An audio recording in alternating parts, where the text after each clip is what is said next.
as well as the money that's on him. But that, when he leaves that known trap house, that's when he gets arrested out in Mount Pleasant. And so, Your Honor, again, this is a weird and unique trial since there's so many moving parts and pieces. And that we are going to get there. It's just going to take a little bit of time. And I do believe that once all of the evidence has been heard, the court will be satisfied with the presentation and the totality of the evidence that's been presented. And that if there is any left issues that need to be brought forward, I think those are things that can be addressed potentially with a limiting instruction. And so that would be our position, Your Honor. May I respond very briefly, Your Honor? Yes. I just to make sure that the record is complete. The concern that the defense has is that the jury has already heard that information. And it's not Information about what, the narcotics? Yes. Okay. And the narcotics don't have anything to do with the allegation of murder. This is not a drug murder. It doesn't have anything to do with it. And so to be able to talk about the DVR, the cell phones that were recovered at Ramona, or the evidence that you pulled off of those as it relates to Mr. White. You just mentioned the backpack that the defendant had when he was arrested coming from Ramona with narcotics and things. I mean, But what does that have to do with the allegation of murder? That may be something that's punishment worthy. I understand, but these are things that the state intends to bring before this jury to lay whatever timeline or foundation that they need. I can't tell them how to present their case. So you've made your objection, okay? And anything else? Yes, Your Honor. I just had a couple. Who is addressing me on this issue? Well, that's what I Ms. know. West or- That's what I tried to tell the court, that there's a part of this that Myra researched. Okay, are you done with your? We just had a couple more arguments. Go ahead. No, go ahead. Your Honor, just to be clear, on July 10, 2026, at 10:30 a.m., along with Mr. Adams and about 7 other people, 2 federal people, and the defense attorney of Cedric Bradley indicated to the prosecutors that Kewon White did live at 3915 Ramona Street and during this time, and Jerry Johnson would let him stay there. In lieu of not granting the motion, Your Honor, for mistrial, we ask for, in the alternative, that you strike all evidence and testimony related to the drugs. What's the state's response to that? Your Honor, again, even if I think the important part here is that Jerry Johnson would let him stay there. That was Jerry Johnson's trap house. He is indicted for capital murder on this case as a co-conspirator. As a party co-conspirator, he is indicted for capital murder. That was his house, Your Honor.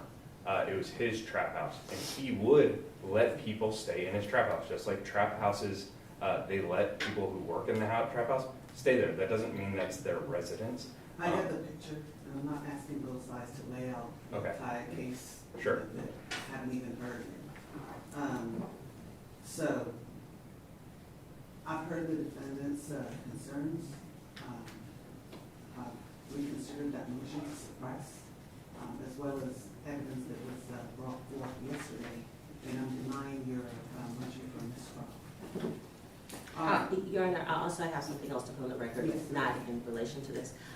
It is my, Well, I just wanted to we also asked in the alternative if the court would strike that testimony about the drugs from the Ramona house.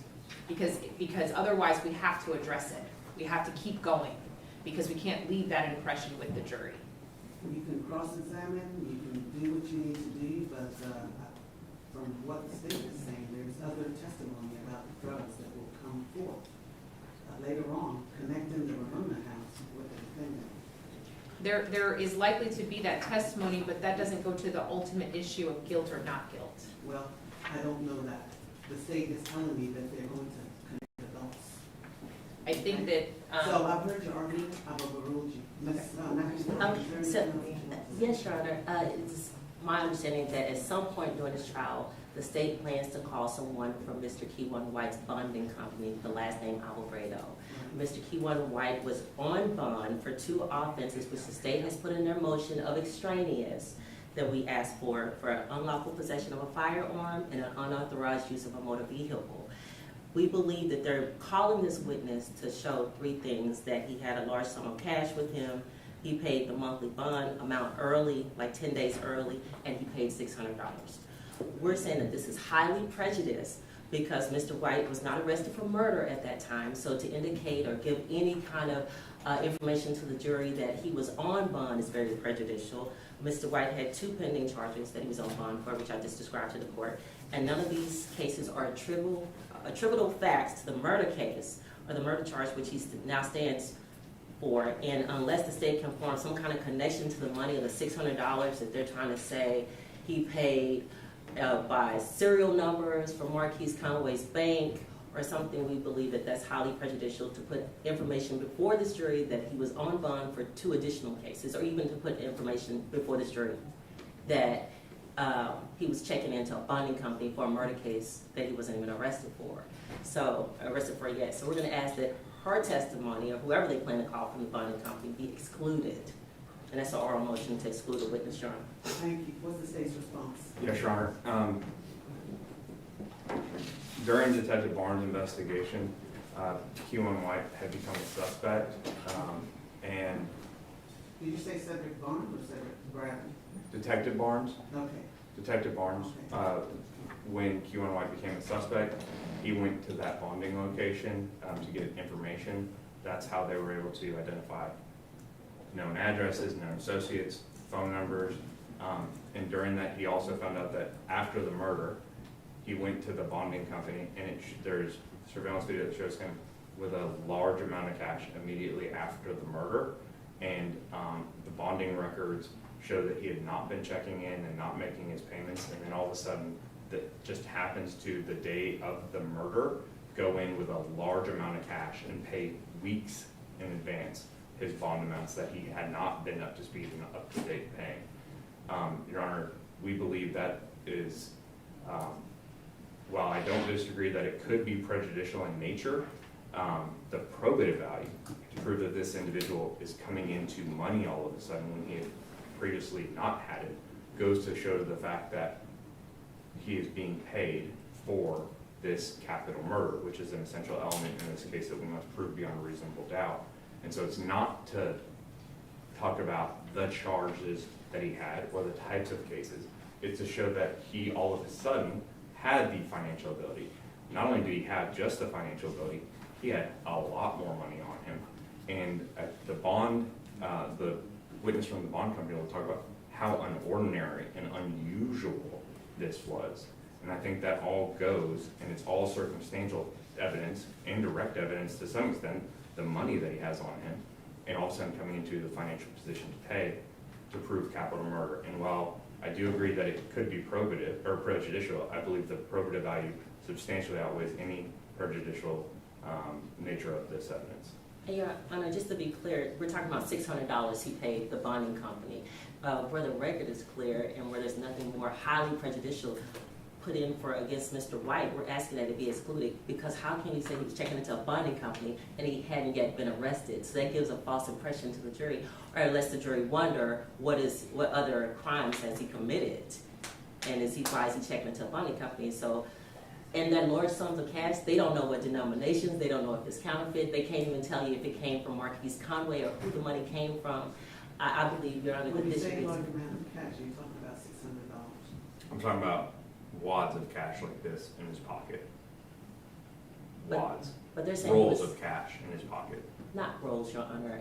They're saying that he was paid thousands of dollars Okay. for this Well, murder, that's- and it's not thousands of dollars on that It seems video. like that's part of the state's theory, but I am wondering if there's, the state can still present that fact of having a lot of cash without necessarily saying that it was to pay a bond. One And they proposal. can, Your Honor, because the That next he- day, I'm sorry, I'm still speaking. I'm sorry, Your Honor. You know, he owed the bonding company. You don't have to state that it was a bonding company. Correct, and that would be one proposal we'd have, Your Honor, is that I can, based on if the court orders me to do so, I could, number one, I can redact the records to remove anything regarding a bond. Correct. and what company she works for. It can just be that a debt was owed to this company, whatever that debt was for, and then the fact that he had not been coming in and making his payments to this company that he owed a debt to, is what we would ask that be the remedy, and to fix any type of prejudicial nature of that evidence. And I'm happy to have the court review it after I redact it, to make sure the court is sufficiently happy with it not referencing bonds or on bond or cases.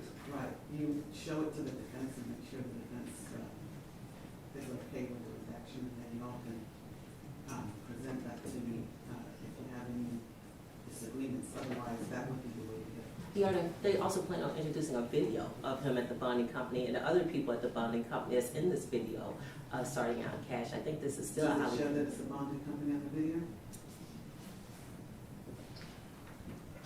I mean, we also run into the issue of jurors may recognize people on that video. I just think it's highly prejudicial, and there's no way to That safeguard. jurors may Jurors- recognize people on the video? Jurors, Your Honor, it is a Let's not bonding. get touched. No, but seriously, it is a bonding company, Your Honor. It serves the public. There are could be different victims people in there. They could have recognized people on the highway that were out there at the highway as well. But, Your Honor, So long as there's nothing in that video There that are- thinks that it's a bonding company? there is one angle, Your Honor, that shows the door. What So, exactly are you trying to show on the video? It- You brought out a large. and you can actually hear the conversation about how much money it is. I'll verify what the exact content of the conversation, that there's no bond talk Okay. or charge talk. But this angle we would only offer this angle of the video then, and the still shots from this angle of the video where you don't see what type of company it is or what the nature of the debt is for. And I will also review the language that you hear of the conversation about how much he owes and how much he's paying. I will double check all that and then re-present it to defense with redactions. Okay. All right, anything else? And then, Your Honor, we would ask for permission from the court to supplement the record with a case from the Court of Appeals that supports the argument that we made about our mistrial Okay. request. And it would just be Jackson v. State. It's the Court of Appeals, decided August 2010, 320 Southwest 3rd, 873. It was a published opinion, and so we would be asking the court for permission to supplement the record with. And what does Jackson v. State say? Jackson v. State says that during the course of a capital murder trial, there was evidence of another crime that was presented to the jury. The jury heard that evidence. There was no connection between that crime and the charged crime. It was the same offense, but it was at different times. And so they were about a month apart.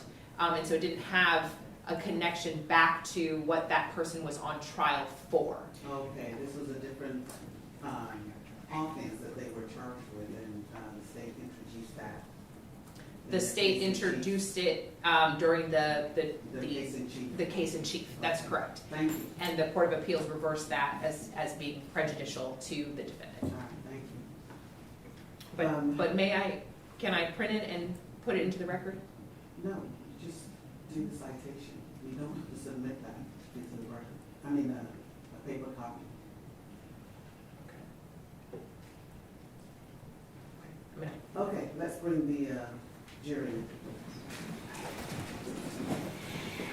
So what are you doing with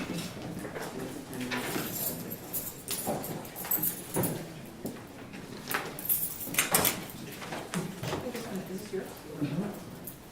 your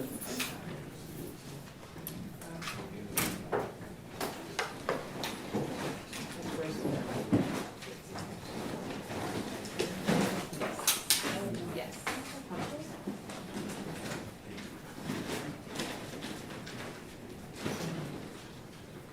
Were we done with Mr. Rosenberg? No, he was on, they just passed it. Okay, where is he? Okay, right there. And just so that I'm clear,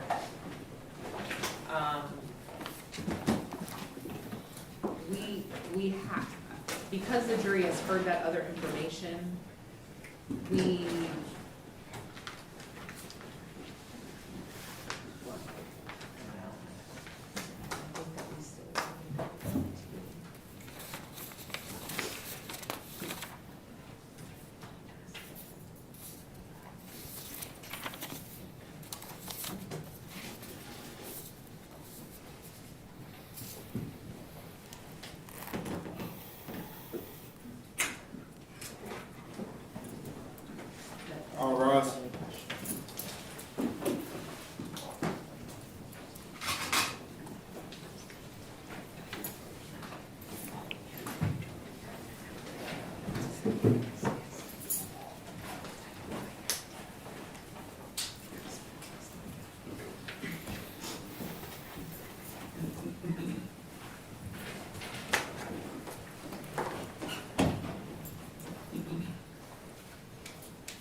and gentlemen. Morning. Again, thank you so much for being on time. We really appreciate it. Yesterday, the state had finished their examination sheet of the detective, Yes, ma'am.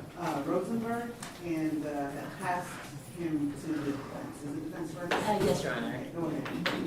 Good morning, Detective Rosenberg. Good morning. We meet again, huh? Yes, we do. Okay. I wanted to kind of go back to, we had talked about the car, the Honda Accord that Melvin Noble was driving that day, right? That you introduced in, the state got pictures in for you? No, ma'am. Oh, yeah, the first one, yes, okay. Yes, ma'am, I'm sorry. I got 3 different vehicles, I'm sorry. All right. So, and you did the search on that car, right? On the Yes, second ma'am. search, correct? Yes, ma'am. Okay, can you kind of, and I know we kind of heard it before, but is there a process or a method that is used by every crime scene analyst or technician to search a car?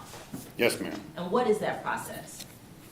You take photos of the vehicle first, and when you take photos, you then go under the seats, and you go on the seats, center console seats, try to pull stuff away from the items. Maybe something's loose, you can get something put underneath, like the cup holders. You can pull the cup holders out and see in there. But everybody has their own style of search. Okay, but it's fair to say that you are filling on floors, you're looking through the cup holders, you're looking through like what's in the middle Center compartment. console, yes, ma'am. The console, you are looking in the back seat, the trunk, everywhere, correct? Yes, ma'am. Okay, and why are you doing that? Find something that detectives are looking for. Okay, and at this point in time, you were sent back to look for ballistics and firearms, correct?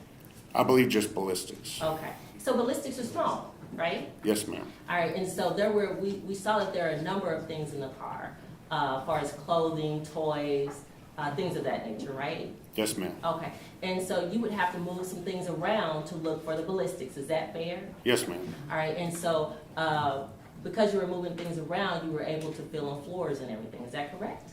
Yes, ma'am. All right, and so, and you're looking not only in the driver's seat, but you're looking in the passenger floorboard, correct? Yes, ma'am. All right, and you're also looking in the back seat. Yes, ma'am. All right, and do you know, and during this time, you've searched plenty of vehicles, right? Yes, ma'am.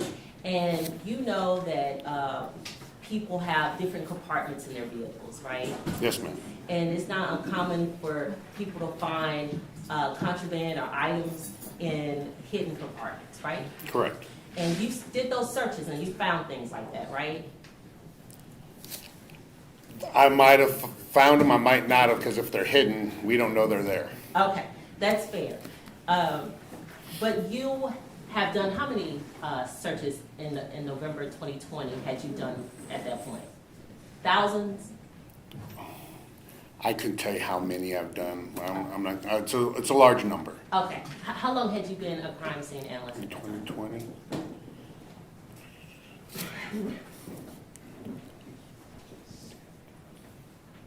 About 10 years. 10 years. And how many, and you've worked more than just murder cases as a crime scene analyst, right? Yes, ma'am. What kind of cases have you worked?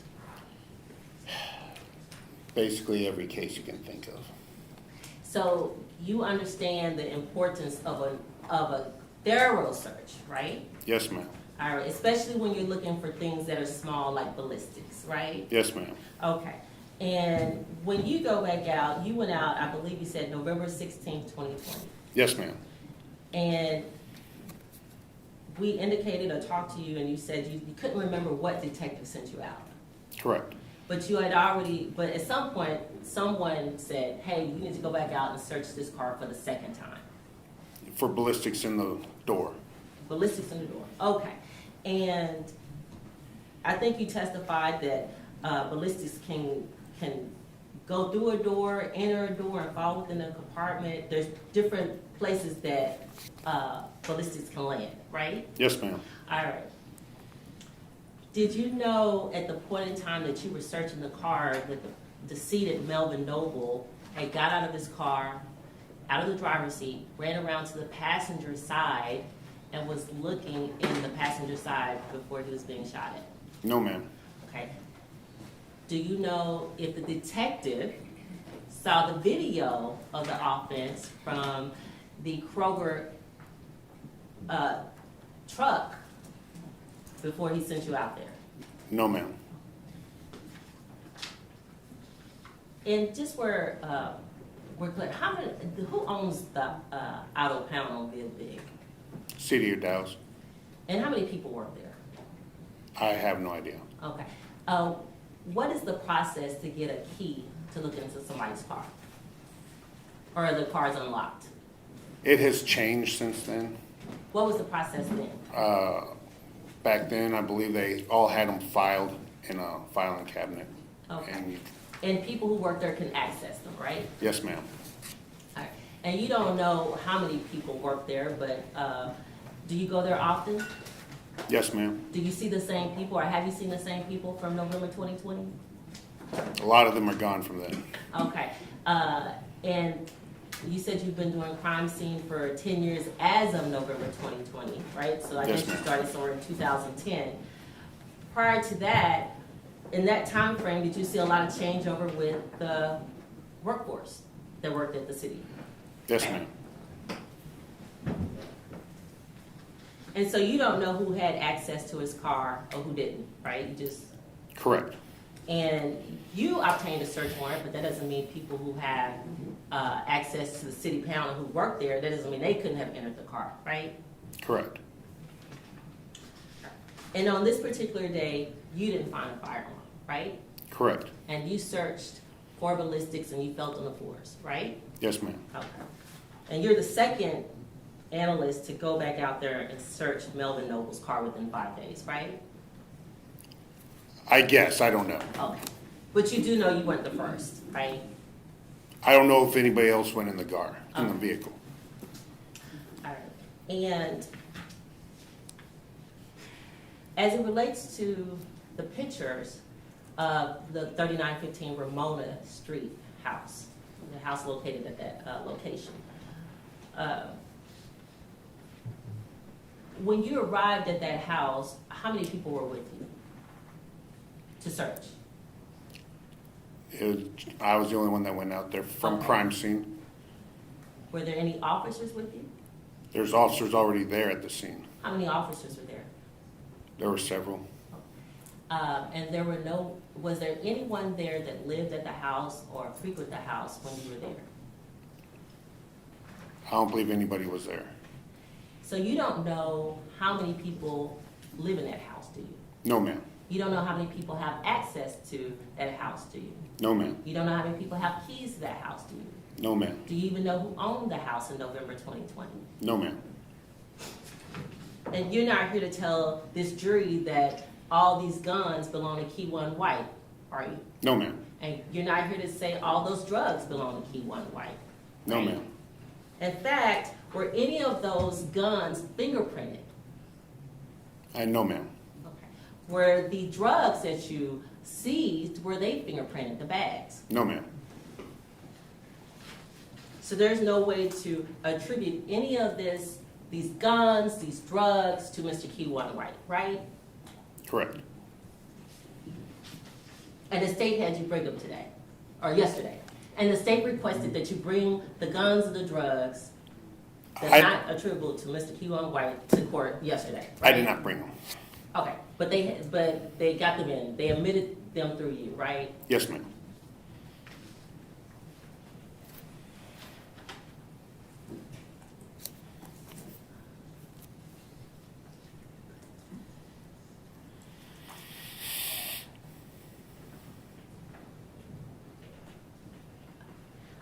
And being a crime scene analyst for 10 years in November 2020, there were large amounts of drugs in the house. Is that fair to say? Yes, ma'am. Okay, do you know how much, could you put a dollar amount on the drugs that was in that house? No, ma'am. But it is fair to say that it was a large amount. Yes, ma'am. And with large amount of drugs comes large amount of money, right? Yes, ma'am.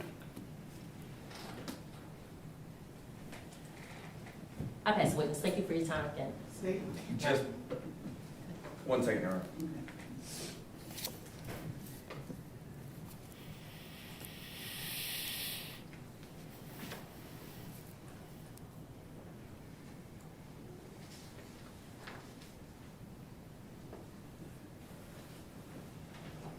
Sorry, Your Honor, just briefly. John. Detective Rosenberg, just based off of what you know, or what you did, you have no idea whether those drugs are or not, or belong or are attributed to Kewon White. Is that correct? Correct. You don't know the entirety of the investigation, is that fair to say? Correct. You were just there just to photograph what was at the house at that time? Correct. Thank you, Your Honor. I pass the witness. Defense? Nothing further, Your Honor. Okay. May this witness be released? No objection from the state. Defense? No objections, Your Honor. Thank you, Detective. Thank you, Your Honor.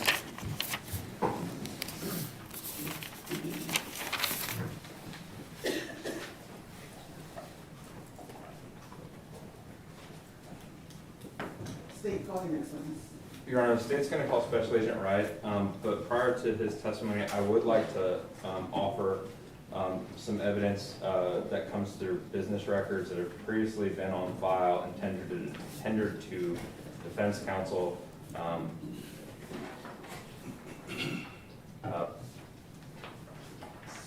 significantly longer than 10 months ago, or 10 days ago. But I do want to put these in at this point.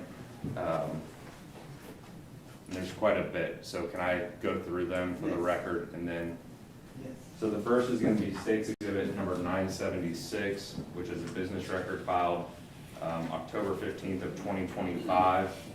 It is for cell phone records regarding two numbers in this case that will be testified to later on by the FBI as well as Detective Barnes. State's Exhibit 975 is the affidavit and search warrant.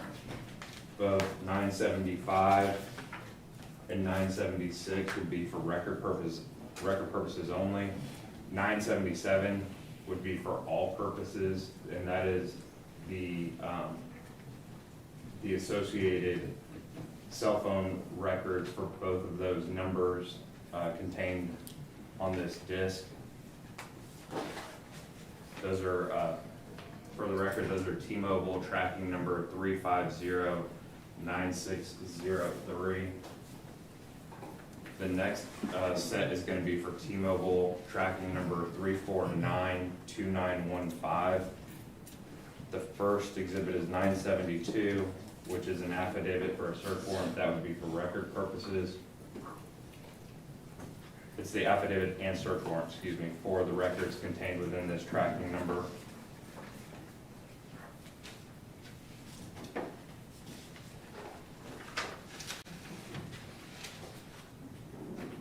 For which tracking number? Both tracking numbers?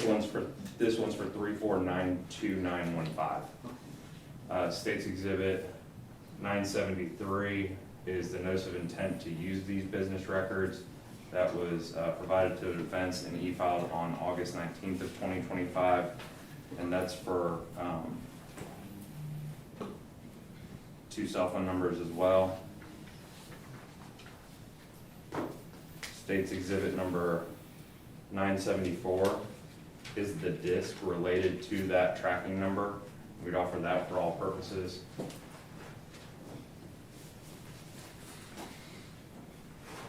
The next is in regards to T-Mobile tracking number 2983899. State's Exhibit 990 is the affidavit and search warrant for that tracking number, or associated with that tracking number.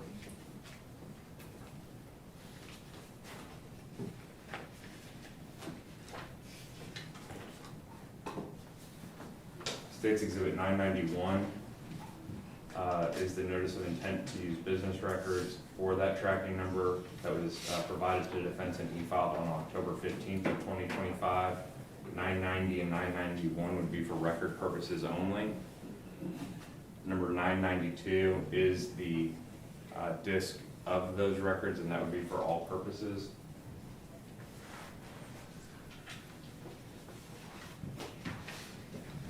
The next is in regard to tracking number, T-Mobile tracking number 2974063.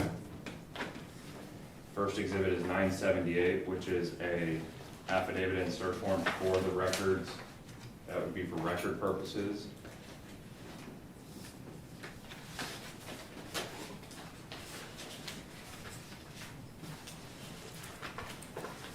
State's exhibit number 979 is a notice of intent to use business records that was filed and provided to the defense on August 19th of 2025. That would be for record purposes as well. State's exhibit number 980 is the actual records from that tracking number that's associated with 3 cell phone numbers. And that would be for all purposes. The next is going to be in regards to the tracking number T-Mobile 3507596. The first exhibit is State's Exhibit 987, which is a search warrant for the records associated with that tracking number.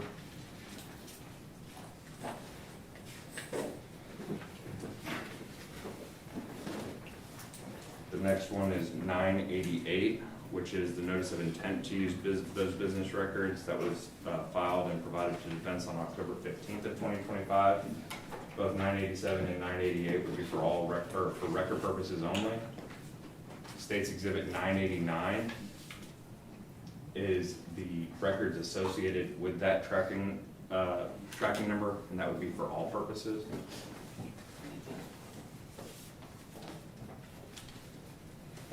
The next is for tracking number, T-Mobile tracking number 3492792. State's Exhibit 969 is an affidavit and search warrant for the records related to that tracking number. State's Exhibit 970 is a notice of intent to use business records for those records associated with that tracking number. That was e-filed and provided to defense on August 19th of 2025. State's Exhibit 971 is the records contained on a disk. That would be for all purposes, and that's associated with that tracking number. The next is T-Mobile tracking number 3103887. Did you say 310? Yes, Your Honor. T-Mobile tracking number 3103887. State's Exhibit 966, which would be for record purposes, is the affidavit and search warrant. 967 is the notice of intent to use business records that was provided to defense and e-filed on October 15th of 2025. State's Exhibit 968 is the records contained therein. We'd offer those for all purposes. The next is Verizon tracking number 203-14617. State's Exhibit 993 is the search warrant. We'd offer that for record purposes. State's Exhibit 994 is the notice of intent to use business records that was e-filed and provided to defense on October 15th of 2025. That states 994. 995 would be for all purposes. It is the disk containing all of the records from that associated tracking number.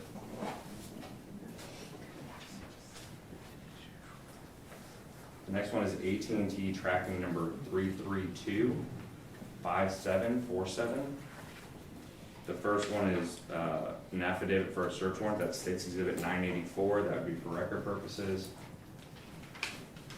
The next exhibit is State's Exhibit 985, notice of intent to use those records. That was e-filed and sent to defense on October 21st of 2025, and it's 985, that would be for record.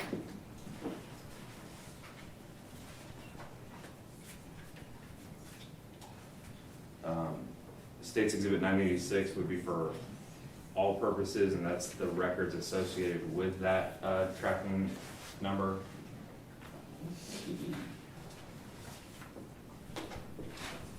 The next is AT&T tracking number 3325677. First exhibit is State's Exhibit 981, which is an affidavit and search warrant for the records. State's Exhibit 982 is the notice of intent to use those business records, which was e-filed and provided to defense on August 19th of 2025, and that would be for record purposes. State's Exhibit 983 would be for all purposes. That's the disk that contains all of the records associated with that search warrant and notice of intent that was provided to defense.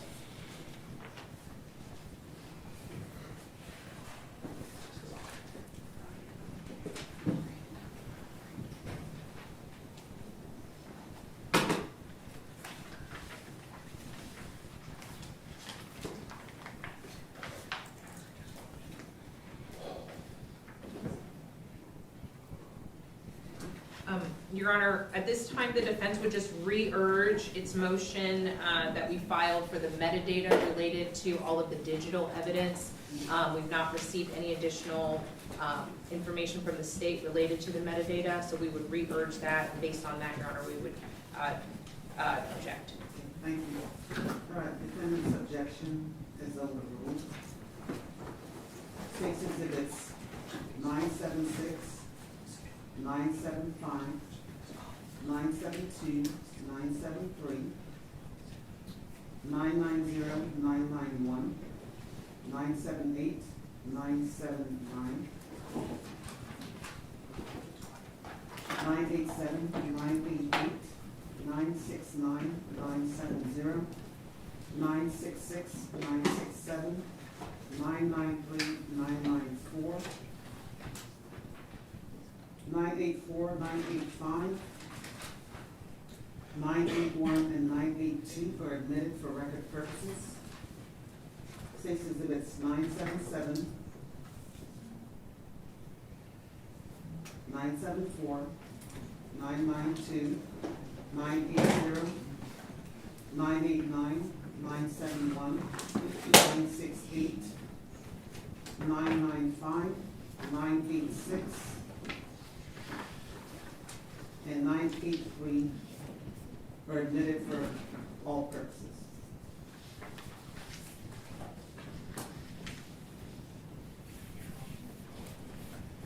Thank you, Your Honor. State will call Special Agent Wright. Be right here.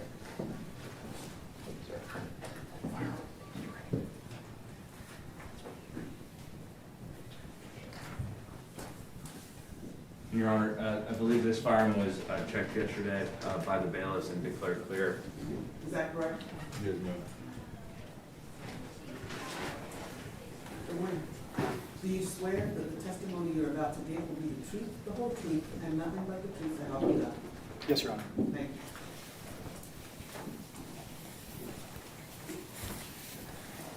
Good morning, sir. Good morning, sir. Could you please state your name for the record and introduce yourself to the jury? And can you please spell your name for the court reporter, first and last? Okay. Yes, my name is Derek Wright. And the spelling for that is D-E-R-E-K, last name Wright, W-R-I-G-H-T. I'm a special agent with the Bureau of Alcohol, Tobacco, Firearms, and Explosives. And how long, and do you mind if I use ATF for short? Please, yes. All right. How long have you been employed?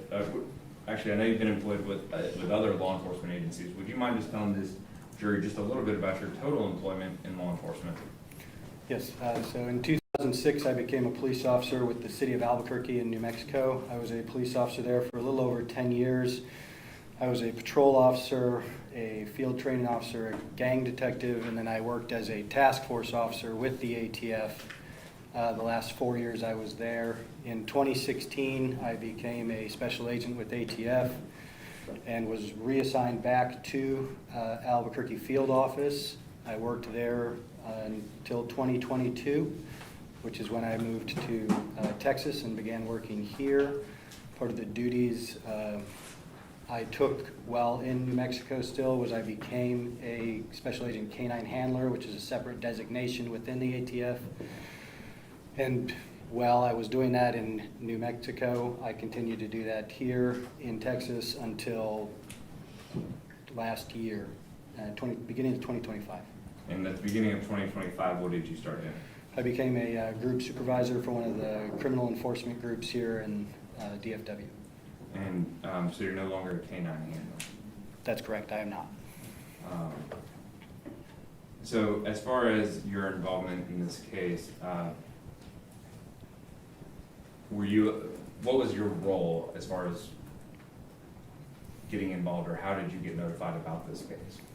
So I was working with another canine handler at the time, and we received a request to head to the Dallas PD impound lot, or pound lot they call it, and to conduct a search on a vehicle that was in the lot. And do you remember the date of that search? If I can look at my report, October, I'm sorry.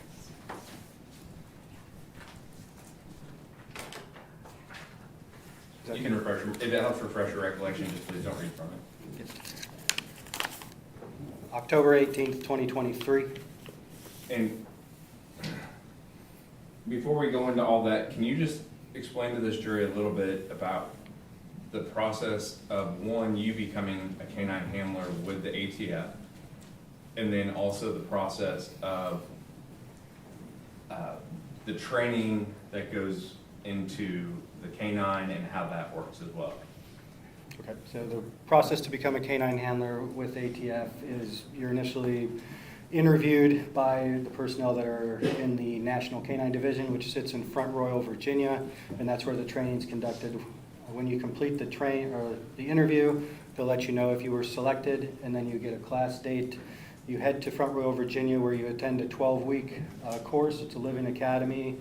It's 7 days a week with the canine. The first week is spent classroom, introduction to explosives and handling of explosives and transportation. Then you have some interaction with the dogs that they have pre-selected in the program. And on the weekend of the first week, you receive this canine. That canine then lives with you in the hotel every day since then or after that. And you begin just basic trainings with the dog. You're learning the dog is learning you. You're learning how to, very simple things at the very beginning of how to hold a leash and how to present an area for the dog to search, how to walk with the dog, and and with some of the tasks you do. The training continues for those 12 weeks where you will conduct searches of open areas, buildings being, schools, classrooms, movie theaters. You'll do all types of different buildings. You'll go on to do vehicle searches at multiple different locations. You spend a lot of time going to this large lot, place called Odessa. You'll do searches on the location where the training is held at. They have separate vehicle pads there. You'll do... And I want to stop right there just for a second, because I'm sure we've all seen movies where there's like cadaver dogs or a dog that sniffs to go find, the kid that's been kidnapped. Are there different types of dogs, or is there different types of training for different types of dogs? Yes, there's different types of detection canines and police working dogs.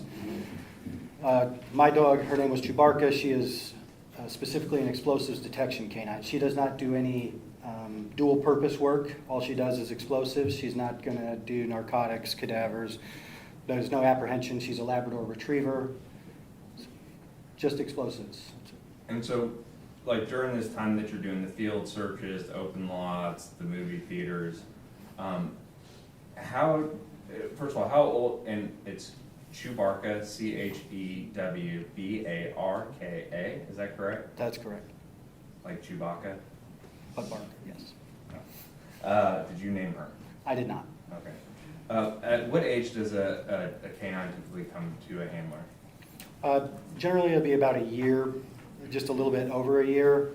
Chewy was a little, I call her Chewy, it's Chewbacca. She was a little older because this was during COVID, so she had extra time before we could all get down to the class to take the training. And so when you start to take the training, how was Chewbacca or Chewy, how was she trained for because her official title, she's retired now, correct? Correct. And they said was, but she's still alive and well. She's still alive, yes. Thank you for bringing her last time you were here, but her official title is Explosive Detection Canine, Search Enhanced Evidence Canine. Correct. How does she get that designation? So she's an explosive detection canine as she's imprinted on explosive odors, which is prior to my arrival at the training academy. And the search enhanced evidence canine is called SEEK, is where the dog has the additional training to where and capability where it will work off leash at a distance. And the handlers that are assigned these dogs are all ATF special agent canine handlers. And the dogs will command or follow commands of whistles. The dog wears a collar that vibrates and beeps, and so you can give the dog different commands. If you want to send it to the right, you'll give a hand signal, send it to the left, back and forth, and tone it if it needs to stop. And for as it relates to explosives, but I know generally we hear the word explosive and we think bomb. Yes. But when we use the term explosive, could that also mean firearms? Yes, so explosives are inherent in firearms, as the cartridge case within the firearm has propellant powder, smokeless powder, or black powder if it was a black powder firearm. And when the primer strikes, it sets off an explosives within that firearm, and shoots a projectile out the front of the firearm. And when, and if I wasn't paying attention to the exact date, I apologize. I know it was during the pandemic, when did you and Chewbacca start working together? So June of 2020, and then we left the academy September 2020, and then we went in service in New Mexico. And then at the time of this murder case, you were not involved in November of 2020. You weren't even in Texas. Is that fair? That's correct. But you do keep your dog after you promote and she retires. Yes, correct. I know a lot of people wanted to know when I met with you. You kept the dog. Yep, she's at home on the couch. All right. So you were an officer in Arizona prior to this. New Mexico. New Mexico, sorry, Reno. Right? Where? Reno? Albuquerque? Albuquerque. It's been a long week. Sorry. But you worked alongside the ATF. You did gang disruption. You did a lot of different things. Have there ever been occasions prior to you becoming a canine handler that you were involved in searching a vehicle or a place and might not have found something that was later found with the use of a canine? We didn't have explosive detection canines that looked for firearms in Albuquerque, Sure. so I didn't personally have that. And since you've come to Dallas-Fort Worth and working here, have there been occasions where a search that was done by law enforcement prior to your search had maybe that resulted in, not finding anything, but then Chewbacca or ATF, especially Kasi, who used to be working with you, Yep. that y'all come in with your canine and then find evidence? Yes, that's happened. And so in October 18th of 2023, you were asked to search a vehicle, is that correct? That's correct. And who brought you that request? Detective Task Force Officer Barnes. Your Honor, may I approach? Yes, you may. Permission to move about freely throughout? Special Agent Group Supervisor Wright. Yes. I'm showing what's 957. Is that a copy of your curriculum vitae Yes, sir. that you provided for your testimony today? Yes, sir. I'd offer State's Exhibit 957, previously tendered to defense counsel for all purposes.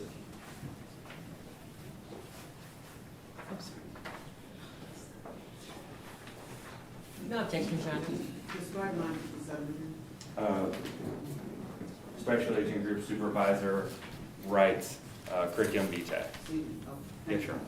And I'd ask that the court designate him as an expert canine handler as well as EDC / SEEK Chewbacca for the purposes of this testimony. Court will so designate. Thank you, Your Honor. I'm now showing what's been marked as State's Exhibit 824, 825, 826, 827, 828.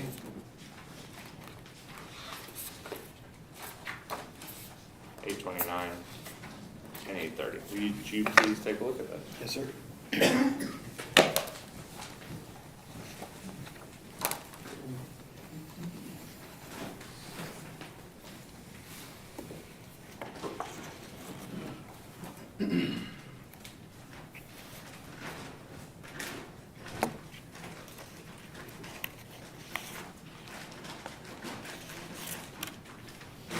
Do you recognize those exhibits? Yes, sir. And are those photos that you took during your search in October of 2023? Yes, sir.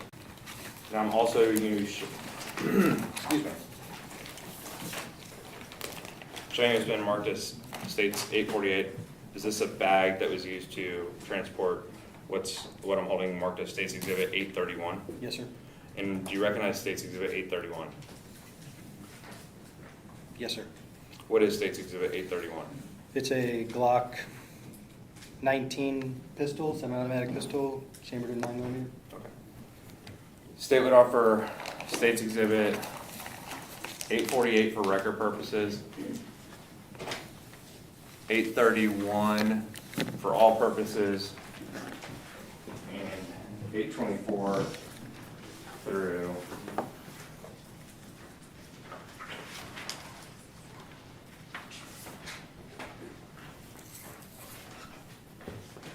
eight 824 through 830 for all purposes. All right, let me get this straight, Mr. Evans. Yes, Your Honor. 841 is the bag containing 831. 848? 848 Yes, Your Honor. contains 831. Yes, Your Honor, it's outside the bag right now. Okay. And, okay, 848 we're tendering that for record purposes and 831 for all purposes. Is that right? Yes, Your Honor.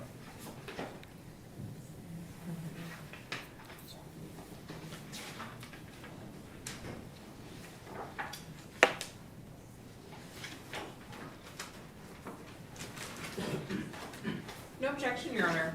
Two. No objection to 831. I believe that there was also the bag, 48, the bag. the bag is 848. Yep. 831 is a firearm. And then no objection to any of the photographs. Okay, thank you. Right. All right, State's Exhibits Thank you. 824 through 830 are admitted for all purposes. Permission to publish, Your Honor? Yes, you may. 848 is admitted for record purposes and 831 is admitted for all purposes. Now, Special Agent Wright, 831 here is a firearm, correct? Yes, sir. Is a firearm capable of causing serious bodily injury or death? Yes, sir.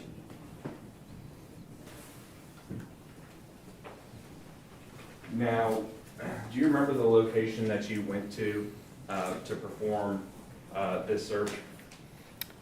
The Dallas PD impound lot, Vibing Road? Bilbig? Is that right? Bilbig? Yes. And again, whose request was that? Detective Barnes. Okay, and he's a task force officer with the ATF? That's correct. Okay. State's Exhibit 824, what do we see here? That's the rear of the vehicle that the search was conducted on. What are the purposes of the photos? You're not like a crime scene analyst, right, or crime scene tech or anything like that, correct? No, sir. Does the ATF have people that do crime scene? No, If y'all have a crime scene to process, who typically would process it? ourselves. Okay. As far as photographs, what is the purpose of these photographs? To memorialize where I was at and what I was doing, to document that I was there.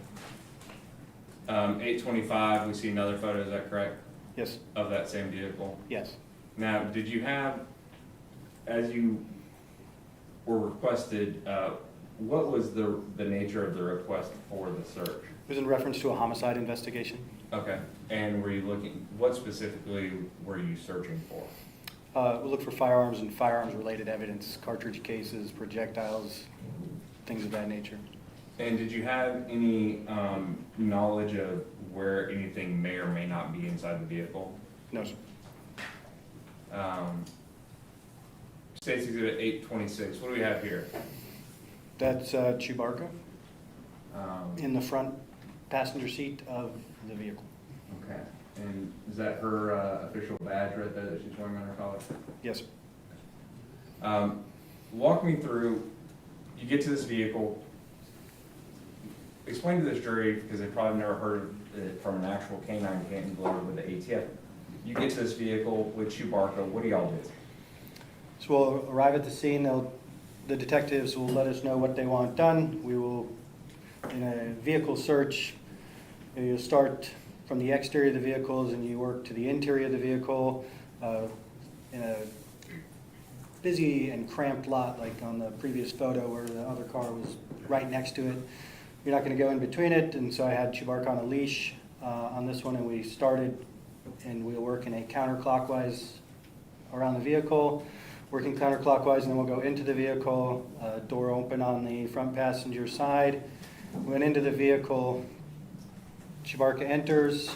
She has a change of behavior, which is a common term, like, so the dog will be in some sort of an odor, novel odor, something's got its attention, but she can't finalize, give an indication that she found something, but we saw a change of behavior. Both myself and the other canine handler couldn't see anything that would have caused her to have this change of behaviors. Pulled her out, put her back in. She goes underneath the dash on the passenger footwell, and then she turns around and sits, which is her indication that she has a positive alert or is in the odor of she found an explosive material.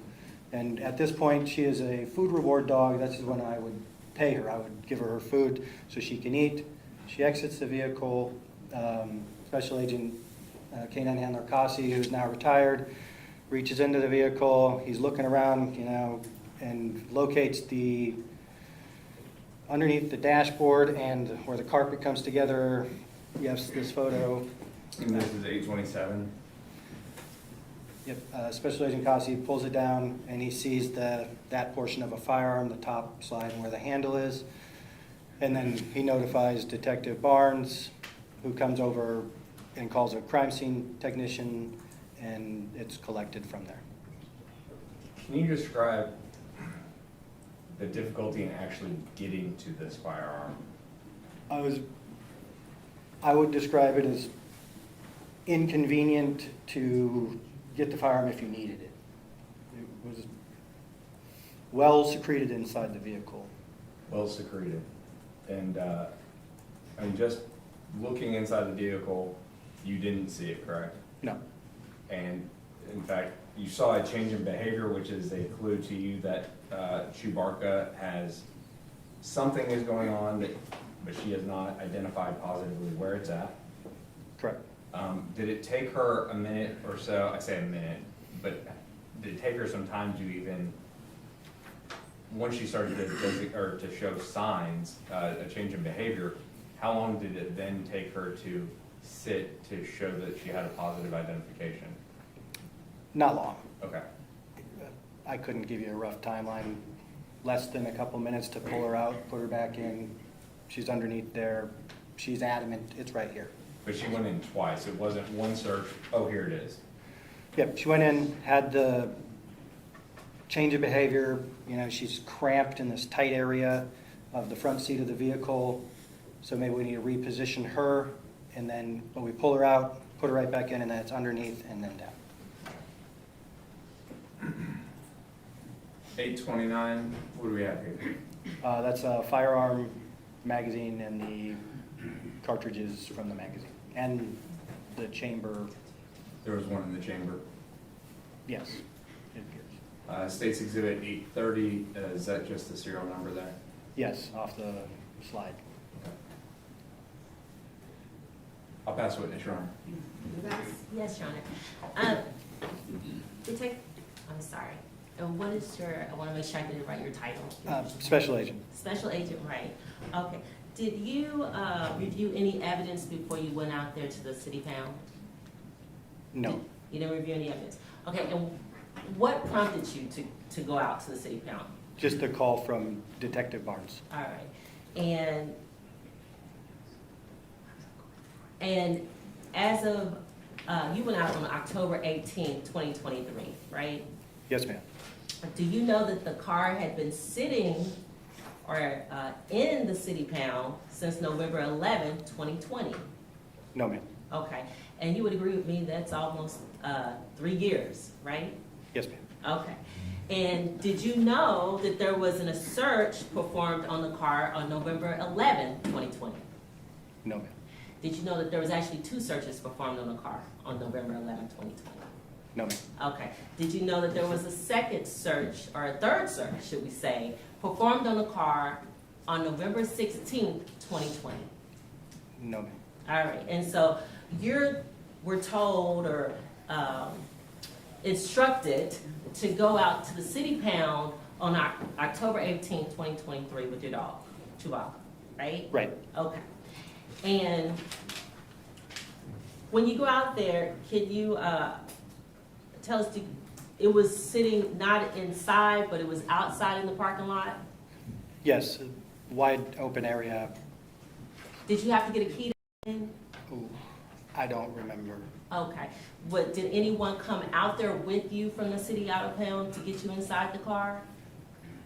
I don't remember. I know Detective Barnes was there, myself, and retired Agent Kasi. Okay. So you don't remember if the door was open or not, right? Not when we first arrived, no, I do not. Okay. And then when I'm saying the door, I'm saying you don't know if any of the doors were open to the car, or if the car was unlocked, do you? You don't remember that? No, I don't remember. Okay. And you don't know during these 3 years that the car sat at the city pound who had access to that car, do you? No, And you don't know if anything was removed from that car, do you? I don't know. And you don't know if anything was placed in that car, do you? I don't know. And you don't know how many people worked at the city pound, do you, during that time? Or during No. those 3 years, do you? No, I do not. And when you go out to the car and you're searching around the car, you said you initially did an outside search of the car? Yes, ma'am. All right, and you're out there strictly to look for ballistics or firearms at that time, or firearms? Yes, Okay, because your dog is an explosive dog, right? correct. All right, so you're not out there to look for money or anything like that, it's just strictly to find a firearm? In this case, yes. Okay. And when you go out there, you do an outside search initially, is that right? Yes, Okay. When you finally enter the car, do you yourself or your person, your companion that was with you, not the dog, but the other person, yes. do you go inside and search with your hands? Do y'all do an inside search with your hands? Not before the dog. I mean, we'll look in the vehicle, check for hazards, as far as like broken glass, things like that. Not physically, just a visual search, then put the dog in. But you're not touching and feeling anything, is that correct? Correct. Okay. It's all about, I just want to make sure my dog is safe before he goes in there to search and sniff around, Correct. right? Yes, And as soon as the dog gets in there, you said it was a short time before a gun is discovered. yes. Okay. You wanna- The pictures. May I approach the court reporter? Yes, you may.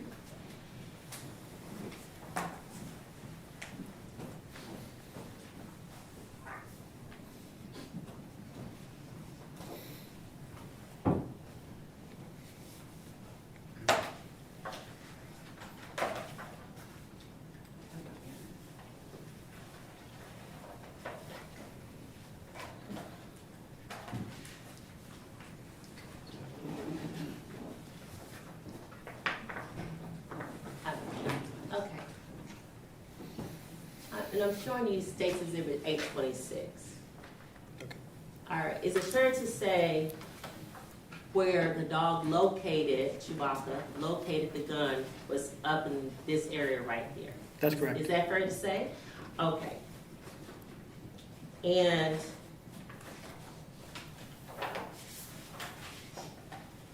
$827.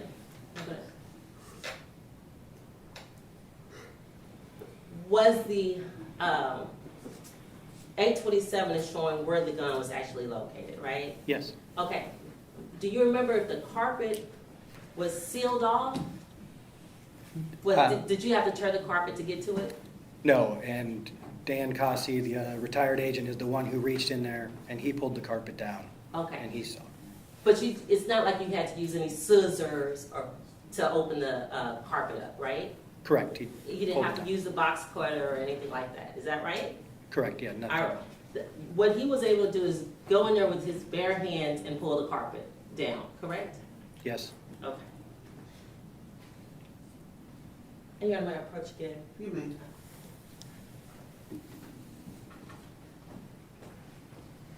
And if you can step down. Yes, ma'am. And just point to me, which gun was it that was found? 831. 831, okay. And so,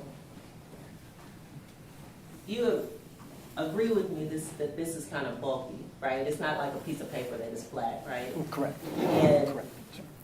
when someone is perhaps feeling on the carpet, you could feel this, correct? The carpet wasn't so padded that you couldn't feel a bump. Someone Okay, may be able to. okay.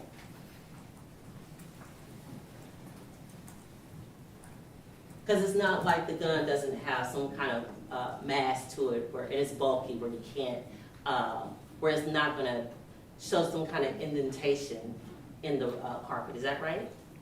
Potentially. Okay. Because it wasn't like it was like a cutout underneath. You didn't find any like compartment or hidden compartment underneath.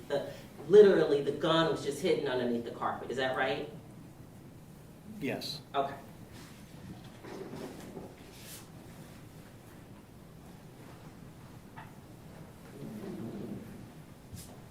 And Special Agent, you can't say if the gun was placed there after the fact, do you? You can't say that, can you? I could not know.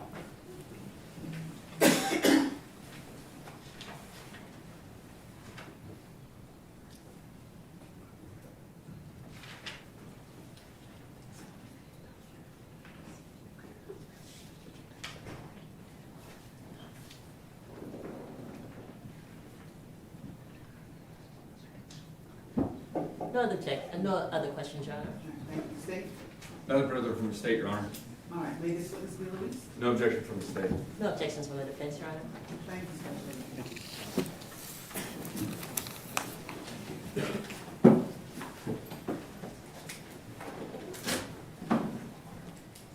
State, call your next witness. State calls Philip Wong.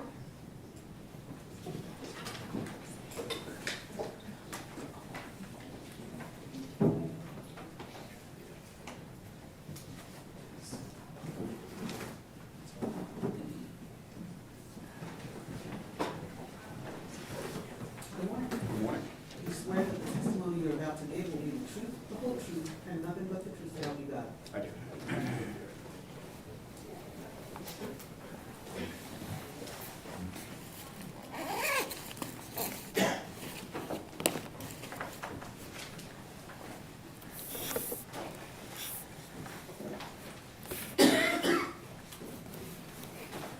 Good morning. Can you please state and spell your name for the record? My name is Philip Duong, Phillip How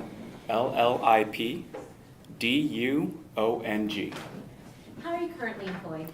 I'm a forensic firearms and tool mark examiner for the Texas Department of Public Safety Crime Laboratory. And can you please let the jury know about your training and education to become a firearms and tool mark examiner? I have a Bachelor's of Science with a focus in chemistry from Texas Wesleyan University. Our training program is in-house. It's approximately a 1.5 to 2 year training program. And during that training program, I've read books and articles pertaining to the science. I've looked at thousands of comparisons of cartridge cases and projectiles underneath a comparison microscope. I learned about different types of firearms, how they operate. I also attended armor's course where I learned how to take apart specific firearms, put them back together, and learn what each component of that firearm does. Been trained in serial number restoration, tool mark examination, and throughout the entire process, I was tested along the way. At the end of my training program, I was given a mock case followed by a mock trial. And at the completion of that, I was on supervised casework, where I had to complete roughly 22 cases under supervision. And then I was signed off for independent casework. How long have you been employed with the Texas Department of Public Safety? It'll be 11 years this November. And have you ever testified before as an expert for firearms and tool mark examinations? I have, yes. Has that been on a few occasions or one? Today would be my 40th opportunity. Your Honor, at this time, I'd like to designate Mr. Zhuang as a firearm and tool mark examiner expert. Any objections? No objection, Your Honor. All right. The court would designate, did you say doctor? Mr. Dwong. Mr. Dwong as a forensic firearms and tool mark examiner. Now, As an expert in that field. Yes, Your Honor. Thank you. Now, I want to talk to you about the Texas Department of Public Safety. Is that an accredited lab? It is accredited, yes. What exactly does that mean? So we're accredited through Texas Forensic Science Commission, along with American National Standards Institute, National Accreditation Board. An accreditation is when a laboratory is competent and qualified to perform the work based on meeting a set of standards. And how do you receive items to examine there? So an agency would coordinate with our evidence team and submit the evidence. And once the laboratory gains that evidence, I would coordinate with the evidence team to obtain the evidence, to maintain proper chain of custody, to perform my analysis. And are you given a specific number to know what type of evidence goes with what particular case? Yes, we are given a case number. And that goes with, say if even an officer comes in and drops out more evidence to be tested, will that evidence go with that particular case number, or will it be given a new case number? If additional evidence was submitted, it would go with the original case number. And once you receive that evidence, typically what do you do first? So once we receive the evidence, I typically go through a packaging worksheet. It's in a sense a inventory of what we received and how we received it. And can you please describe to the jury just the basics behind ballistic comparison? Yeah, so firearms analysis, we specifically look at fired evidence, whether that be a fired bullet, fired cartridge case. More specifically, we're looking at the surface areas of these items, bullets or cartridge case, as they come into contact with the firearm. During that process, the firearm imparts these random imperfection and pattern areas on the surface of these bullets and cartridge cases that we can then use for microscopic comparison and to formulate an opinion. I'm hearing you talk about bullets and cartridge cases. Do you have maybe a demonstrator that could help aid the jury in understanding the different type or different parts of a bullet? I do, yes. Can you please bring that out so that we can talk about the different parts? Absolutely.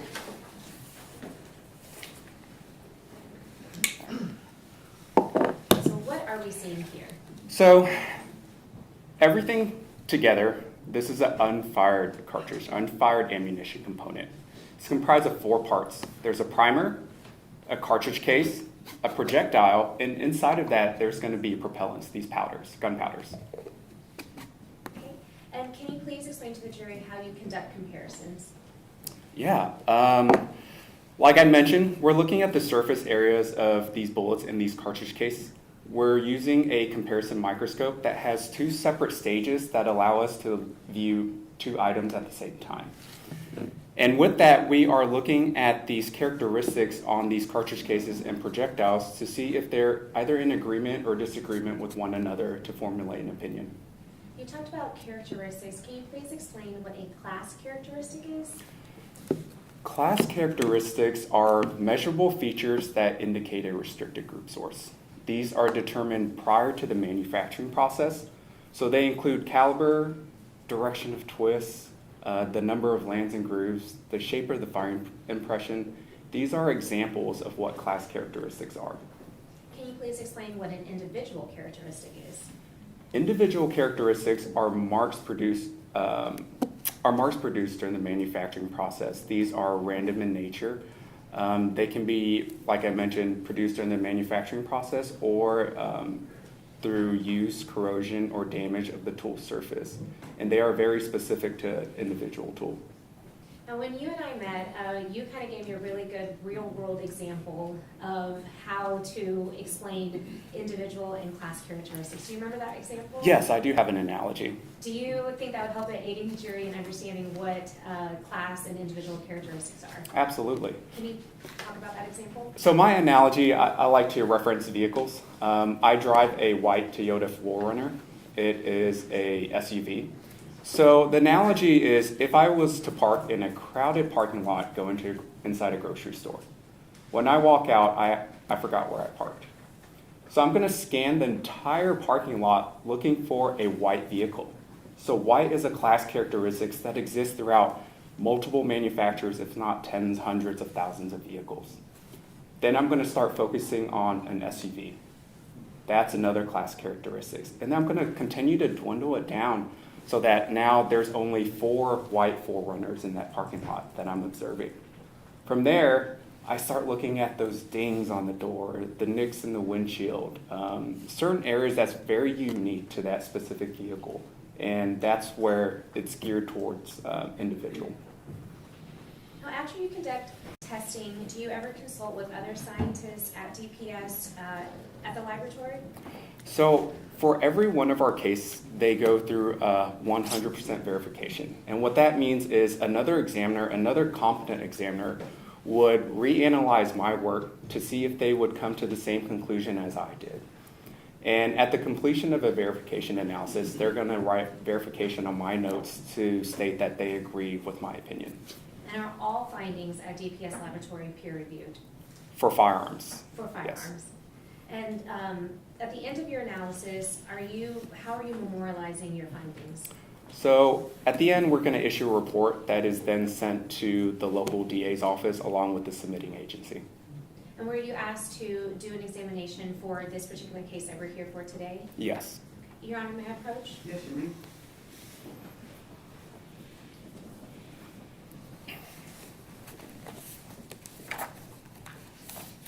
I'm showing you what's been marked as State's Exhibit 962. Do you recognize this? I do, yes. And what is this? This is a statement, my statement of qualification. It's, in a sense, my CV.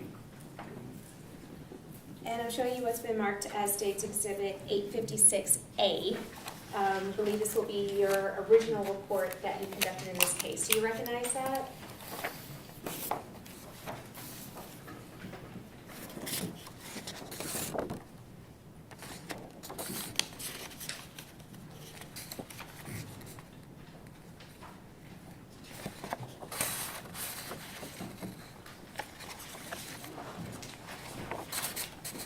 I do, yes. Now I'm showing you what's been marked as State's Exhibit 856. There were some modifications that both the state and the defense agreed to. Do you recognize that report with the modifications?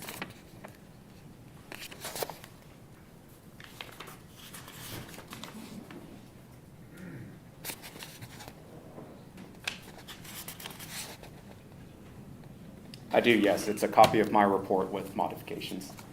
And do you think that this report will help aid the jury in understanding the type of examinations that you did with the evidence that was submitted? Yes. Your Honor, at this time, State offers State's Exhibit 856 and 962 for all purposes, and 856A for record purposes.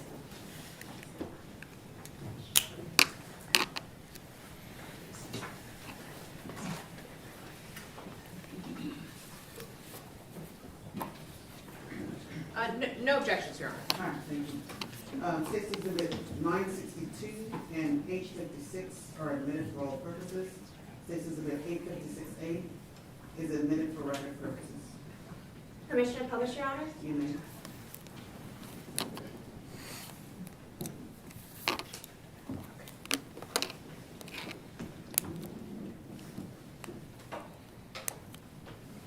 showing you what's been marked as States Exhibit 856. Is this a copy of your modified report? Yes, this is the modified version. And we see that it's here, Texas Department of Public Safety at the top, and where your lab is located. Is that correct? That's correct. Laboratory number, case number, this is that unique and specific case number that is assigned to each case that you're working on. Is that right? That's correct. And that is GAR 250610527. Is that right? Correct. And the date that you issued your report? Correct. Now, can you please explain to the jury, you said submission information, the information that you received here on this report? Correct. So we were submitted various envelopes, rifle and pistol boxes by an Eric Barnes in person. And the request that was done was for you to perform a firearms and or tool mark examination on that evidence? That's correct. Moving on to the report, what do we see here? So with each of those packages up top, I went ahead and opened each one and itemized all the internal evidence. And do you, that unique case number that we see here, do you also mark that with the evidence that you received? Yes, so I marked the packaging along with, if it's able to, I'll mark the evidence as well. And why do you do that? Just to ensure that this is in fact the evidence that I examined in this case. For example, I worked this case a year ago. So when testimony, I can recognize it for the court. And permission to approach, Your Honor? You may. Well, and permission to move freely? Yes. Okay. So the first thing that we see is that in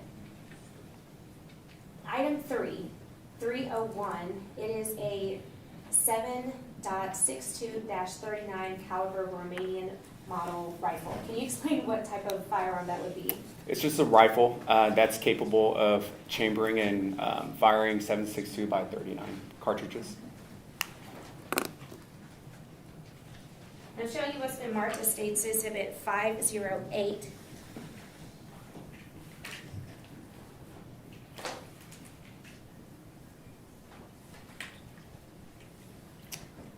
Do you recognize that serial number on there? Just for the record, this firearm is cleared. Yes, sir. Yes. Yes, I do. And does that firearm at States Exhibit 508 correlate to, in your report, 0301? Yes, it does.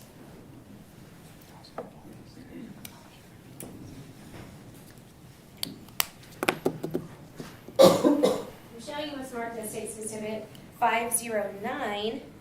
Do you recognize this as, for your report, 04-01? I do, yes. And can you please explain what type of firearm this is? It's another rifle that is capable of chambering and firing a 7.62 by 39 cartridge.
Showing you what's been marked as States Exhibit 510.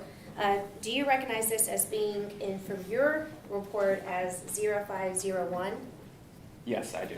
Okay, and you, when you receive evidence, you make your own marking in order to identify which evidence would go for your report. Is that correct? I do, yes.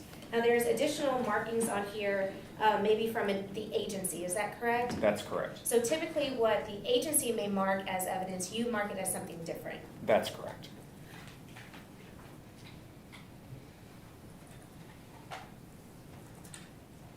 I'm showing you what's been marked as State's Exhibit 1136. What type of firearm is this? This, Did you say 1136? Yes, Your Honor. this is a 9mm Luger caliber Glock pistol. And this is a pistol that I did analyze in this case as well. And is this caliber different than any of the other calibers that we've seen so far? Yes, it is. And in 0501, which would be State's Exhibit 510, what type of caliber is that? That was a 5.56 by 45mm caliber rifle.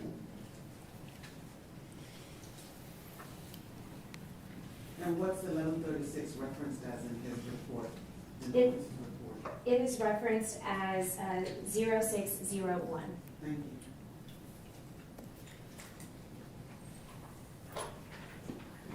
I'm showing you what's been marked as State's Exhibit 841. Do you recognize this firearm as being 0701 for your report? I do, yes. And what type of caliber would go with this particular firearm? This is a 5.56 by 45mm caliber.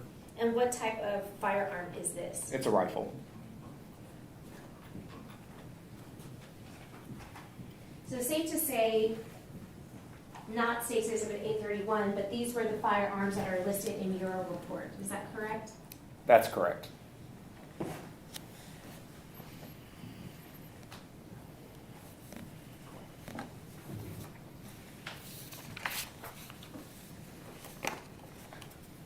Now, once you receive the evidence, what's the first thing that you would do?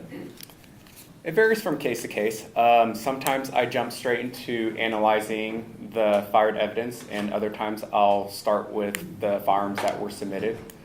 So in this case, with all the firearms, I'll go ahead and document everything on what we call a firearms worksheet.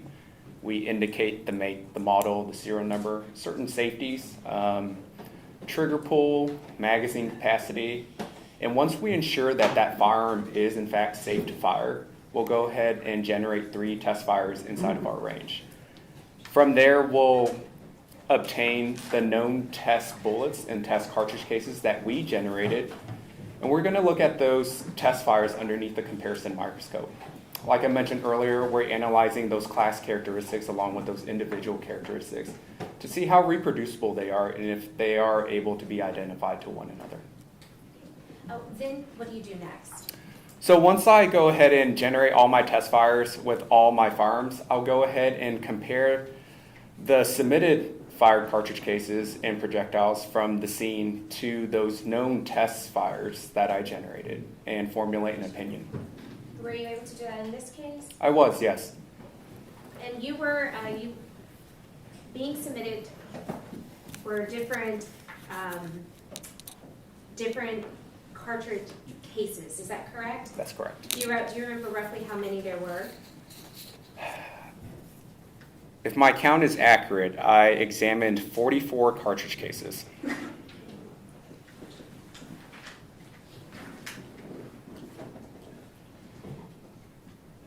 And in those cartridge cases, they were submitted to you. Do you also label using your own identifying on the evidence that you submit and examine?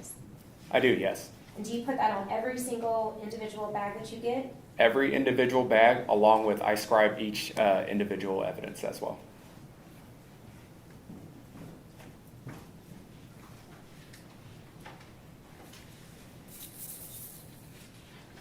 And were you able to do comparisons for those cartridge cases that you received? Yes. And did you document your findings in the report? I did, yes. So moving through your report, you see here, you were talking about that you do that, a testing to check the gun to see, the firearm to make sure that it is operable, is that correct? Correct. Okay. And so item 0301, was that functional? It was operational. There was a malfunction that occurred during testing. And moving on to the next firearm of 0302. 0302 is actually a magazine that was used during testing with 0301 rifle. Okay. And then in the 0401, were you able to determine if that firearm was functional? Yeah, so with the remaining firearms that I tested, they were all functional. There was no malfunctions detected during testing. Now, at this point, were you able to? I apologize, I misspoke. The pistol that I did analyze, it was operational, but a malfunction was detected. The remaining firearms were functional.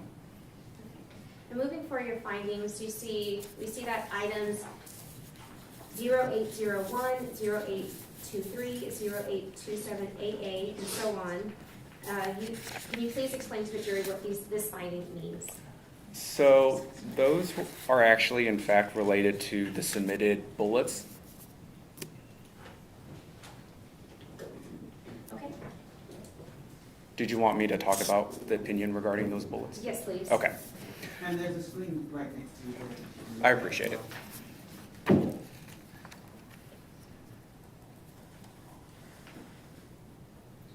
So in my opinion, the items 0801, 0823, 0827-AA, 0846, 0847, and 0902 through 0906, bullet jackets, bullet jacket fragments, and bullets were eliminated as having been fired from the item 0301 Romanian rifle, 0401 Arsenal rifle, and 0601 Glock pistol.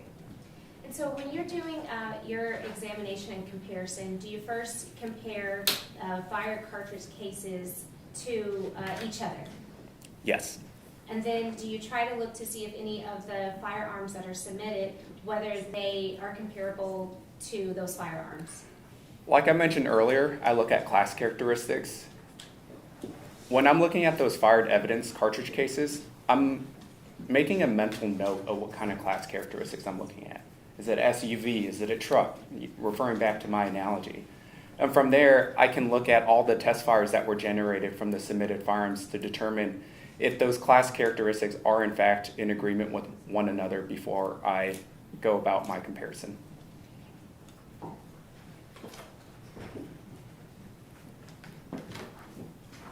And so for these, do you recognize the number on here that matches the report that we just spoke about?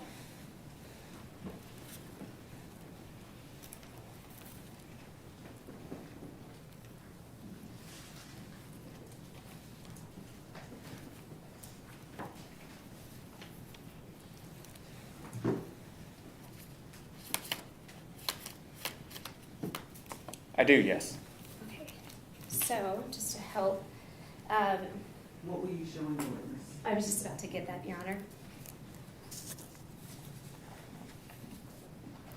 Okay, so State's Exhibits 259, 281, 285, 307, and 308, as well as State's Exhibit 38, 39, 40, 41, and 42.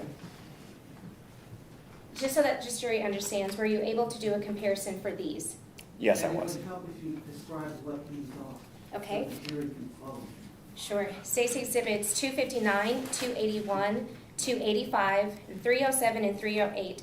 These were all, was it bullet fragments? They're all fired projectiles that I analyzed in this case. And these were collected at the scene of the offense. Are you aware of that?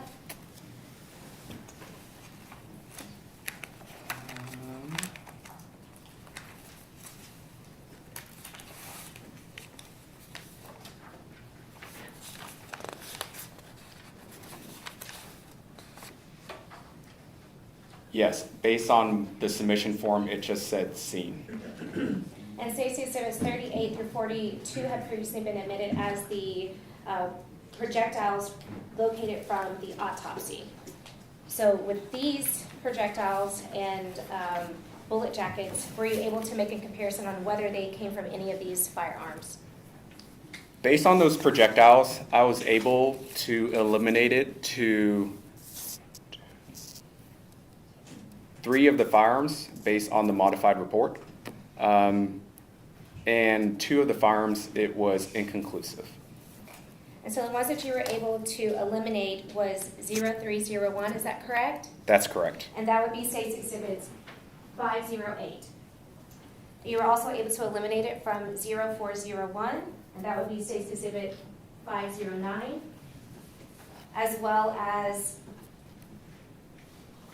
0601, which would have been the Glock pistol of 850. Is that correct? That is correct.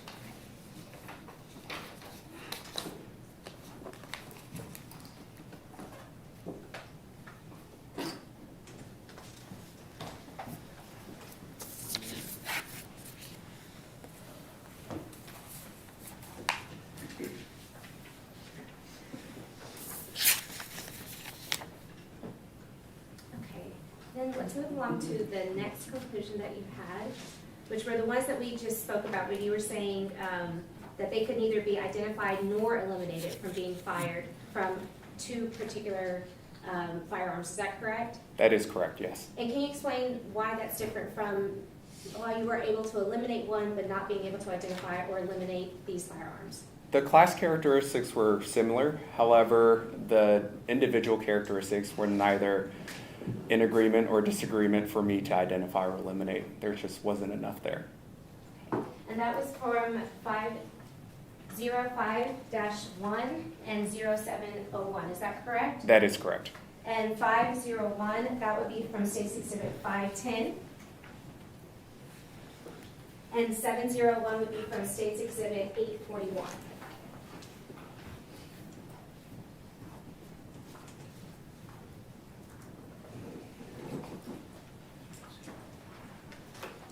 And can you please talk about their next findings? So the next finding, the items 0801, 0827-AA, 0846, and 0902 through 0906 bullet jacket fragments, and bullets, in my opinion, were identified as having been fired from the same firearm. And that was ones that we just talked about, is that correct? That is correct. Okay, so these would be the same. State's Exhibits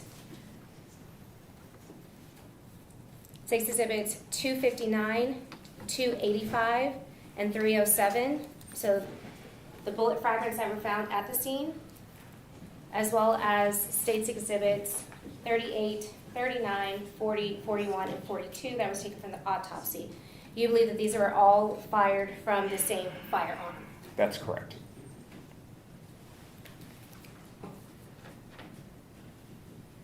Can you please talk about your next findings? The next finding talked about fragments that were submitted, and they were not suitable for forensic microscopic comparison purposes. And why could that be? Based on the bullet design, impact, there's various causes that the bullet would be unsuitable. The rifling marks, the characteristics weren't on the projectile. It could be a piece of fragment that separated.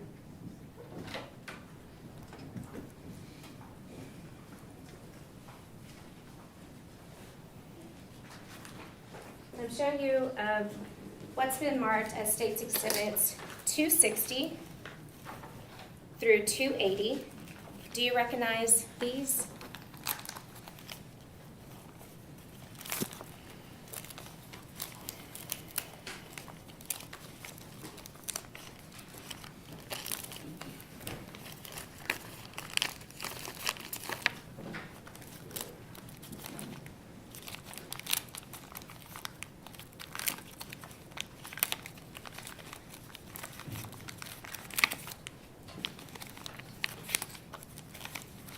I do, yes. And does that correlate to your report of 0802 through 0822? That's correct. These are fired cartridge cases that I analyzed. And these have all been previously admitted as those fire cartridge cases that were collected from the scene.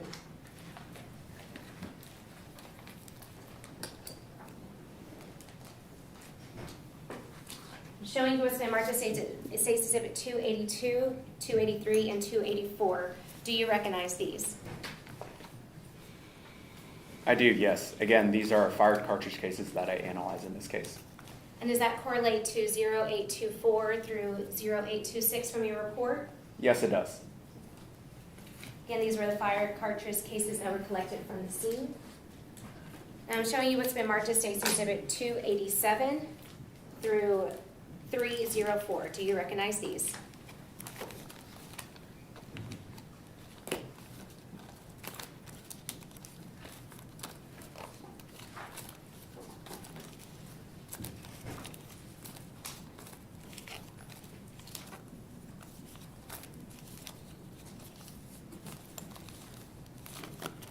Yes, I do. Again, these are fired cartridge cases that I analyze in this case. And that would be, that this would correlate to your report of 0828 through 0845. That's correct. These are all cartridge cases that were collected at the scene. And then lastly, I'm showing you what's been marked as States Exhibit 307 and 308. Do you recognize these? I do, yes. Again, fired cartridge cases that I analyze. And that correlates with 0848 or 48 and as well as 0849. Is that correct? That is correct. Were you able to make a determination as far as these cartridge cases that were collected at the scene to the firearms that were submitted for testing? Yes, I was. What was that? In my opinion, all the submitted fired cartridge cases were eliminated as having been fired from any of the submitted firearms. Okay. Were you able to make a comparison for the fire cartridge cases to themselves? Yes. What was that? In my opinion, all the submitted cartridge cases were identified as having been fired from the same unknown firearm capable of chambering and firing a 5.56 by 45 millimeter cartridge. And that's what you document right here? That is correct.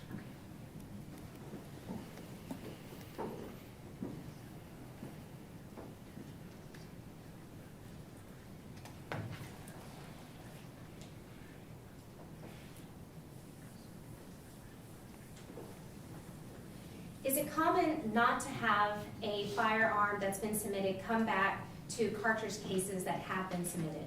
I would just object to the speculation of that. Overall, Can you ask that one more time? Sure.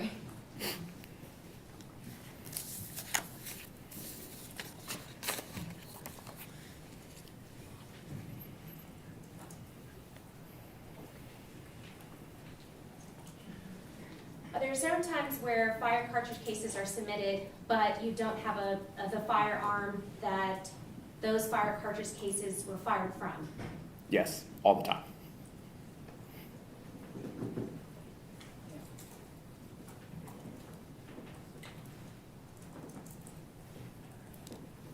And all 44 fire cartridge cases that were submitted, they were all fired from the same unknown firearm. Is that correct? That is correct. Thank you. I'll pass the witness. Move approach. yes.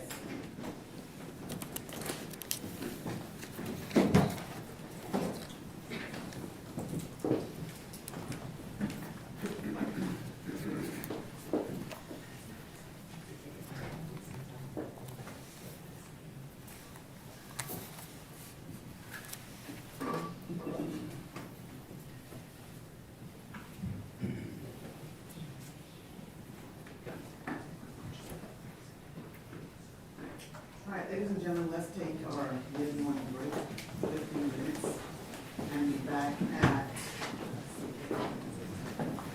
let's be back at 11:05. All right.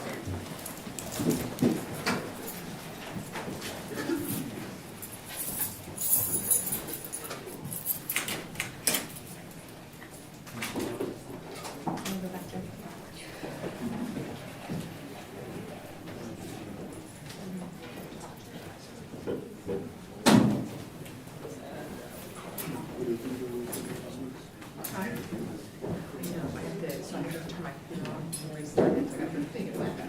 But I need this to. All right, y'all didn't see that.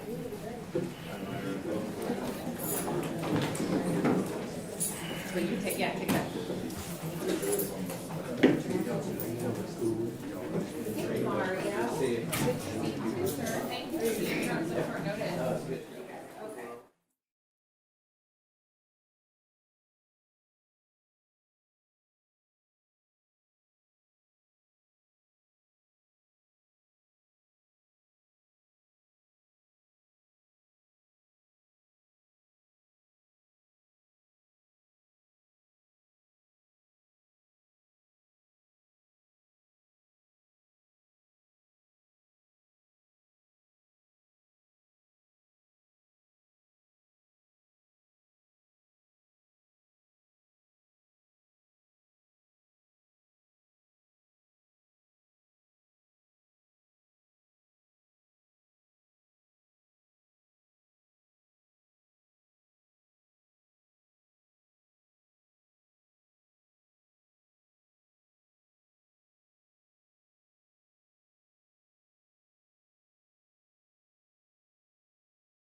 All rise.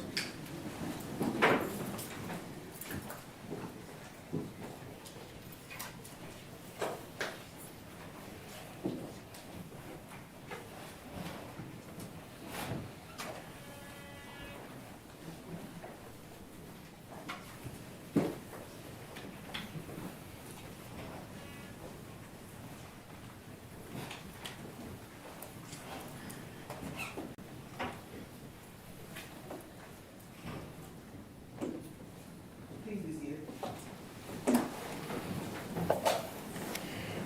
Go back on the record. The record will reflect that the defendant is present, his attorneys, the state is present, the jury is present and seated.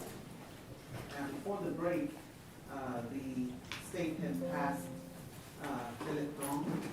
Is the defense ready to cross-examine? Yes, Your Honor. Go ahead. Thank you. Good morning still, I think, sir. Is it appropriate to call you Mr. Duong? Yes. Okay, thank you. I just have a couple of questions as it relates to the report that you generated. Okay. I think that one of the things that you mention in here are class characteristics, is that right? And not in the report, but yes, There was part of your testimony. Correct, yes. Was about class characteristics. And so class characteristics is like a general category, right? It exists in multiple populations, so throughout different manufacturers, different types of guns. Yes. So it's general. Yes. Okay. And you sort of used that analogy about being losing your car in a parking lot. Correct. Okay. And you were using that because, for example, I think you said an SUV, right? That's correct. And SUVs are super common. Correct. That lots and lots and lots of people drive them, right? And that's sort of similar to the way that we deal with class characteristics. They're very common across manufacturers. That's correct. Okay. Like, for example, I think that what you testify to or what your report indicates is that the DPMS rifle, right, and the Smith & Wesson rifle have the same class characteristics. Based on the projectiles, yes. Okay, so again, just another kind of general, many different firearms have the same class characteristics. Right. Okay. And I think that many of the sort of cartridge casings, I guess is how you refer to them in your report, are 5.56 by 45. Is that right? That's correct. And 5.56 by 45 is one of the most common sort of sizes, or it's the most common type of bullet. Is that right? I wouldn't say most common, but it is a common caliber for rifles. And how many rifles, for example, could fire a 5.56 by 45? I couldn't tell you the answer to that. Multiple? Numerous. Okay. So it's not unique to any of the firearms that were here. They fire them, other firearms fire them, is that right? That's correct. Okay. So let's talk a little bit about the matching fired cartridge casings. Okay. I think that we can agree that tool mark comparison is somewhat subjective. It is subjective, absolutely. And so you sort of test fire things and you form an opinion that's based on whatever you can see and some of your sort of own internal analysis. Is that right? Based on training experience, yes. And then you don't just make that decision by yourself. You then have a supervisor or whatever, somebody else that reviews your work. Is that right? Another competent firearms examiner will then verify my work. Okay, so, and you said that happened here. That's correct. Okay. And so, may I approach? Yes, you may. Okay. So, you as a competent firearms expert, right? Yes. And your colleague who That's- reviewed your work, That's correct. also competent, Yes. okay, made the determination that whatever it is that you received to test didn't match this. Correct. Correct. Okay, and so this is just here, but it doesn't Which match. exhibit is that? Which state's exhibit is that? This is going to be a State's Exhibit 508. Thank you. Okay, so, I mean, we have a firearm here, it's heavy, it's big, but it doesn't have anything to do with anything, because it doesn't match any of the things you were asked to test. Correct. All the fired evidence was eliminated to the firearm that you're holding. Okay, and then again, in this State's Exhibit 509, right? And I know you have different numbers. That's correct, yeah, I do. Okay, let me see if I can, It's a red dot on the side of the firearm. a red dot. Oh, nope, my eyes. I cannot see that, I'm sorry. Do you want to look at it and see if you can? If you don't mind. This is item 0401. Okay, which is what? It is a 7.62 by 39 rifle. Okay, so this didn't match what you and your Correct. colleague determined. So this is just here. I mean, the state just brought this here, but it didn't match anything. Doesn't have anything to do with this. Correct. Everything was eliminated to that firearm. Okay. And then this one is State's Exhibit 510. 0501. Okay, because I was you have really good eyes. I'm getting old. Here you go. Yes, it's 0501. Okay, and what's this one? That is a 5.56 by 45 millimeter rifle. Okay, so 5.56 by 45. That's what we were talking about before. Correct. Okay, very, very common. Yes. Okay, and then none of the things that you tested match this.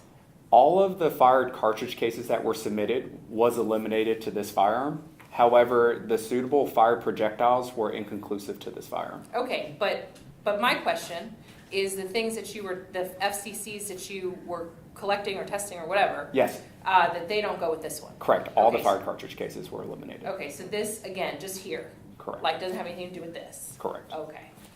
And then obviously, I think you said that did you test this State's Exhibit 1136? I did, yes. That's my item 0601. Okay, and then obviously this is what? It's a 9 millimeter caliber Glock pistol. Okay, so this again. Correct. Everything was eliminated to that pistol. Okay. So these are really just here for show, it sounds like, because they don't match. Objection argumentative. Sustained. Okay. Okay, so, I guess a better way of saying that is your testimony that you're giving us here today is that you and your competent colleague don't have any evidence to offer this jury about the fired cartridge casings and these firearms. My opinion is that I'm so sorry, I just want to make sure that you're able to be responsive to the question that I'm asking. And if I didn't ask it in a good way, I'm happy to rephrase it. But my question to you is, you tested fire cartridge casings, right? correct. Bullet fragments, right? Correct. Other pieces of bullets, is that right? Other fragments and bullets, that's correct. Okay. And your determination is that all of the firearms that the state is bringing up here, they don't match what you found, what you tested. I was unable to link it to any of the firearms submitted.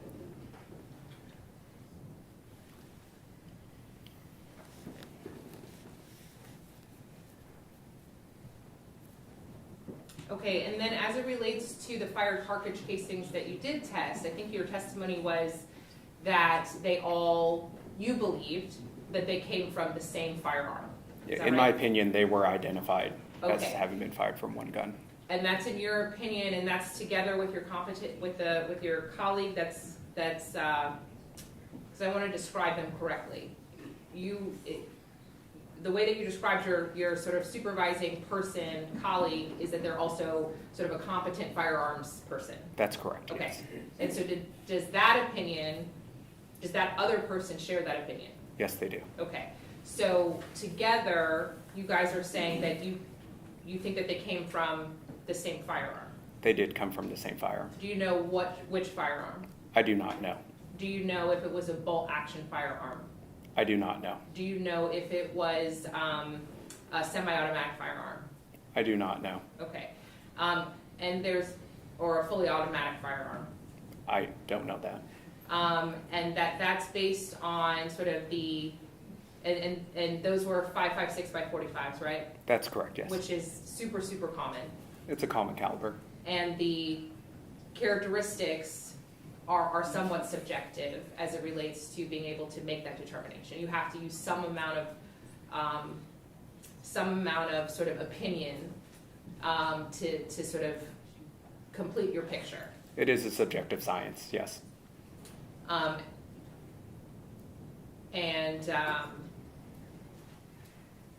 based on that, what you can't be sure of is with the FCCs that they were from the same firing class.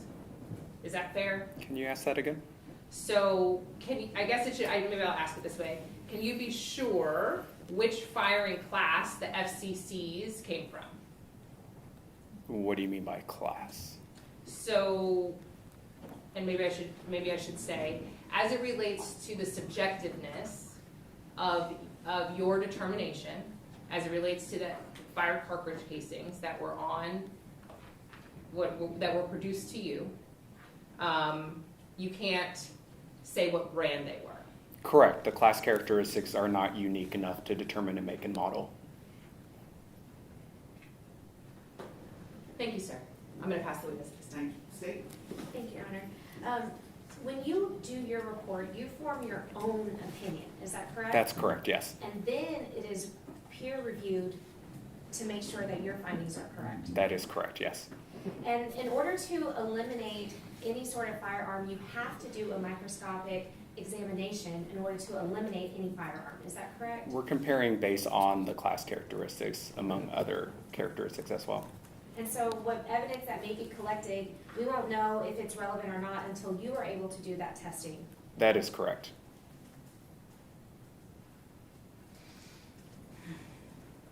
I'll pass the witness. Thank you.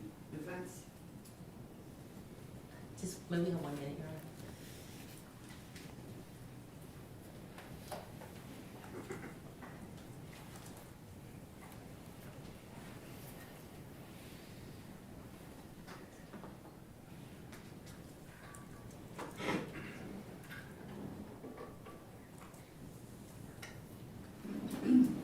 No further questions at this time, Your Honor. Thank you. May this witness be released?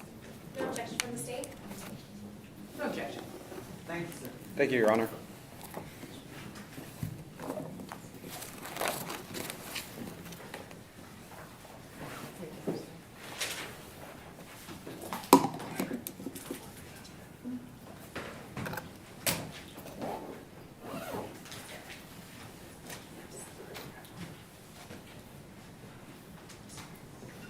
State, call your next witness. State calls Scott Morris.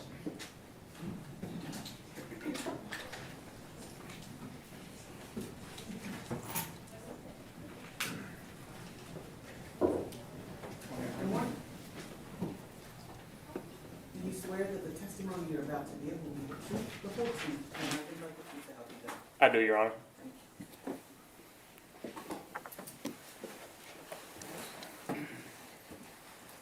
Good morning, sir. Good morning. Could you please introduce yourself to the jury and please spell both your first and last name for our court reporter? My name is Scott Morris, SCOTTMORRIS. And how are you currently employed? I'm currently employed by the FBI. And so when I address you, how would you like me to address you? Just Mr. Morris is fine. All right. I'm not an agent. Okay. Now, Mr. Morris, I kind of want to hop right into things. Your title with the FBI? With the FBI, I'm the Deputy Lab Director. I'm also a Master Digital Forensic Examiner. And can you please tell us, jury, a little bit about your background as it relates to law enforcement prior to the FBI and then now with the FBI? I was employed by the City of Grand Prairie for 21 years. I was a detective for 10 years. In 2015, I was assigned to the North Texas Regional Computer Forensics Laboratory, otherwise known as the NTRCFL. It There, I was trained to do digital forensics, and I was doing digital forensics from 2015 to now. When I retired in 2021, I was hired by the FBI at the same laboratory. And what type of training does one have to be an examiner with the FBI? It starts out with when I went through, about 15 to 18 months of hands-on classes, going to Quantico, Virginia, going on searches in the field, where you're taught the basic file systems, operating systems. Your initial training really covers how to image hard drives, image and deal with laptops and mobile devices. After the initial training, you can go and get additional certifications or authorizations to do Macintosh computers, to do audio and video exams, and a multitude of other things. And so that training continues. Once you've been certified, you continue doing yearly training to keep your training update. And so since 2016, I've had an additional 12 to 1,300 hours of training. And do you maintain and keep up all that training as part of your current position? The training, yes, sir.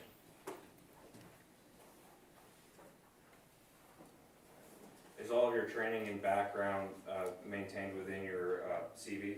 Correct. May I approach, Your Honor? You may, And permission to move about freely during this testimony? yes.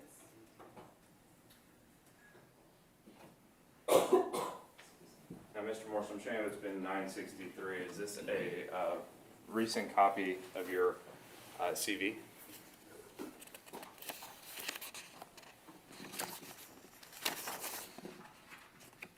Yes, it is. And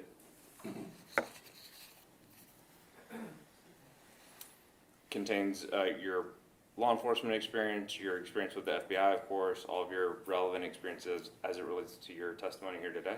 Yes, sir. State would offer State's Exhibit 963 for all purposes previously tendered to the defense counsel.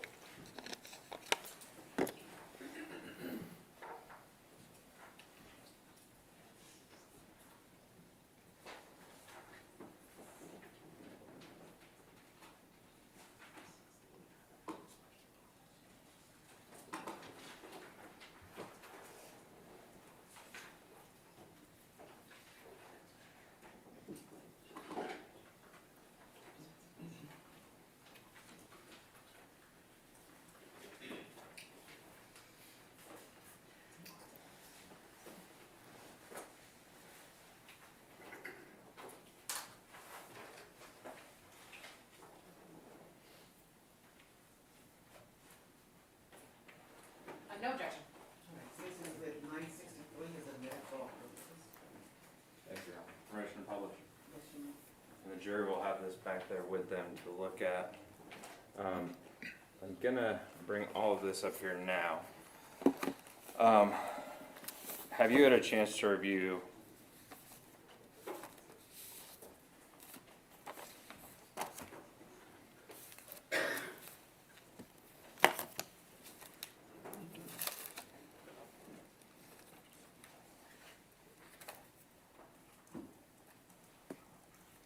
I just want to make sure I don't get too out of order with all of this.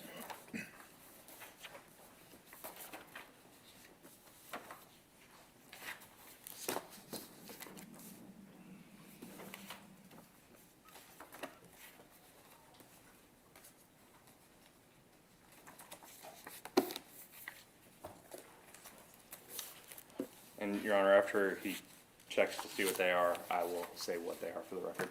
States Exhibit 698 through, 707, are you familiar with those documents? And this?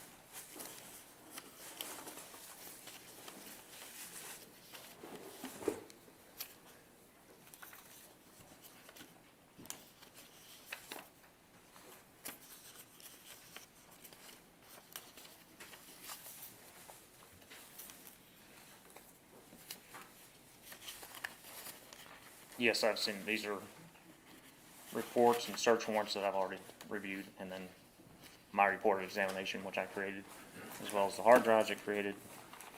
I don't know what this is. Okay. And then yes. State's Exhibits 755 through. Is there one behind that?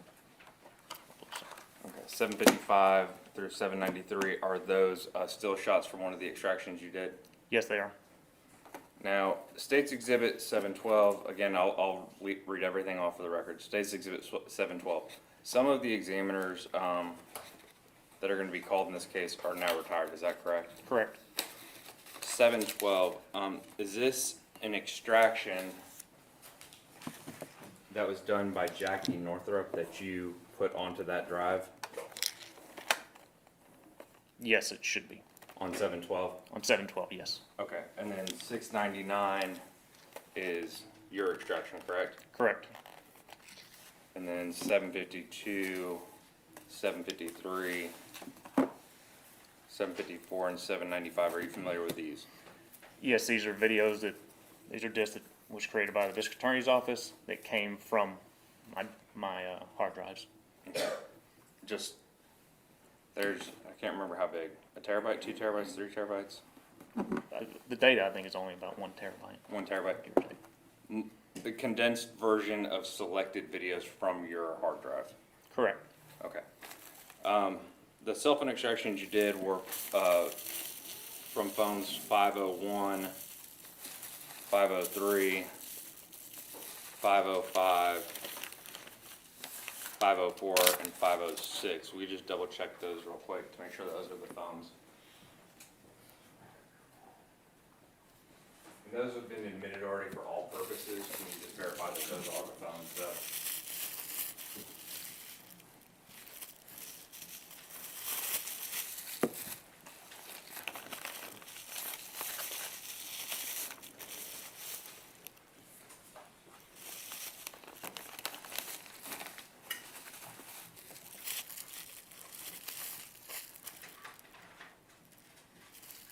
Yes, these are all the phones that I examined. And then State's Exhibit 507, which has already been admitted for all purposes. Correct. This is the DVR I examined.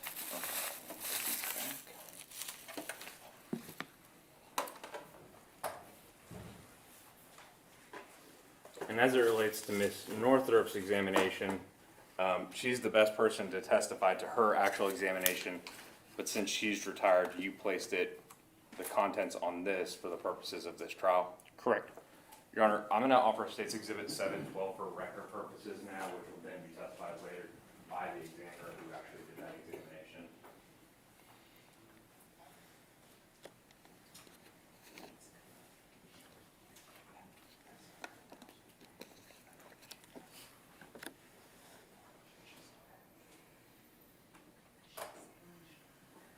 That's the extraction by Northrop.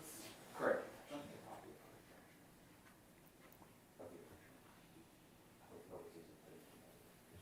Is there an objection to that being?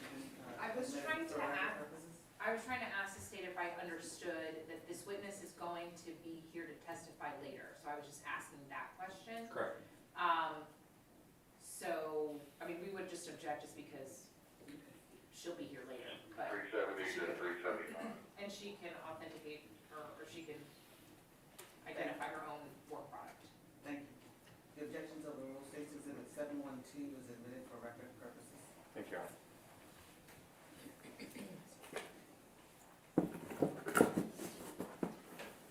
Okay. So I'm gonna kind of go through these now, and so that way we can make a clean record of all these things we've just discussed. 70,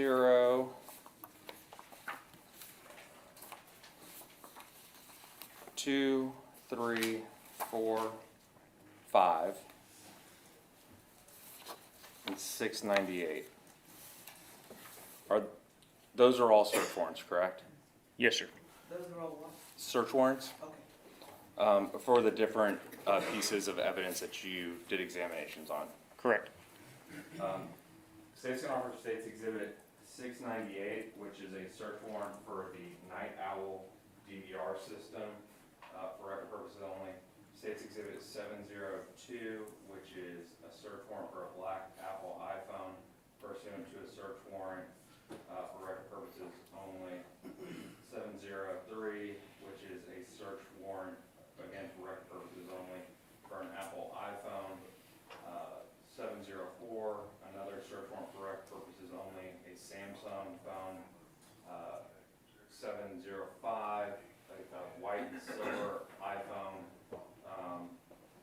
search warrant, and we offer these just for record purposes. These are all items that were Did you seized. say 695 as well?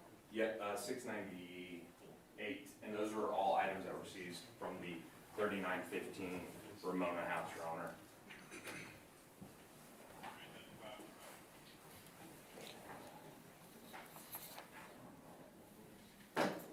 At this time, Your Honor, defense would re-urge its previously filed motion as it relates to these, I think, there's 5 here, I think that there's a total of 6 items, but re-urge our previously filed motion. Okay, thank you. Mr. Evans, if you would restate what each of those exhibits are. I have 703 as the search warrant for the Apple iPhone. So there's multiple iPhones. So 703 is specifically the search warrant for a black Apple iPhone that was seized at Ramona, and the number that NTRCFL uses is DL. I don't need to know that right away. 704 is a Samsung phone. Yes, Your Honor. 705 is what, black and white Apple iPhone, White and silver, Your Honor. white and silver. Is there 695 included in it? I thought I heard you say 695. 698. 698, okay. And that's for the DVR. Yes, Your Honor. All right, the defendant's objections overruled. States Exhibit 703, 704, 705, and 698 are admitted for record purposes. And 702, Your Honor, was another search warrant. Also was a black iPhone. I'm assuming the same objections by the defense, is that right? Yes, that is correct. Okay. States Exhibit 702 is admitted for record purposes. Thank you, Your Honor. Permission, well, not publishing this. Now, 706, what is 706? So this is a Blu-ray disc which I created after the exam was complete in 2025 at the request of the Dallas County District Attorney's Office. I don't know if y'all's disc became corrupt, but it's basically a duplicate of the original disc that I created. And this was so we have one to be put into evidence.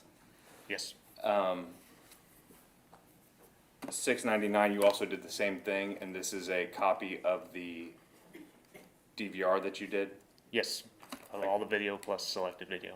And those selected videos on 699 were the selected videos from DPD, from the detective who originally met with you? Correct, the ones he requested. Okay. But both these copies came at my request for purposes of putting into evidence? Yes, sir. But they are exact copies and duplicates of the original extraction that you did? That's correct. State would offer 699, which is a copy of Mr. Morris's cell phone or extraction of the DVR. 706 is all the cell phone extractions that he did in this case. And we'd offer both for all purposes. Did you say 705 and 706? 699. 699. 699 and 706. Any objections?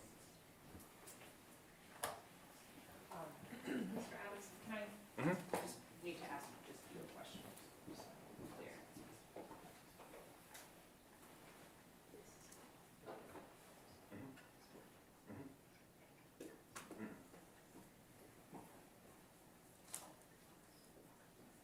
No objection. All right, State's Exhibit 706 and 699 are admitted for all purposes. Permission to publish? You may. We'll leave them here for now. Okay.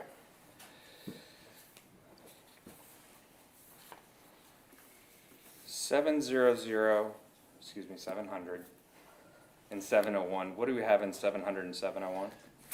These two exhibits, when we process a DVR after we've created a forensic image and we export video, the tool, DVR examiner, creates a report to basically dictate what it is that we've exported out. And each of these is just, the splash page of what was exported. Okay. 707, what do we have here? 707 is going to be my report of examination. Whenever we do an exam at the RCFL, once we're done, we put all of our results in a narrative summary to explain what we did, what questions were asked of us, and what our responses were, what we found. So that's what this is my report of examination. Okay. And 752, 753, 754, and 795. 752 being selected videos from November 10th of 2020 from the DVR. 753 being select videos from 11/11/2020 from the DVR. 754 being select videos from 11/22 from the DVR. 795 being select videos from 11/23 from the DVR. Is that correct? Correct. And in 699, it's a lot of videos because I think it encompasses an entire month. Roughly. And so this just narrows it down kind of to 4 days. Is that fair? Yes, sir. And there was multiple camera angles, so this actually cuts it down to a specific cameras and only 4 days. Correct. There are 8 cameras available. Okay. State would offer 700, 701, 752, 753, 754, and 795 for all purposes.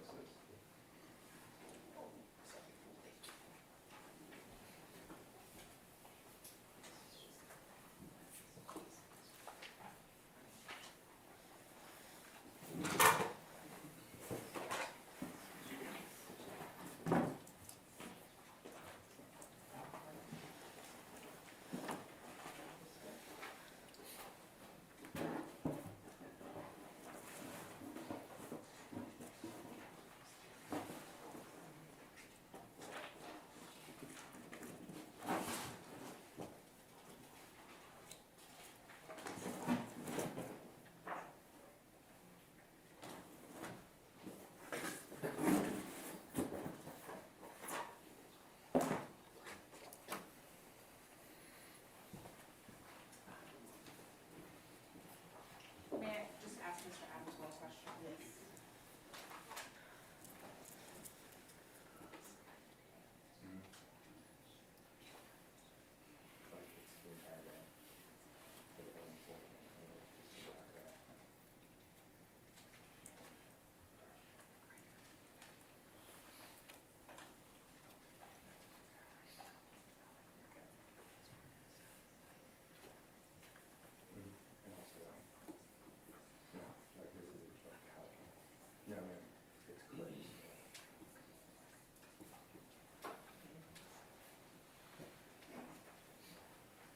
All right, would you, list those exhibits again? 752, 753, 754, and 795. And Your Honor, may I briefly take this witness on board iron?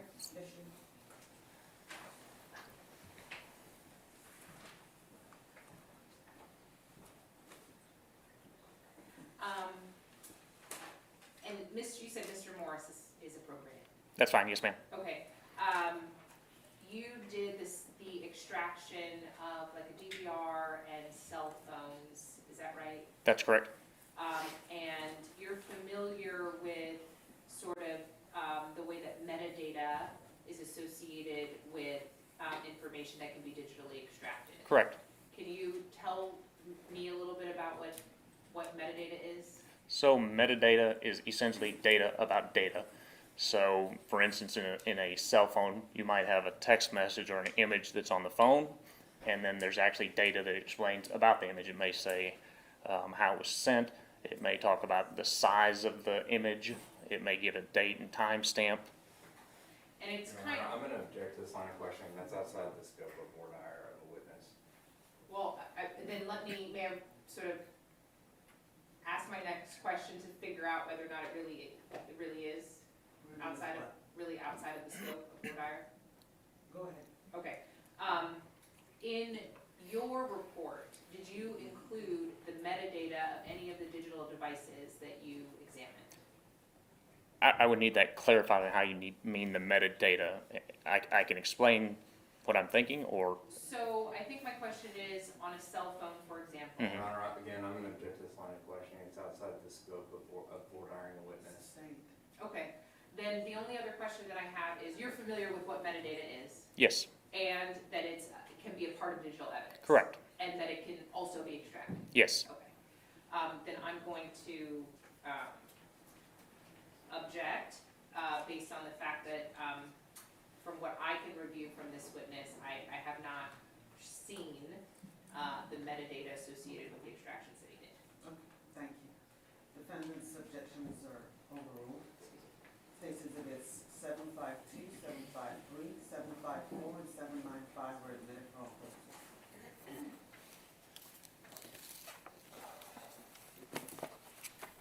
Have you had an opportunity, did I already ask you about these? Yes, Okay. And 755 through 793 are all still shots of just, again, a smaller portion of this terabyte of videos. Is that fair? correct. I was able to go through and review each of the images he presented to me and locate them within the video. State Order 755 through 793 for all purposes, previously tendered to defense counsel.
No objection. Right. State's exhibits 755 through 793 are admitted for all purposes. Now, Mr. Morris, inside this brown envelope, are these just smaller photos of some of these? Very small, Okay, yes. Very small. Okay. Come back to this. Are you familiar with three of the photos that are in 794? Yes, What are three of the photos in 794? the three photos that I recognized immediately were still shots or images I observed on the data extracted from the DVR. That came from your DVR? Correct. Now, I'm showing it's been marked and previously admitted into evidence already before this jury as 751. Is that the fourth photo that's contained on 794? It appears so, yes. At this time, our state would offer State's Exhibit 794 for all purposes. All of the four pictures contained within 794 have been independently already placed into evidence.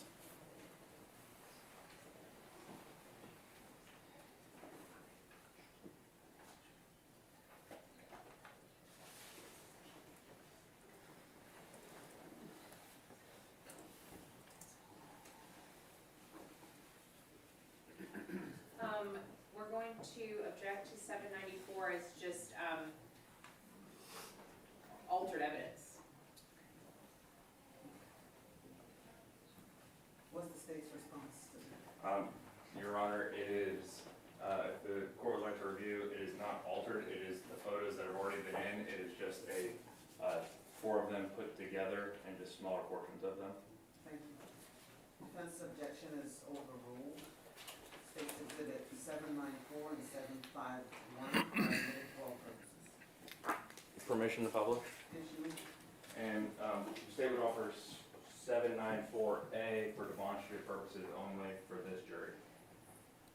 Describe 794. It is the exact same as 794, just larger. Any objection? Oh, yes, that same objection, Your Honor. Thank you. That's overruled. 794A is admitted for demonstrative purposes. Now, Mr. Morris, 794A that we have here, the three photos that came from your extraction are the first two and the fourth one, is that correct? That's correct. And 751, which was previously admitted, the jury will recall the testimony of the freeway and the Kroger truck, but that's the photo that's then placed on here. Okay.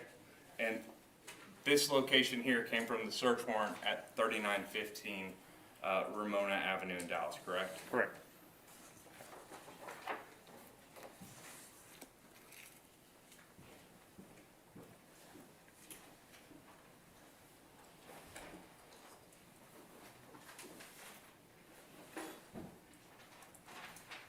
Your Honor, if I may have one moment, please, to set up my videos. Yes. Thank you. And just so I can use your photos as a reference, I'm just gonna grab these real quick. And you said there were how many cameras on this DVR system itself? It had 8 camera views available.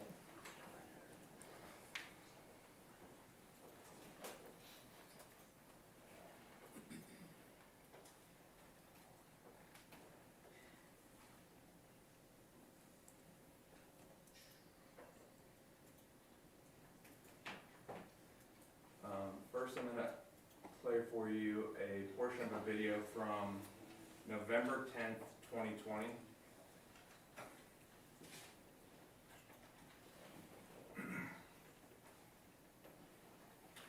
The extraction process itself, before we kind of get into this, I'm going to...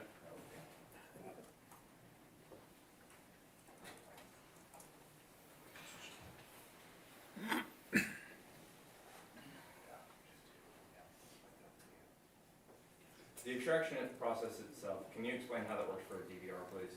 So for a DVR, to kind of preface, once it's submitted into our evidence, it comes in, it's assigned a barcode. In this case, it was given barcode DL114290.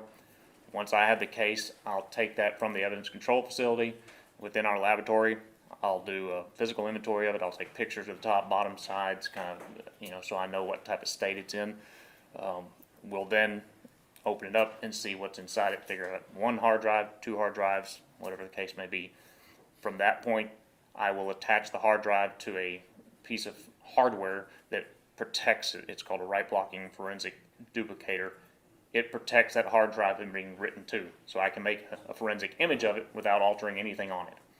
As part of that process, once you create your forensic image, the initial image is going to have a hash value, in layman's terms, similar to a digital fingerprint, that you can, go back and verify as many times you want to make sure that your image has not been altered at all during the examination. So you create your image, it has a couple of hash values, and then if you go back a year later, 5 years later, 10 years later to that forensic image, it should always be the same, showing that we haven't changed anything. However, when you create the forensic image, it's not in human readable form, it's in computer language. So then you would need a tool, in this case DVR examiner, to process it and put it so that it can be viewed. So you would create your forensic image, have it verified, you know it's correct, then process it with DVR examiner and have it, process all the video clips that are available, and then you can sort through and search for whatever you need to, or whatever's asked of you by the search warrant and the requester. And there's a timestamp on this video. Do you see that timestamp? Yes, I do. Now, in your report that's in evidence for the jury, you notate that there's an offset to the timestamp. Can you Correct. explain what an offset means? An offset is essentially, in this case, that the DVR the DVR is showing one time and it's not accurate to real time. In this case, it was 58 minutes approximately, 58 minutes, 42 seconds ahead of real time. Excuse me. So you would then have to make sure you're aware of that so that when you're selecting video and looking for specific time frames, you know that your video is off by approximately an hour.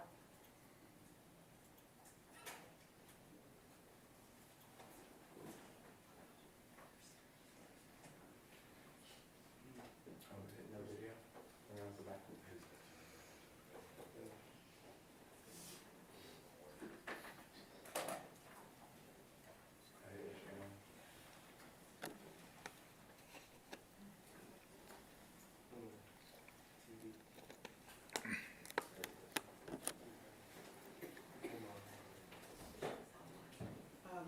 Debbie Wheeler, would you go over there and assist? We don't want the, sir, that's the difference. Okay, it's the song now. Thank you, though.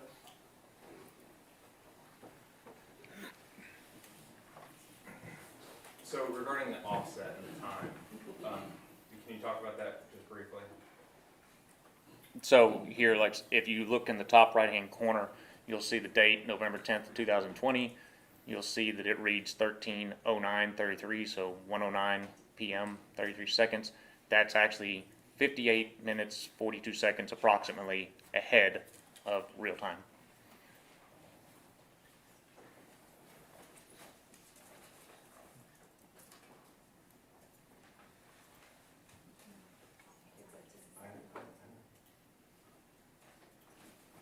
Do you know how to get rid of the,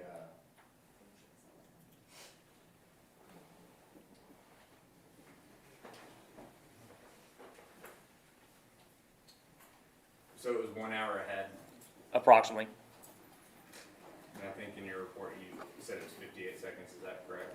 58 minutes and Sorry, 58 minutes. roughly. There we go. Thank you. All right, I'm gonna move forward to 13:09, 36 seconds. So this would have been, really, roughly 12, 11, and 36 seconds-ish Roughly, correct. on November 10th. That's correct.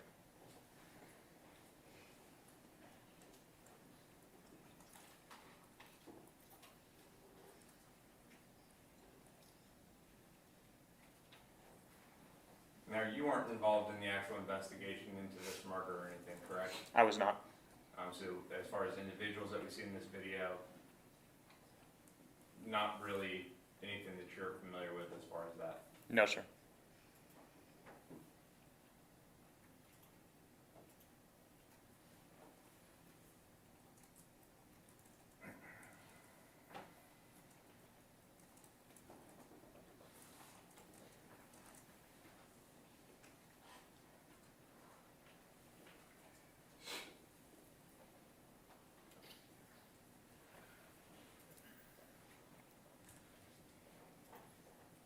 Publishing what is still the 10th at 17.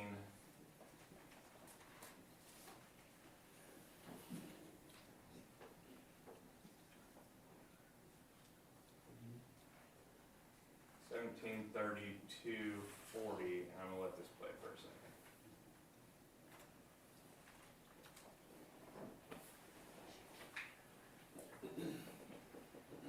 And that's, when I say 17:32:55 seconds, that's the video time, but actually real time being 16:32. Correct. So 4:38 Dallas time. Correct. The time in the upper right-hand corner is the DVR's time.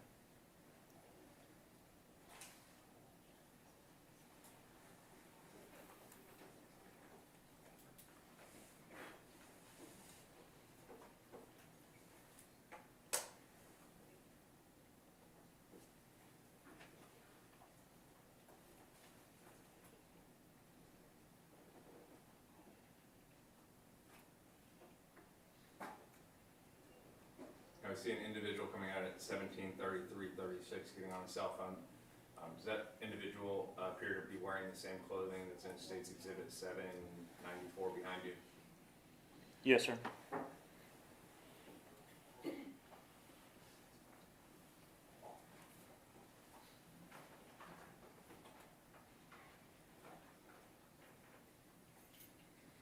lights dimmed.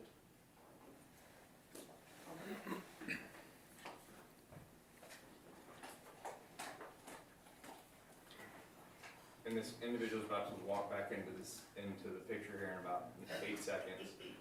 You are law enforcement, and you still are, you're FBI. But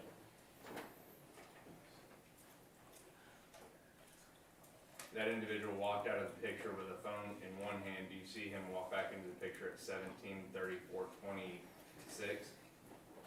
Yes, And do you see something in his other hand?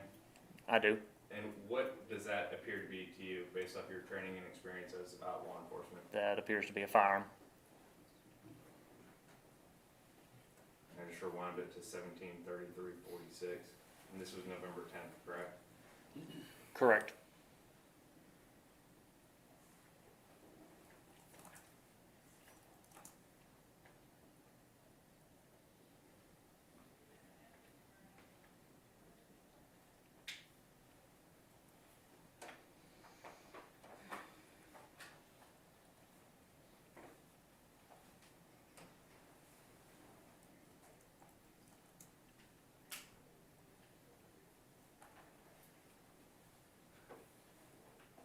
And at 17:34:23, we see him walk in.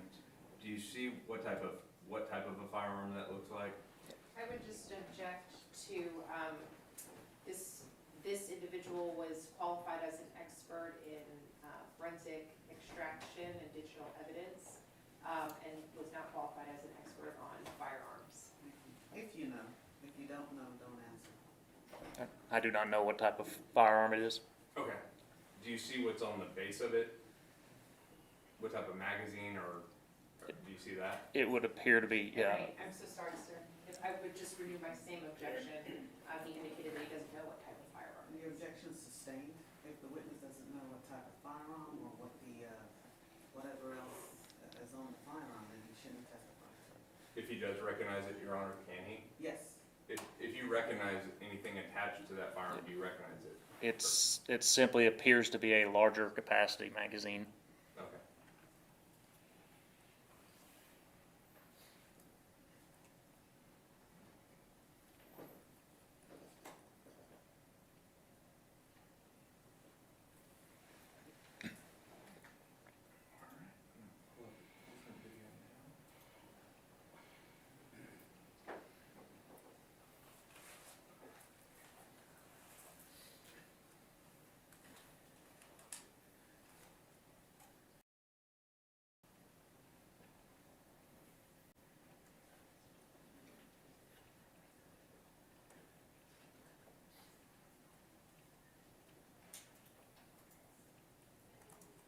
I'm gonna go over to camera 7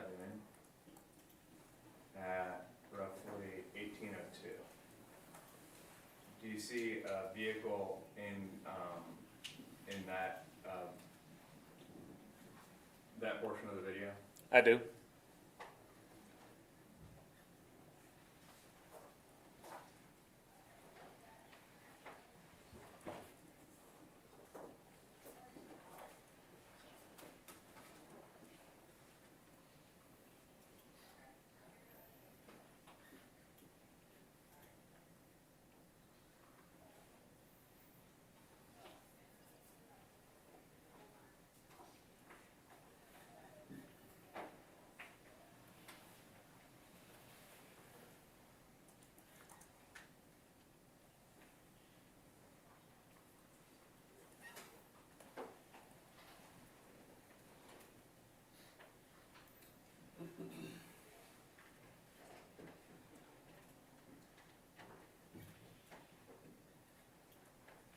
At 18:06:43, we're playing now from camera 7,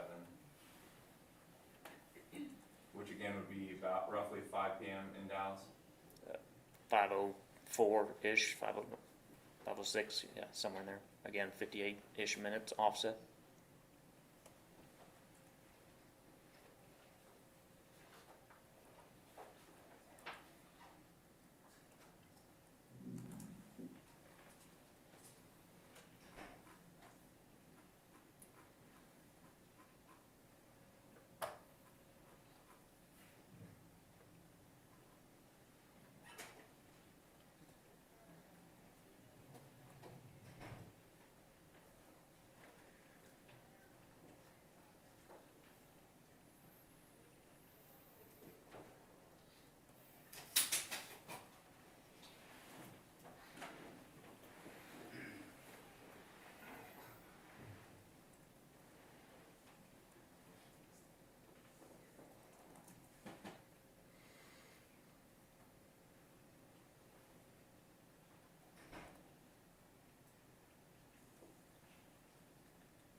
1809, we see that car begin to move, correct? Correct.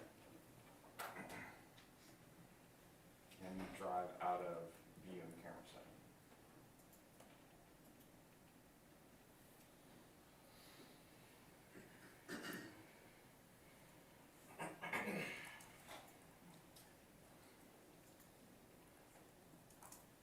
Going back to the other camera for that 18.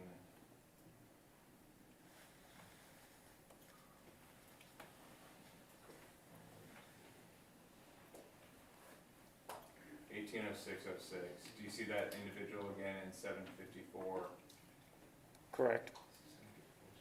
Excuse me.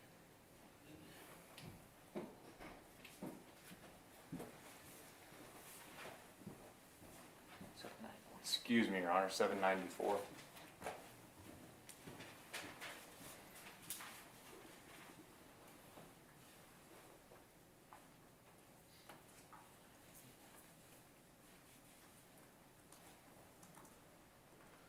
I'm just going to let this play for a moment. Do you see this person, the same person exiting the house at 180646? Yes, sir. And do you see what appears to be under his arm?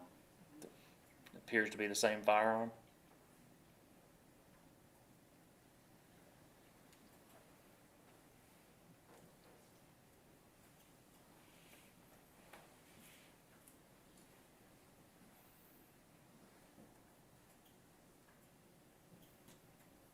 And we see that black car, it's moved now at 1809:36 into that camera view. Correct.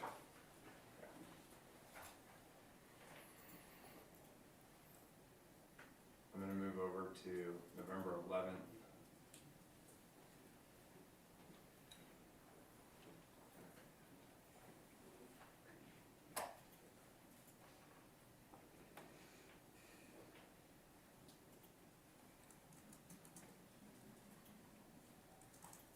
November 11th, camera 3.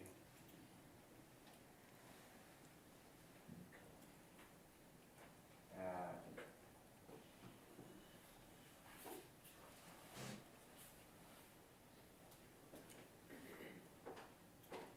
13:48.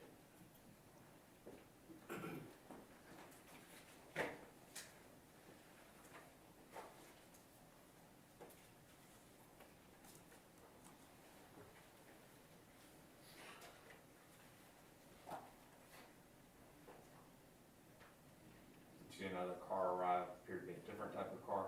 Yes, sir. And this is November 11th at approximately 12:48 p.m.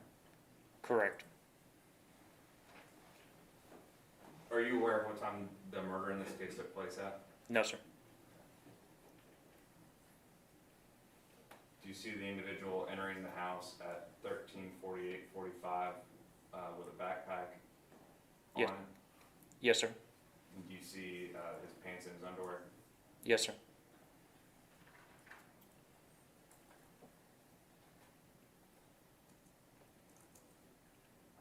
And he's there with another individual. Correct.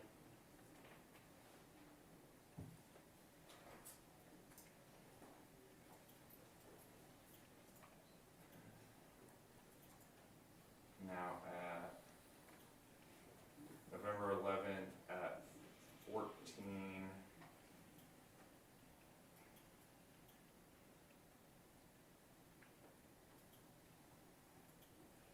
Oh, 18 is where I'm gonna start playing.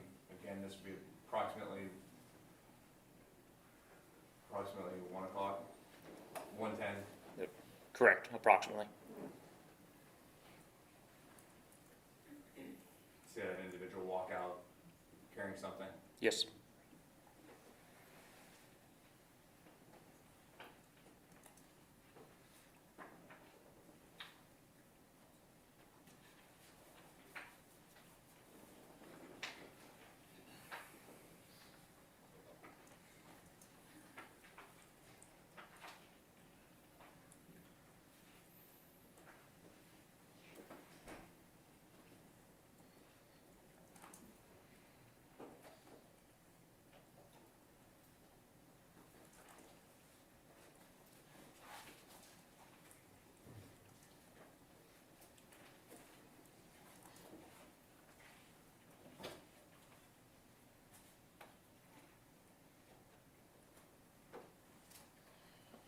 14:09:20, that individual comes back out of the house again, and do you see anything in his hands when he comes back out at, I think, 22, 23-ish?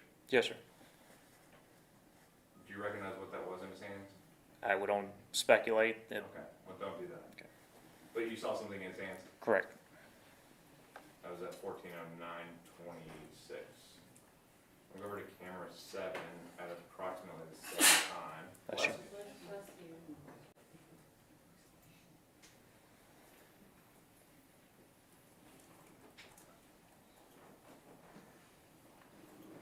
And so this is that same camera angle that we saw from the previous night of November 10th, is that correct? It appears to camera 7.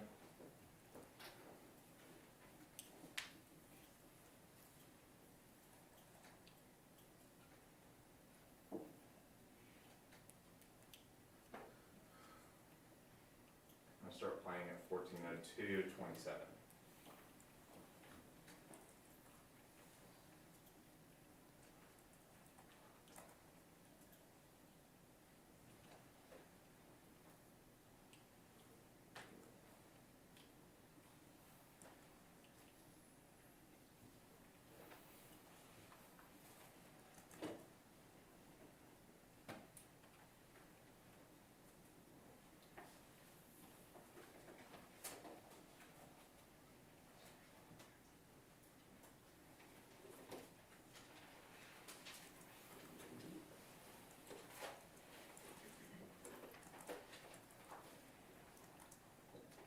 And fast forward to 14:08.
And at 14:10:12, what do you see going on in the video?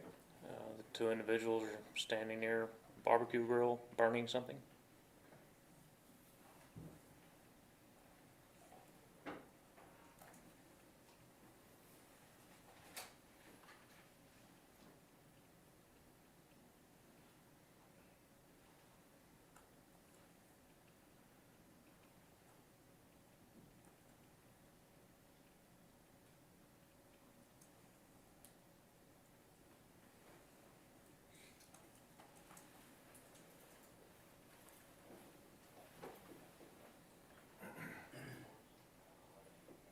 Now, just going through some of these slides,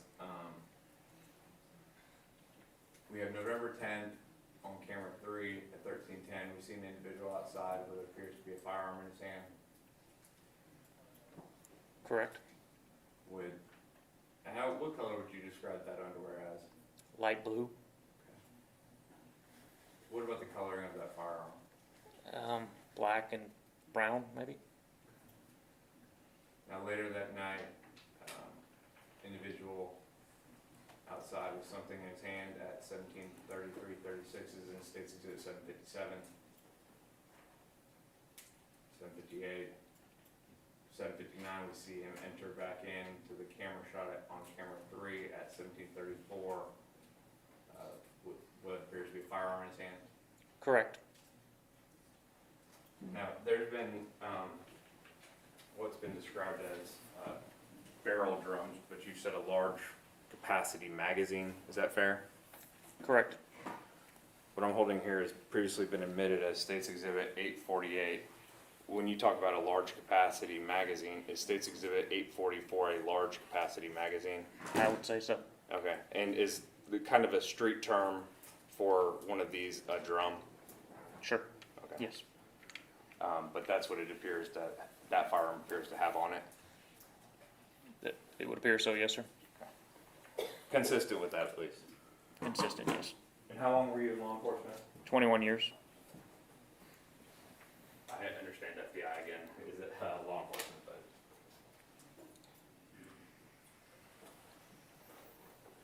Seven, sorry, 750, or 760, 761 is the Camaro. 762, we have the individual leaving the house. 764, you can see he has something in his mouth, but carrying something in his arms. Is that fair? Correct. 765, getting into that same black Camaro.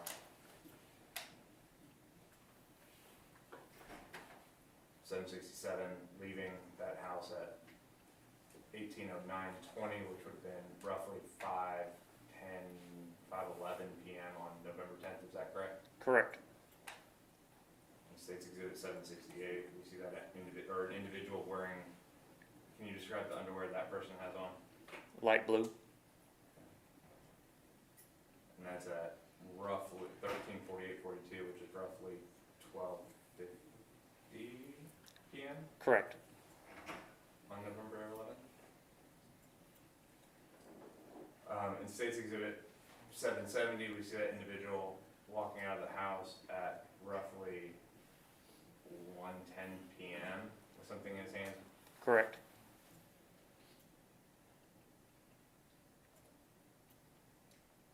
772, we see him going to what appears to be a grill. 779, something in his hands with, that's white and red in color. Correct.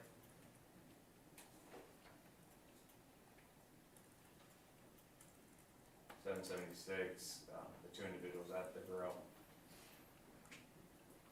778, pouring something into the grill. 779, we see something beginning to burn. Is that fair? Fair. Correct. 780, something burning as well. Correct. Now, there's other still shots from later in the evening. 781 is at 18:09, so roughly 5:01 p.m. or 5:11 p.m. Yeah, roughly about 5:10, 5:11 p.m. Okay. Can you describe what the two people in that picture are wearing? The male is wearing black pants and a long sleeve blue shirt. The female is wearing like yellowish green shorts and a black t-shirt with a design across the front. 752 is an individual leaving at 9:13. Does that sound right? About 9:06, 9:07 Okay. Oh, yeah, sorry. ish. Math's off. Now, jumping ahead in, I think it's 783. 783. This is 11:22 at 1637. But these are all the photos that have already been admitted through you. Correct. You see an individual getting into a silver car, you see it's exhibit 786 at approximately 4 p.m. Yes.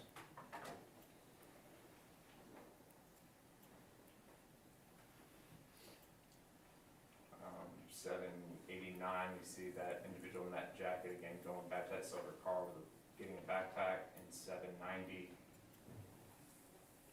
791 going back to that car, Correct. 792 talking to somebody, Correct. 793 is just taillights on a vehicle. Is that fair? Fair. Yes.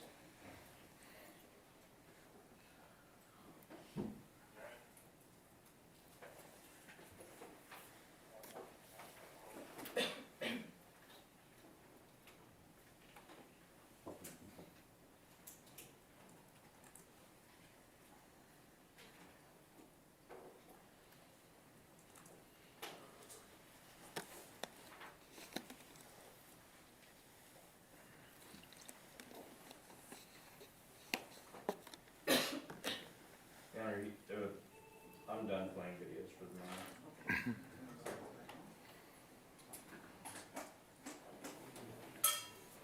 It's about 12:21. Do you have much more with this witness? I do, Your Honor. All right. Ladies and gentlemen, let's take a 1-hour lunch break and be back here at 1:30. All rise.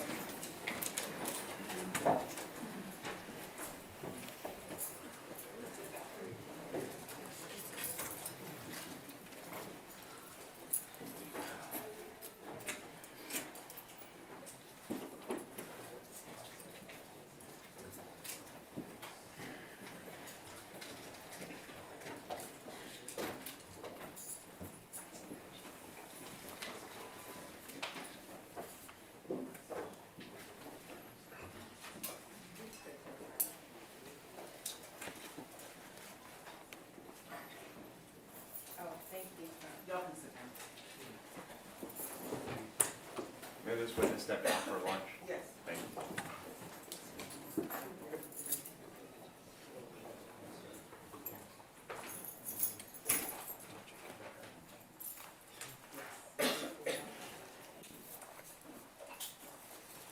Since this was from yesterday, would you like it back in?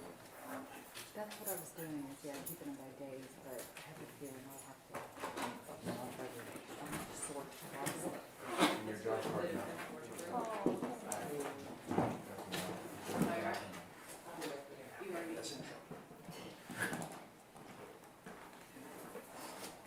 We have the exhibits on the counter. You should be on this side. Should have been admitted already.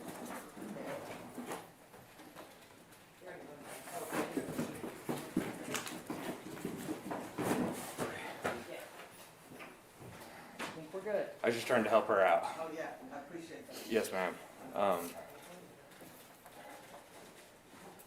I will just leave since he's still in stand. Is it okay to leave here? Get them to the. Okay. Yes, ma'am. Thank you. And this, you're gonna want this back. Yeah. Okay.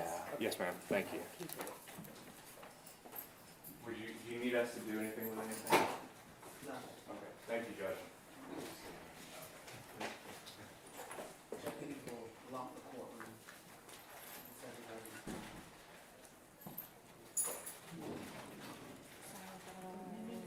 Your turn, take your turn. Sir, were you needing something? Oh, with the trial. No, I'm talking to. I was just gonna grab the microphone. so Okay, you come can- on. Sometimes I forget we have firearms in here. It's like, can't have those just sitting out. Right.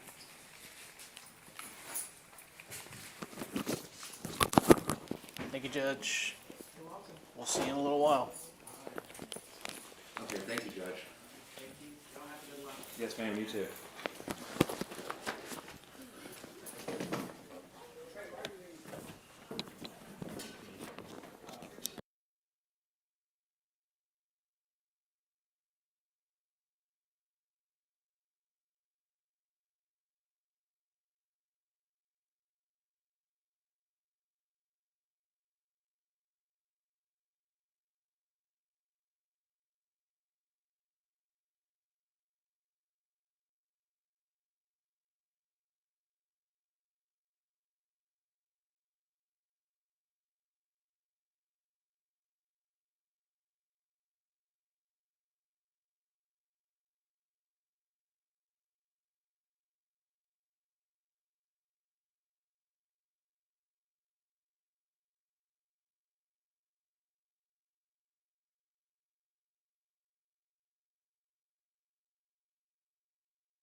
And we'll figure it out over the weekend. That way you guys can be done.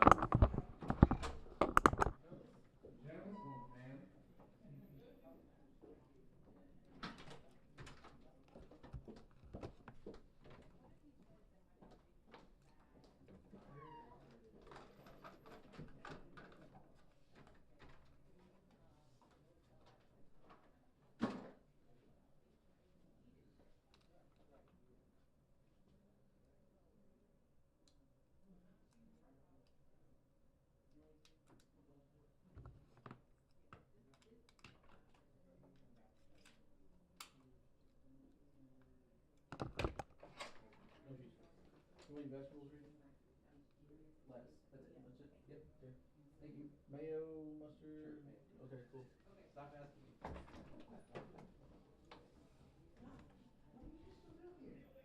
Andy Pauline. Hey, we could take IB-21 down the court thing. They're off for an hour lunch break, so I'll give you a call back. Thank you.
Hey, are you still in the little back room?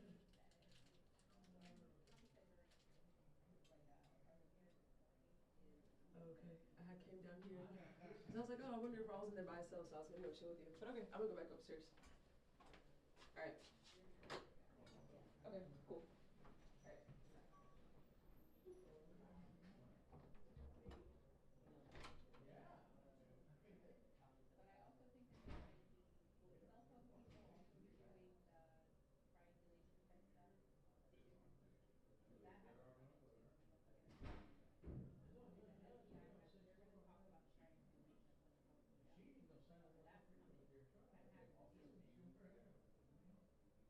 There've been people walking here and trying to get judges signed this shit. The cell phone people, all FBI. Yes, that's what he's saying. The best part is, and this is the part that I don't know who it is. I extracted this guy here today. They're probably just Getting it in. Getting I extracted, got getting it an in. investigator that's a digital forensic investigator, who look at the fingerprints. That's the guy that's been sitting right Barnum's there. gonna be the one that put in her phone. Further. I'm not worried about that, but I think that This is the whole one, Barnum, well, it's gonna be the and phone. at her cell phone, It's gonna be like, they're gonna call some if they get rid of FBI all their person stuff, to do you all know. this triangulation. And it's back to what we were talking about.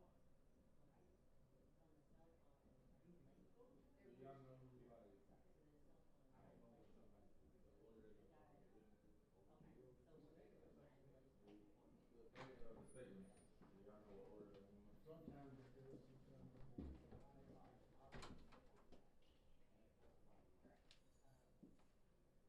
I mean, it's like a love-hate relationship. I feel like it's a little. If we can walk out here in the hallway and have a conversation, walk in here and start talking. Now, does he have a little bit extra on his side? Let him know that. You know, it's really gonna be more of a, this guy? What time you leave today? I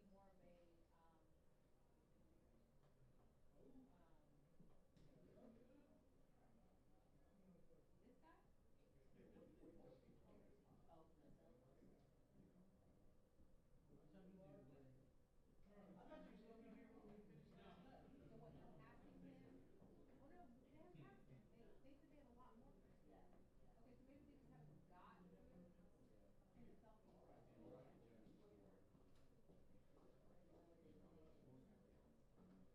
Okay, so maybe they just haven't gotten his cell phone. Well, they did ask, like, can you,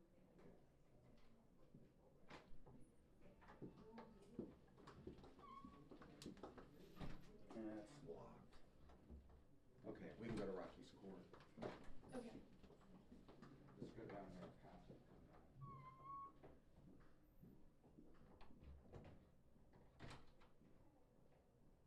I swear to God, if you have to go to Ellis today, I might stab your tires. Okay.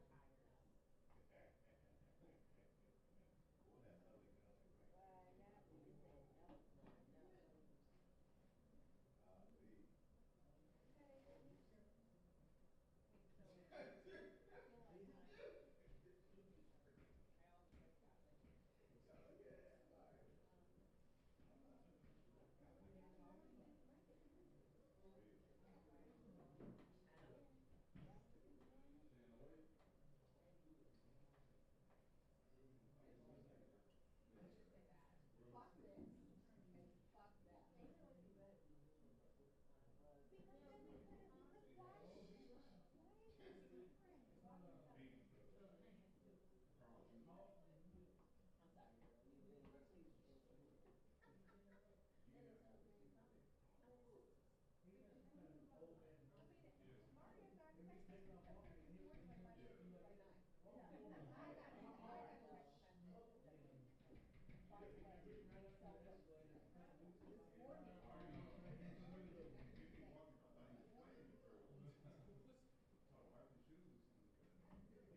I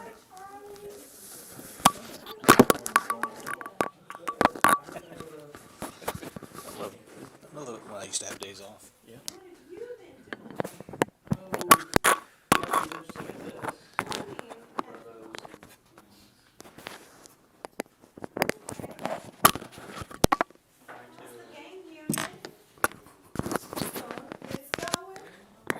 Trying to, you remember Steve Bell shooting the Whataburger on? Yeah. Trying to get their mom. Portia? Portia, yeah. Portia? Soliciting, getting a Yeah. membership. Hey, she's just trying to protect the family. She's a recruiter She for the is family. of her own family. Of her own. She just wants to make sure her kids have organized activities. Exactly, and they do. I mean, literally a mama that sends her kids out to go. Yeah. Oh, you're getting bullied at school? Let's go. Yep. She'll be like, come on. And you better not lose no fight.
Mr. Morris, you've already looked at these smaller exhibits, the smaller little playing cards, I guess, with Velcro of some of the still shots that are already in evidence, correct? Correct.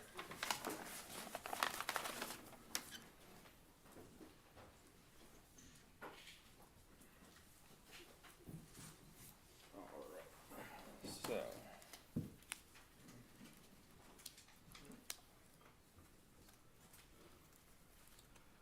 so in 755, a still shot of two individuals outside that house and around 12-ish, 12:10-ish, 12:10-ish, give or on take. the 10th. Correct.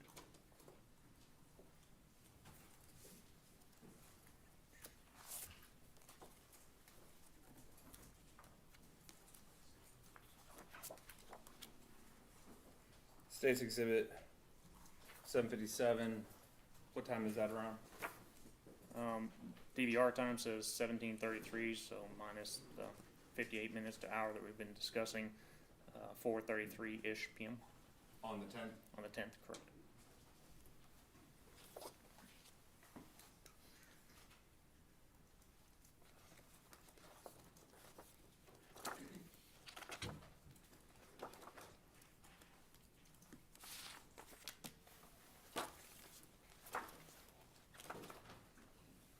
State's Exhibit 767, what time is that and what day? DVR time displayed at 18:09, 20 seconds on November 10th.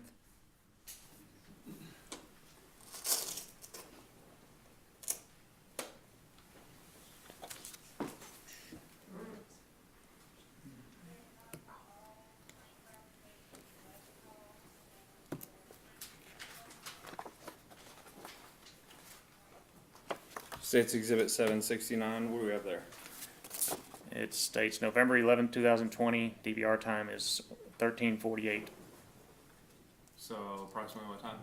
12:48 if we're, again, we have the 58-minute to 59-minute offset, so approximately an hour.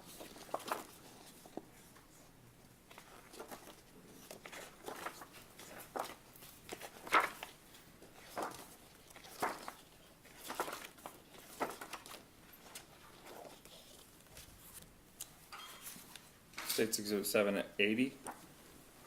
November 11th, 2020, DVR time 14:10, so again, roughly 1 hour ahead, so 1:10 p.m. And that was approximately, or that was when the fire is going. Correct. In the grill. I know it's kind of hard to see way out there in the video, but.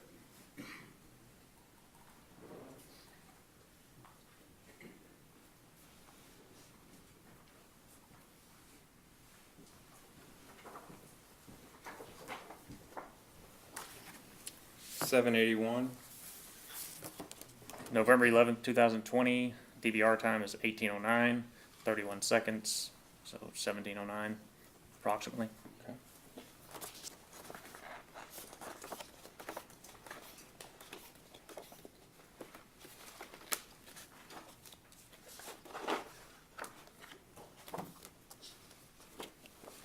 $791. November 22nd, 2020, DVR time is 22:28, 54 seconds, so approximately 9:28, 9:30 p.m.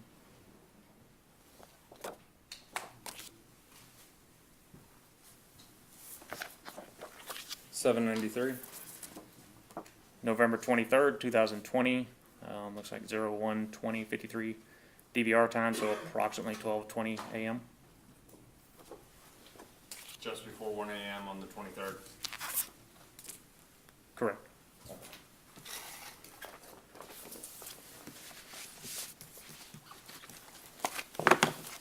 Now, can you explain when you do an extraction, we'll start with the DVR. Can you explain the actual process of detective I know we kind of got through a lot of stuff very quickly and we didn't go into all the processes that are involved in it, but hypothetically, I'm a detective, I have a search warrant, I have the DVR, I bring it to you, here's a search warrant to search what's maintained in it. Can you walk this jury through an extraction of a DVR? So in our world, I probably refer it to as imaging as DVR. Forensic images are more, kind of appropriate for hard drives and such, whereas extractions are more commonly linked with cell phones. So for a DVR, as I said earlier, it comes in, it gets assigned to somebody. In this case, it was assigned to me. I take the DVR out, I do my physical inventory of it, and open it up, look at the inside, what type of hard drive does it have, size, model number, take photographs, all that kind of stuff. Prior to that or during, I'm also comparing it to the search warrant.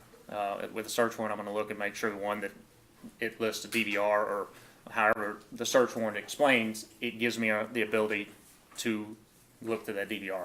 So I've got to stay within the four corners, as it's referred to, of search warrant, make sure I don't go outside my boundaries. Is what's being asked of me covered in the warrant? If it is, then I proceed. And like I explained, I would take a piece of hardware that is going to write block and make sure I don't write to the DVR. I'm going to get a pristine forensic image. It's going to have the hash values we discussed as far as kind of digital fingerprint to make sure that I can go back to my forensic image, a day after, 10 days after, 10 years later. If I run it again, it'll show that I never altered the image. So the image was pristine the entire time in that case. In this exam, that was all accurate. But that's just a forensic image. If I gave you the forensic image, you wouldn't be able to do anything with it, as far as reading it. You would have to have a tool to process it. In this case, I used DVR Examiner. You take DVR Examiner, you connect it to your image, and let it process all the video and put it out by date, camera, kind of all that type of information that you would want to know. From there, again, it depends on the detective or the investigator. Do they want specific video? Do they want everything? What are they requesting?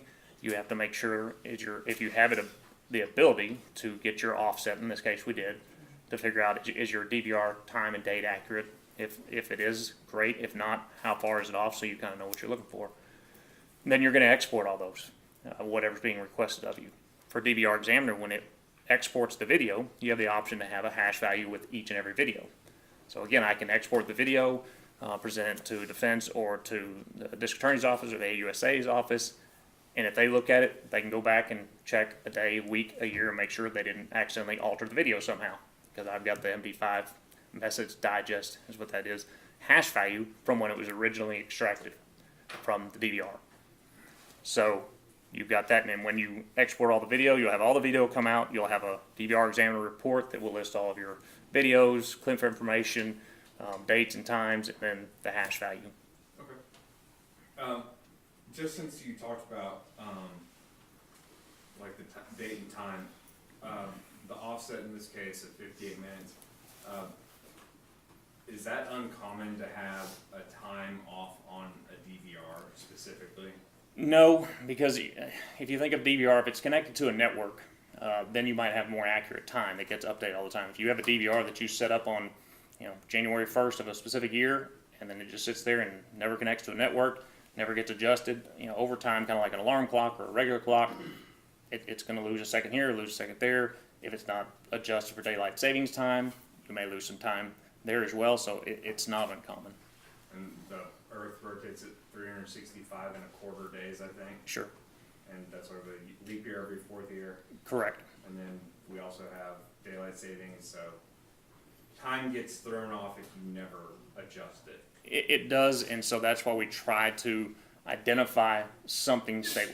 Can we identify something in there that gives us a reference to our offset? Sometimes if the DVR is password protected and we can't actually pull it up and see what the accurate settings on there, I've had instances where I've requested from the detectives, can you tell me the first time an officer arrives on scene? Because usually they arrive on scene, they notify dispatch. Okay, well now I've got I see the first officer on scene, they told me the first officer arrived on scene at this time. Okay, now I've got a point of reference and I can see if my time and date is accurate or not. And so there are ways to do it, but in this case you didn't have to go to that length to determine the offset. Correct. This one was not password protected, so I was readily able to see the date and time that it displayed. Now, as far as an extraction of a cellular device, how is that the same and or different than doing a forensic image of a DVR? So there's a couple differences. the procedure's still the same. You're still checking search warrant, still doing physical inventory of the phone. Is it on, off, whatever? Where the biggest differences come in is that when you obtain an extraction of a cell phone, well, it has to be on to do that. By and large, there's old ones, maybe not, but it has to be on. And so that's when you're getting that extraction, unlike a hard drive that's off, that extraction you get is a one-time hash value that you'll get for that. So if I obtain an abstraction on a specific date, again, say January 1st, if you went back to that phone and wanted to extract it again, well, you're gonna have to power on the phone. It's gonna start changing things, so the next extraction you get, that will not change. However, when we obtain the extraction, whichever one we do, it's encapsulated, and you can hash value that. So then again, my extraction, then it's similar. I can go back to my raw extraction, I can run that hash value 1 year, 5 year, 10 years later, and it should match, showing that nobody's altered that extraction in any way during processing or examination. But every time if you were to do a new one, turn on the phone, turn off the phone, there's new data, the phone cycles, there's all kinds of stuff that connects to the network potentially. Potentially. Now, when we extract a phone, when it comes into the lab, we do whatever's necessary to remove or limit any network connectivity. We don't want to connect to the network. If there's a SIM card you take out, you can put it in airplane mode, great. If it's something that's got to go straight to a machine, we try to get it straight to an extractor machine to do that. And then we use a couple different tools. Some of the well-known brands you may have heard are Gray Key, Magnet Gray Key, Cellbrite. Those are the two kind of largest extraction devices out there. And you'll take it, you connect it to an exam machine that's running one of those softwares, and you go through the process. Very simple. You follow the instructions on the screen. Do this, do that. Get your extraction, save it to a drive. It's going to give you a hash value, and you move on. And then again, if I gave you just the raw extraction, you wouldn't be able to plug it in and do anything with it without something to process it. Again, put it in something readable so that you know what you're looking at. And is that what's been already admitted, that readable format? Correct. How, once you provide that either to the district attorney's office, the U.S. attorney's office, a law enforcement agency, well, let me backtrack real quick. When you do an extraction of a cellular device, do you comb through and look for evidence as it relates to a case, or are you just pulling all of the data from the phone? So two things come into play there. One is the search warrant, like I said, or whatever legal authority, it could be consent. And the other is the request from the investigator. So we put those two together to figure out what we're going to do. A lot of times these days, investigators are a little more familiar with some of the tools, and they'll say, can I just have what's referred to as a portable case? With Cellbrite, it's called a reader report, and it kind of puts everything to where they can go through it themselves. And so if maybe a narcotics investigation, I may not be up to date on all the lingo and narcotics investigation, all this stuff. Well, they're going to do that themselves. And so we give them this portable case, and they can go through it. They say, well, this, and they can make their own tags. This is important, this is important, this is important. And then they can create smaller reports from there that are more specific to their investigation. There are times, if you might think of maybe a child abuse case or something that it's more specific, more understandable, they can say, no, we would like the examiner to go through and look for images or videos or evidence related to this specific offense. And then we go in and we do our own analysis and provide similar results, but we're the ones that comb through it and do the exam. Most forensic examiners would prefer that second one, where we have a little more control, going through and being able to later testify and say, this is what you have. A lot these days is investigators wanting to do it themselves, and so they ask for a portable case. In the example you give, child abuse, so whether it's crimes against children, a child pornography type case, where there's certain things that the investigator is looking for, that might be something where they lay that out to you. Correct, and they would just be specific on what they're looking for. It wouldn't just be go find a bunch of images. They would need to we would work with them and say, what is it you're looking for? What do you need? Is there time frames? Is there specific, if you're looking for messages, are you looking for messages from a specific phone or contact, so that we can narrow it down so we don't turn around and just say, oh, here's everything. They can ask for that, and we will provide what they ask for and what the warrant allows for. We would prefer to do more of a forensic examination if given the choice. And in this case, what were you asked to do? So on this one, for the DVR, for example, originally the initial request came in to ask for video on November 11th, I believe. In further discussions with the detective, that you have to allow for, again, the time offset, but, midnight could be video starting a couple hours before. So you're kind of looking at the 10th and the 11th. Once he saw some of the video that was located that seemed responsive to his request, then he also requested all the video that was available. And so that's why in my report I have two kind of exports. I have the selected one. Here's the specific video he asked for that he found relevant. And then here's the second amended part of the request where he says, well, I want everything so I can review everything within that DVR. And assuming, in this case, the warrant allowed for everything to be extracted and examined, then you provide everything. Correct. I mean, if the warrant had been specific to say only these dates, if he would have asked for everything, I would have had to say, well, no, your warrant only allows for these 2 or 3 days. You need to either go get another warrant or just understand that I'm not going to be able to provide that, and that's up to the investigator.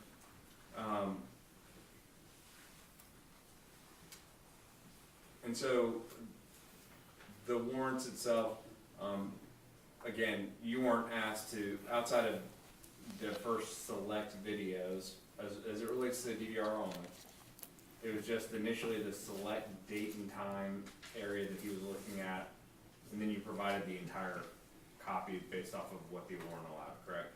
And his request, yes. Okay. Now, as far as the cell phone extractions that you did you do a forensic examination, or what was the request for, and what did you do? Again, the request was just the portable cases so that he could go through it himself. Now, you've talked about investigators, prosecutors who are familiar with the case can use that portable case and then make smaller copies. Correct. Of selected things. I think this jury's already heard about some selected text messages from one extraction already in this case. Is it fair to say that cell phones these days are getting quite large? And that would be fair. That'd be accurate. I think mine may even have more memory and space than this computer that's sitting in front of me. More than likely, yes. And so if we were to print, let's say that, I think Apple's about to have a new phone in September maybe, but if they have a new phone and you were to print out every page of an Apple, a year from now, if I get that new Apple iPhone, I know this is a terrible hypothetical, bear with me, we'll get there. I get this new iPhone in September. A year from now, you do an extraction on it. Let's say I'm on it all day long. Potentially, how big could that, if you printed out every single page from that extraction, potentially how big could that be? I mean, that would be thousands upon thousands, maybe million pages. Hundreds of thousands. Exactly. No, absolutely. Yeah, I had a case years ago, and they did try to put it in a 3-ring binder, and that was 10 or 11 years ago, and it took a very large 3-ring binder, and that was a much smaller phone, so no, it would be huge. And so as it relates to, like, in this case, I haven't printed, or I haven't shown you every printed out page from the 4 phones that you've done or anything like that, correct? Correct. Now, I didn't want to forget one thing. This morning, you grabbed me and you said, hey, just want to let you know, I found 2 typos this morning going through my report. Correct. And what were those 2 typos? Probably copy-paste issue where I identified the Night Owl DVR as a Night Owl Swan. So that Swan was probably just something hanging over. And then in imaging the DVR, I referred to the Toshiba hard drive in the first paragraph, and the second paragraph I referred to it as Hitachi. Which it was not. It's not, and but I just Typographical noticed errors, those. correct? Correct. Doesn't change the substance of your report or any of the examinations or No, sir. instructions. Okay. Now, you weren't asked to do a forensic examination of the contents of all these phones, so an investigator or detective or agent who did go through the portables could testify potentially to the things that actually came from these phones. Is that fair? Fair. If they know. If they're aware of every aspect of what they're testifying to. Your Honor, may I approach? Yes, you may. I'm just going to show you what's been marked as states 1140 and 1141. Take my notes off for myself.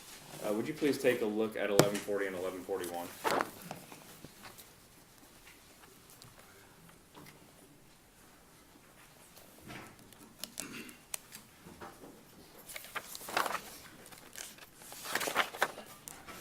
this is well, it's portions of a reader report, kind of like that smaller report we were talking about.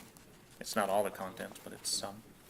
And so each tab there in 1140, those were from, y'all assigned specific numbers, and that number would be not only on the disk that contains all of them, all of the extractions, correct? But it would also be on the back of the phone. It'd be on the back of the phone. It'd be within our report of examination. You shall see how I refer to it within our report.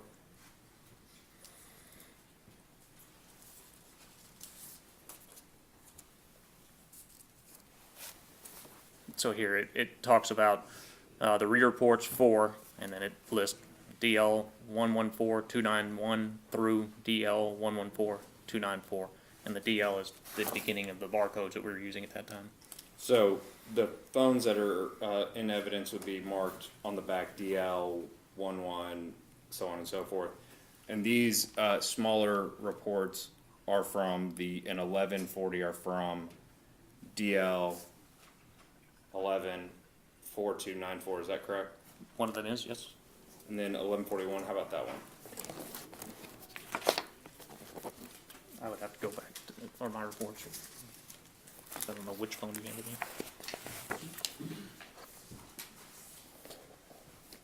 Probably my examination notes would have the unique ID. It's an iPhone 7, so it's either. Use your notes. That's what's going to have the unique ID. There's a unique ID within the report that corresponds to my extraction.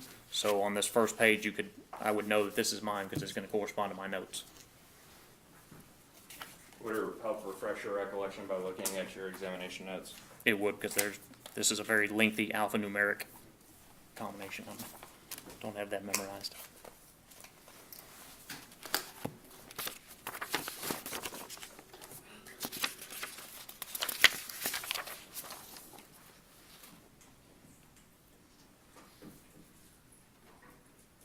Okay, so this one is for DL 114291. Okay. And that's marked as, what does the front of that binder say? 1141. Okay, 1141. And how about the other one?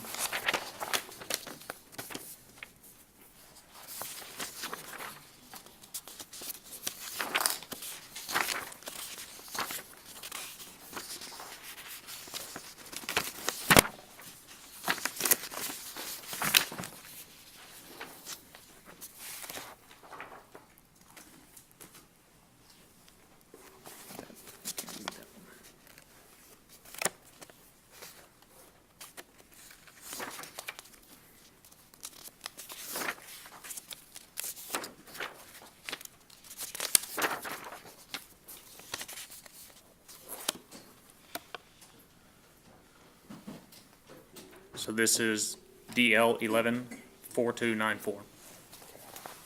So the one, 1140 ends in 94 and 1141 ends in 91? Correct.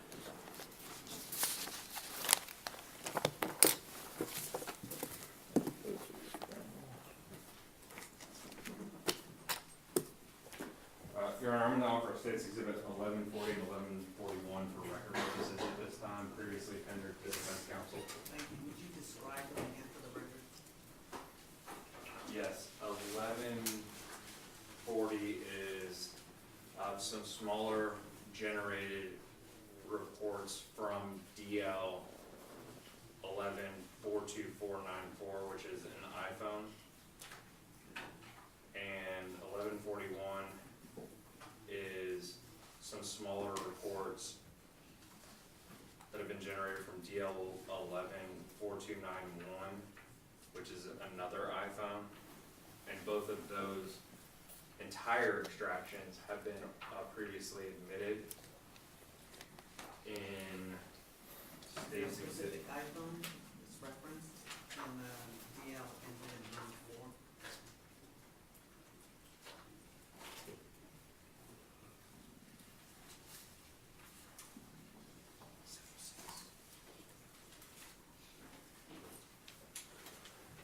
Can I ask Mr. Morris to describe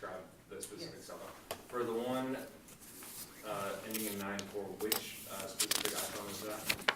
It is a white and silver Apple iPhone SE. Okay. Mo- And the one ending in 91? Black Apple iPhone, I believe it's a 7. Okay. Thank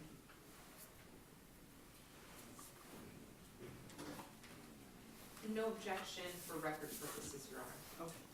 State's exhibits 1140 and 1141 are admitted for record purposes.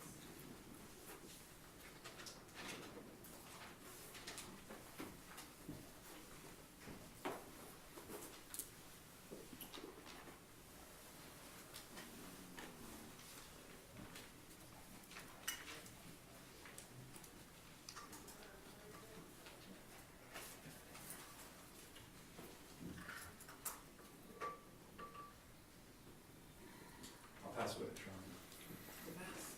Thank you, Your Honor. Mr. Morris,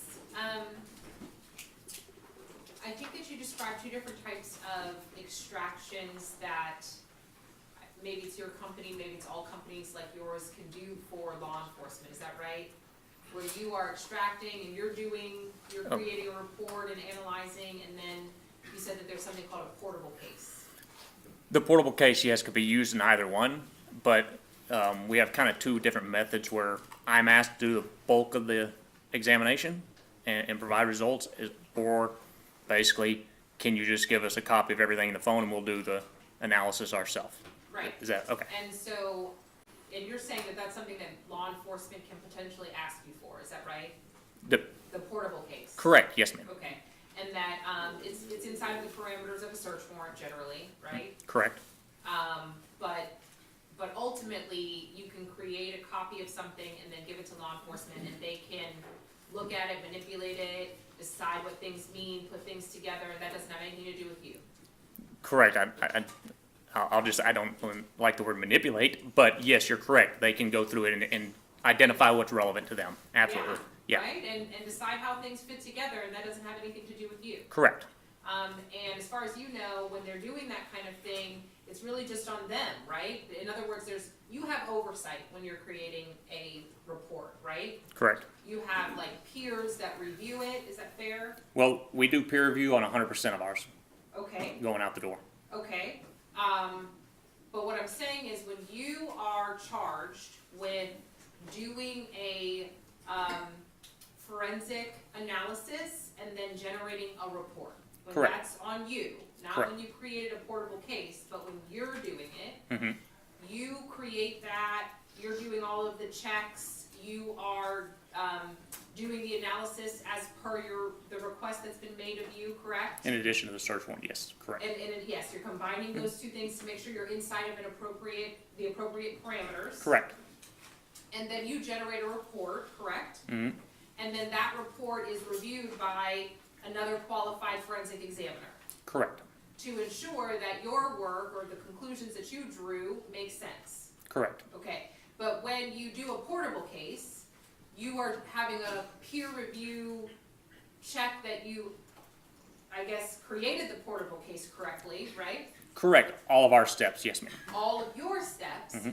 but once it goes to, when the whole extraction, without your forensic analysis, goes to a police officer or law enforcement, that's outside of whatever you have going on, right? Correct. And you don't know what protocol they have, right? Correct. And you don't know whether or not they have a peer review process, right? That's correct. And whether or not they're putting things together and somebody else is checking that to say it makes sense, right? Correct. In the same way that you do. Well, I'm doing more forensics, so that's why we do ours. As far as kind of reading the results, you're right. That is totally on them. Okay, but forensics just means that you're pulling something that already existed, like almost in like a time capsule, right? Like you're not creating anything, it's not anything Correct. new, it's whatever existed at the time. Correct. That's what you're talking about. Correct. And you can do an analysis of that then goes through like a scientific method. Sure. Okay. Yes. And all I'm saying is that when you create a portable case and then hand it off in totality to somebody that doesn't have that scientific method, that doesn't have anything to, you no longer have any control over how that is dealt with, how any of that information is dealt with.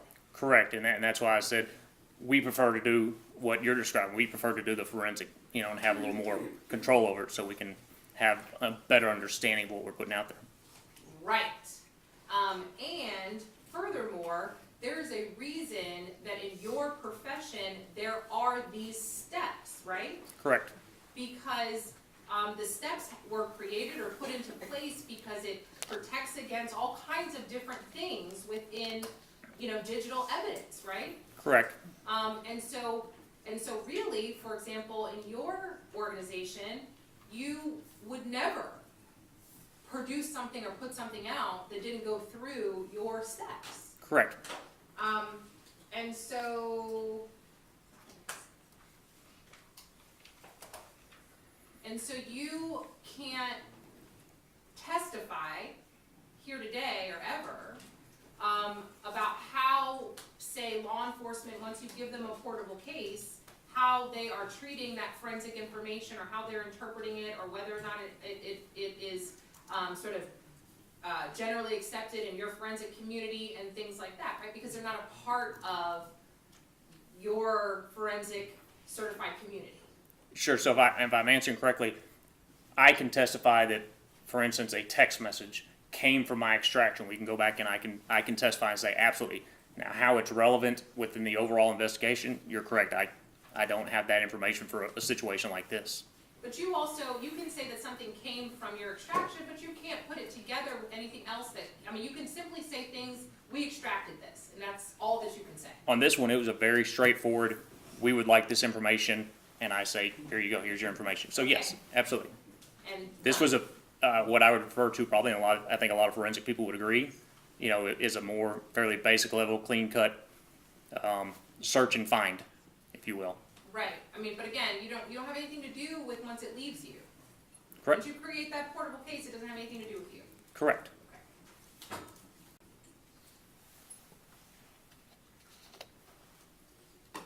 So, and then as it relates specifically to the DVR in this case, you had indicated that there was a 58-minute time difference offset. Is that right? Yeah, I think 58:42 roughly.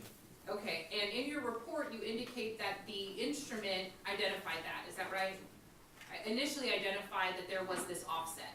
No, in my report, what I did with exam notes and everything else is once I had made my image of my hard drive, so it's pristine because I don't want to turn the hard drive or turn the DVR on yet. I want to get my. And I just want to stop you because maybe I'm not asking the right questions. I just want to make sure that we're just getting the answers to the questions that I'm asking. Absolutely. So, you indicated there was a 58-minute and some seconds offset. Correct. Okay. And you indicated that the DVR was not password protected. Correct. And you received that DVR on what day? It was received February 4th, 2021. February 4th, 2021. Correct. And you sort of knew, at least a little bit, that there was something that you were looking for that may or may not have occurred back in November of 2020, correct? Not until I was assigned the case. Not until you were assigned the case. When were you assigned the case? That would have been October Of what year? 2021. So you received it in February of 2021. Correct. It got assigned to you in October of 2021. Yes.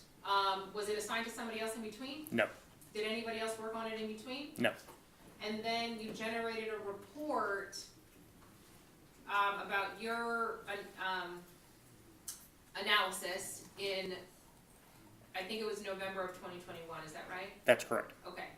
And so when it comes in February of 21, it just sits in a storage locker or closet or whatever? In the evidence room. In the evidence room of your facility? Correct. Anybody, I'm assuming that's a locked, secure facility? Yeah, yes, you're within an FBI secure area already, but then within there, again, it's also limited access into the evidence control facility. Okay, and then is the device on or off? Off.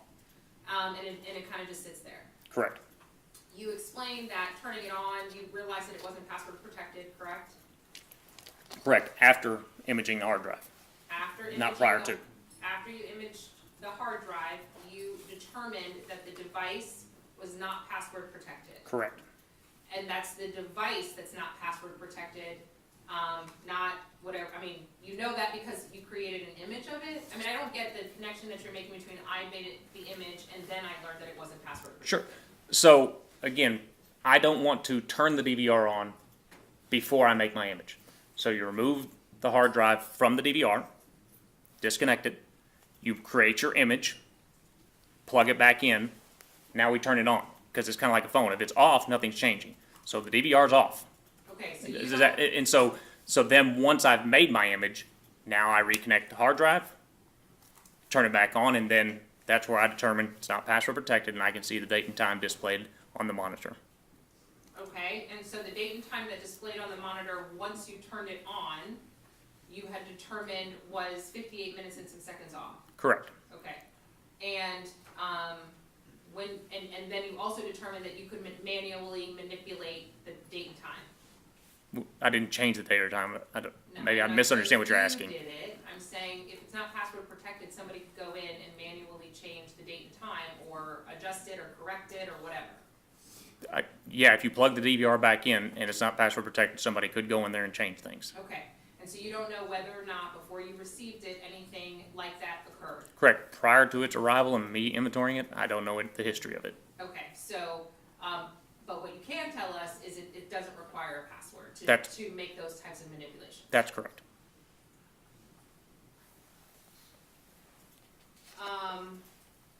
You, I believe, said that you, worked on the cell phones, or you did the forensic, extraction of the cell phones using CART-approved hardware, is that right? Correct. And what, and also software? Correct. Okay. What does that mean? So CART within the FBI, I'm part of the CART team. It's an acronym, an older acronym, which stands for Computer Analysis Response Team. So I'm part of the CART team. All of our tools, before we use them, have to be approved prior to them touching evidence. Okay. And so what's the process to test and validate the hardware and the software that you're using? All testing and validation is done at the FBI headquarters. It was in Quantico, now in Redstone. And prior to them allowing us to use the tool, they have an entire unit up there that tests and validates the tool. Okay, and so do you have sort of the logs related to the testing and the validation of the tool? We do not know. That would all be stored with headquarters. Okay, and when was the last time that the tool that you used was tested and validated? So for these tools, this one I would have to go back in 2021, but prior to any version, and as you may be aware, Gray Key or Cellbrite, they come out with a software update, so there may be multiple versions throughout the year. You have to do that because every time an app updates or a phone updates, an operating system updates, you have to start changing your software to address it. So there's multiple versions that get released throughout the year. None of those versions get released to our network where we can access them until they've been tested and validated. So as far as a date, every single one would have a different date. Does that answer your question? I obviously don't care about ones in 23 or 24 or 25, because that's not when this analysis took place. Sure. So the only ones that I care about are in 2021, right? Sure. And certainly some between October and November when you were working on this particular piece of equipment. Correct. So my question to you is, prior to whenever you started working on it, when was it last tested and validated? I couldn't answer that question. I'm just not in test and validation department. Okay, and so that's like totally separate from you. Absolutely. And it just, but you can appreciate that if the logs of that and making sure that the instruments are accurate, it's not for somebody to just take your word for it, that it's important to have that information. Is that Correct. Do you And agree with me on that? Absolutely, and that's why we have an entire unit dedicated to that. That unit is not you. Correct. And then, inside of your report, you have images. Do you recall embedding images into your report for the DVR? Could say just make sure I'm following. So I create a report of examination, and then through the tool, a DVR examiner, it also creates a report. So I just want to make sure I'm understanding which one you're referencing. It's the one that you have in your hand right there. This does not have any, well, no, this one has images. Sorry, I misunderstand what you're asking. These images, yes. Yes. so those have the date on them, correct? Correct. And they have a timestamp, is that right? Correct. And that timestamp, according to you, is 58 minutes and 42 seconds off. Correct. And then the date on the top of those pictures, those are just, what is that date? That date is related to what? That's the date that I was working on this and extracting, I believe. Yeah, from the extraction report. I'd have to verify that, but I believe that's what it is.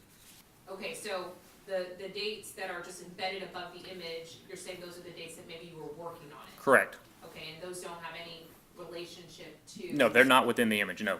Okay.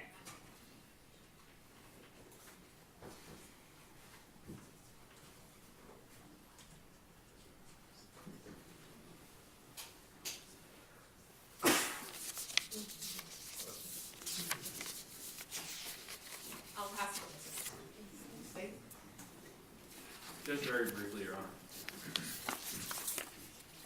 You don't work for a company, correct? Correct. I know it's asked on cross. The company you work for, you don't work for a company. Who do you work for? The FBI. That's the Federal Bureau of Investigation. Correct. As far as the evidence that's been placed in, there's been this talk of manipulation and what people can do with a portable case. What you've provided and what's in evidence are the full extractions of the DVR and the cell phones that you extracted, correct? Correct. And did you verify that those were the extractions that you did? So not only on mine did I verify them, but, and maybe I misunderstand the question, when I created the external hard drive for those retired examiners, when I created those, I didn't just copy paste the data onto the drive. I used a tool that, again, hash value verifies everything it takes from the original and putting it on the hard drive. May not be what you're asking, but That is what I'm asking. Okay. Thank you. And so I believe they'll hear from, the jury's going to hear from Jackie Northrop, who's now retired from the FBI. That's correct. And Thomas Tedder, who was the director of the NTR CFL prior to you, correct? Correct. And so they, of course, don't have access to FBI files since they're not FBI employees anymore. Correct. So, and I guess we kind of skipped over this, but when you do an extraction or make a forensic Image. thank you, you provide typically 3 copies, I believe. Usually we try to give them multiple copies, one for law enforcement, one for kind of maybe just throwing to evidence, then one for the district attorney's office. There may be some, and we've had them to where we also get requests from defense, and we may provide a copy to them as well. And so the ones that are in evidence now, and you and I have had other trials together where I've come over to you at the FBI's office and I've here's a disc, and you're like, I'm not going to testify to that. Is that fair? Correct. He's brought a disc that you or somebody has made, and to try to slim it down, and he brings it to me. No, that's not my disc. I didn't make that disc.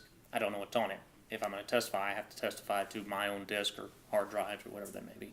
And so in this case, what's in here are the full extractions that have not been manipulated. They are forensic copies. I don't even know if copy is the right word. Forensic. They're full. They're full. Correct. They're copies. The only, just to be accurate, these are not the raw images or the raw extractions. Those are the derivatives. And these are exact duplicates of the ones Yes. that you maintain over at your office. Correct. And you gave those to me. You've initialed them. Ms. Northrop, Mr. Tedder, they've all initialed theirs as well.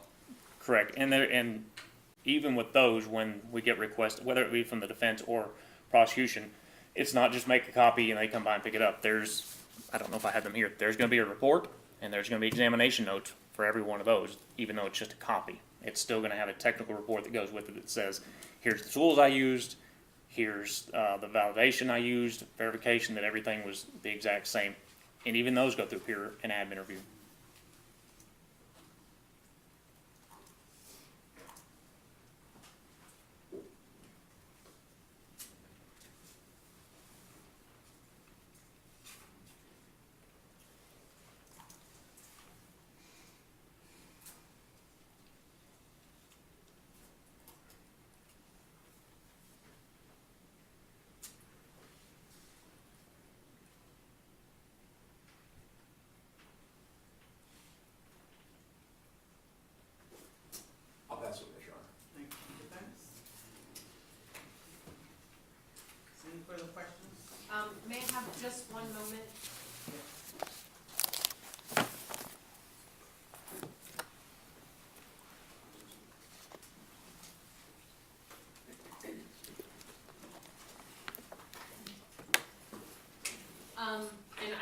make sure that, I mean, and I don't wanna belabor the point, but your job is to forensically extract information from digital devices. That's I'll agree with that. Yeah, I mean, it's accurate. Yes, I mean, I mean, in other words, you don't have anything to do with determining what happened.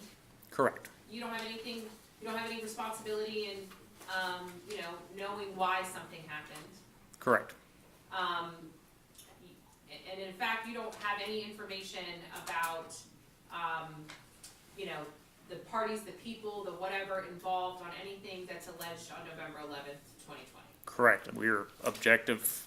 Here's what you asked for in this case.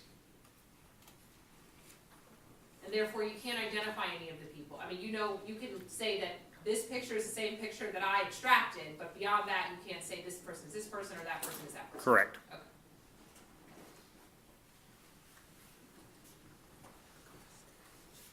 I'll pass the witnesses. Thank you.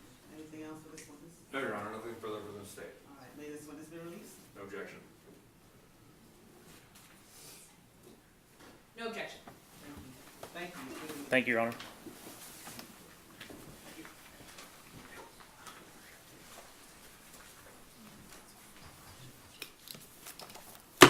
State, call your next witness. State calls Juan Hernandez.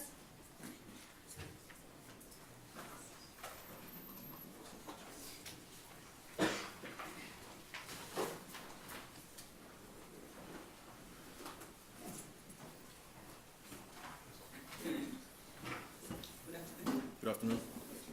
You swear that the testimony you're about to give will be the truth, the whole truth, and nothing but the truth to help you God? I swear. Thank you.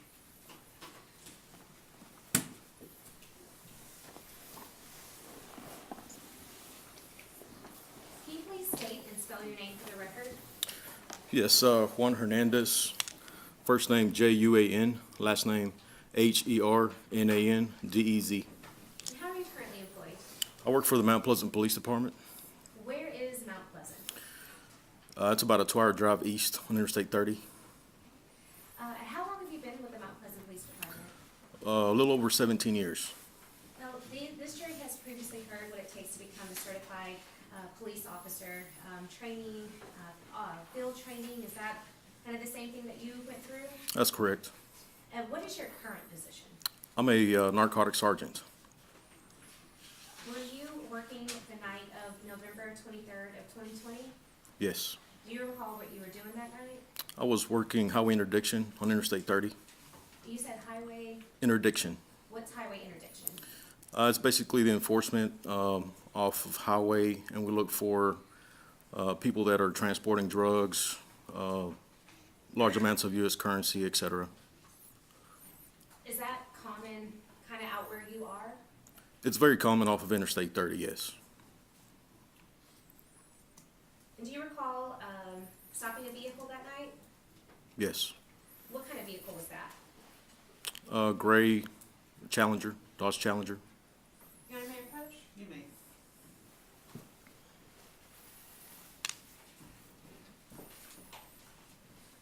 Mr. Hernandez? Yes, ma'am. I'm showing you what's been marked as State's Exhibit 627 through 767. Can you please review these photos and see if you recognize them? Yes, ma'am.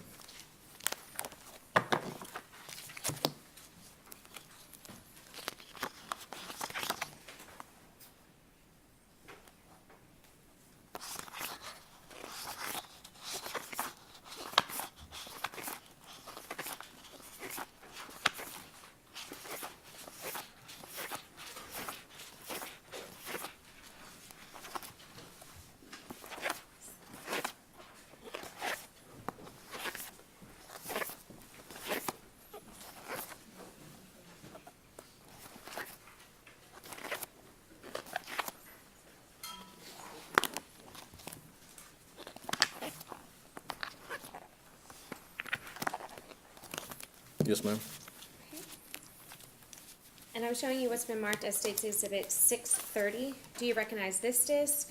Yes. And how are you, oh, go ahead. It's an in-car video from a patrol car. And that's your signature at the bottom? Yes, ma'am. And you previously viewed this disc prior to today? Yes, I'm showing you what's been marked as State's Exhibit 631. Do you recognize that? yes. And what is this? It's a body cam footage. And do you think that these photos and this video will help aid the jury in what investigation that you conducted that night? Yes, ma'am, I do. Your Honor, at this time, State moves to offer State's Exhibit 627 through 676, 630, and 631 for all purposes. And I'm sorry, say that again? 627? Yes, Your Honor, 627 through 676. 627 through 626? 676. Okay. All right. And 631 and 630 for all purposes.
We don't have an objection to the photographs, which are 627 through 676 is what we have as the photographs. These are audio and video recordings that we believe contain hearsay. And so we would object to any of the hearsay that's contained on either of these two discs. And then 630 and 631. this is gonna be, well, this says 372. No, okay, wait. Oh, okay, okay. 631 and 630. Yes. Your objection is as to hearsay. Our objection is that we believe that these two exhibits contain hearsay, and we would be objecting to any of the hearsay that's on here. If they want to redact it or play it without the hearsay, we don't have any objection. Okay. I mean specifically hearsay from who? These are this officer's in-car video and body cam. Correct. There are other individuals in the vehicle who are saying things. Yes, Your Honor, I do plan to skip over that portion of the individual that is not the defendant or this officer testifying speaking. Okay. Can You we- have to redact it if it's going to be admitted into evidence. And then also, can we approach briefly? Yes.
back to your tables, please.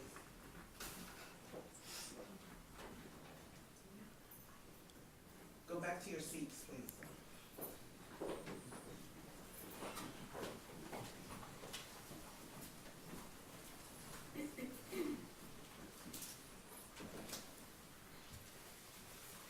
So for the record, Your Honor, the defense is objecting to the hearsay that's contained on those two state's exhibits. Court will sustain your objection.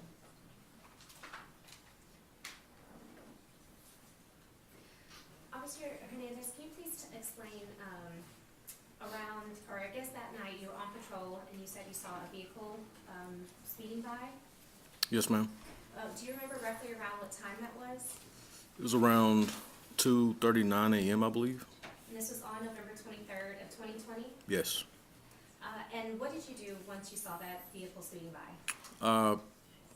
Pulled into the highway and sped up to catch it and activated my lights and pulled it over. Could you tell when you were trying to catch up to that car roughly how fast it was going? The first time that I saw it, I couldn't. I just noticed it was traveling at a high rate of speed. And then once I got behind it, my front radar indicated he was going 110 miles an hour. What is the speed limit at that stretch of the highway? It's 75 miles an hour. At that point, did you initiate a traffic stop? Yes, ma'am. What did you do next? Once the vehicle stopped, is that what you're asking me? Yes, sir. I approached the passenger side of the vehicle. And were you able to observe anything? I made contact with the driver and the passenger, and immediately I detected an odor of raw marijuana emitting from the inside of the vehicle. Did that driver identify himself? Yes, What was the name that he gave? Kewon White. Do you see Mr. White in the courtroom today? Yes, he's right there. And if my co-counsel is sitting in seat 1 and I'm sitting in seat 2 and so forth, what seat is Mr. White sitting in? Seat number 5. Your Honor, let the record reflect that the witness has identified the defendant in open court. The record will reflect that fact. What did you do next once you smelled that odor of marijuana? I did a quick scan using my flashlight from the outside of the vehicle, and I noticed there was contraband in plain view. In the mid-console by the shifter, there was a bag of marijuana, and there was also a firearm on the floorboard right next to the front passenger's feet. And you said that there was a front passenger in the car? Yes. And that was a female? Yes. What did you do next? I immediately asked Mr. White to step out of the vehicle and stand in front of my patrol car. And then what? He exited, and I asked my partner to go ahead and detain him for safety purposes based on the weapons we had observed and the marijuana. And then what did you do? I asked the passenger to step out as well, and she complied. What steps did you take next in your investigation? Went ahead and once he was detained and she was out of the vehicle, went ahead and conducted a search of the vehicle. What were you able to find in that vehicle? I located 3 firearms, AK-47 style rifle, a Taurus pistol, and a Glock pistol. Found over a pound of marijuana edibles, THC edibles, and about 16 ounces of raw marijuana and some U.S. currency. Do you remember roughly how much U.S. currency? It was 3 bundles and several loose bills as well. But it was over $9,000, under $10,000. I can't remember the exact number. Who were you with that night? I was with Corporal Guerrero. And was Corporal Guerrero with Mr. White while you were searching the car? Yes, he remained with Mr. White. And what happened next? Once we got through searching the vehicle, we collected all the items as evidence. I placed them in the front seat of my vehicle, and then Mr. White was transported to the police station for an interview.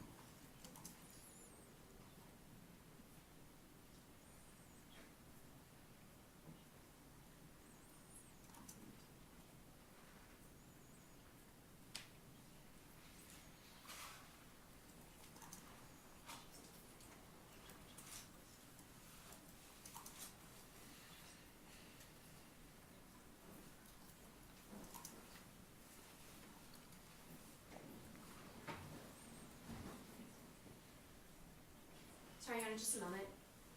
Yes.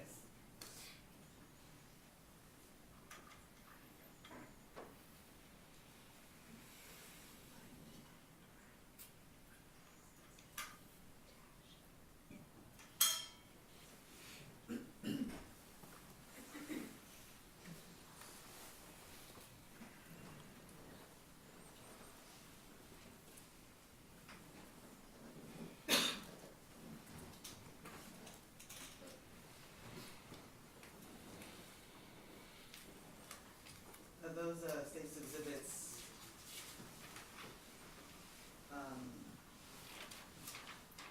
what exhibits are you about, like 630 and 631? No, Your Honor, this, I'm going to show right now 627 through 629. And then I will show State's Exhibit 632 through 676. Okay, state's exhibits 627 through 676 are admitted without objection. Permission to publish? Yes.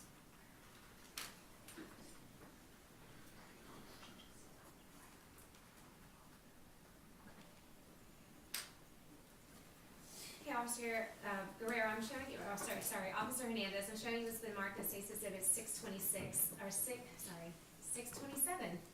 What do we see here? Looks like an aerial map, like a Google map from the area of Dallas. I can see Interstate 30, and then I can see Mount Pleasant on the right side. And Mount Pleasant is, if you see the cursor on my screen, it's almost to the right side of the screen, is that correct? That's correct. And we're just here just showing the distance between Dallas to Mount Pleasant, is that here? That's her. And State's Exhibit 628, is this a closer view of Mount Pleasant? Yes, ma'am. And 629, is this a closer view of where you would have first seen that silver car speeding by? Yes, ma'am.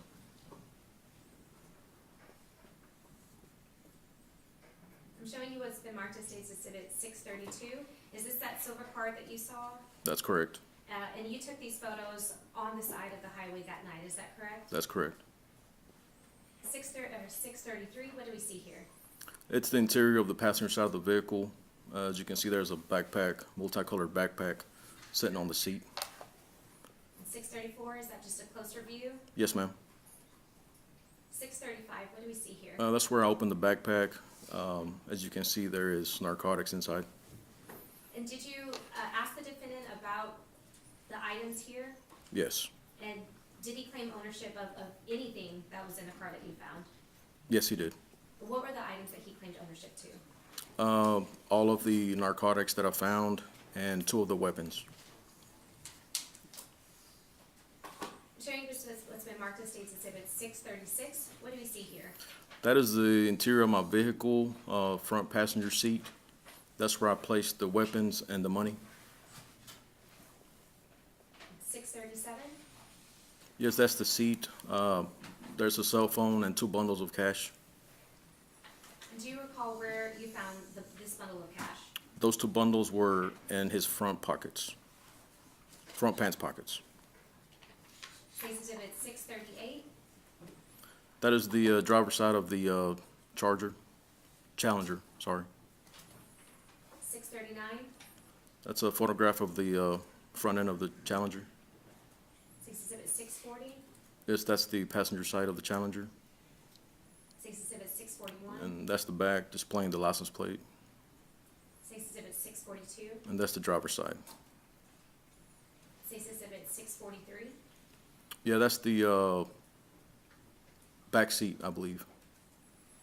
State's Exhibit 644? That's the floorboard, 645? the floorboard right behind the passenger seat. We see that there's a bag towards the upper left corner. Do you see that? Yes. Are you able to read what that says? Oh, there's a screen to your left, but that's a little easier to see. Manhattan jewelry, I believe. State's Exhibit 646? Yeah, the back seat. State's Exhibit 647? Those are clothing items that were found in the vehicle that we photographed. 648? That is the trunk of the vehicle right in front of the speaker box. 649? That's a photograph of 2 of the weapons, the AK-47 and the Taurus. And what color is that AK-47? It's tan and black. State's Exhibit 650, That's a photograph of the Taurus pistol. State's Exhibit 651, That is a photograph of the serial number to the Taurus. State's Exhibit 652, That is what I'm holding in my hand is a high capacity AK-47 60 round magazine.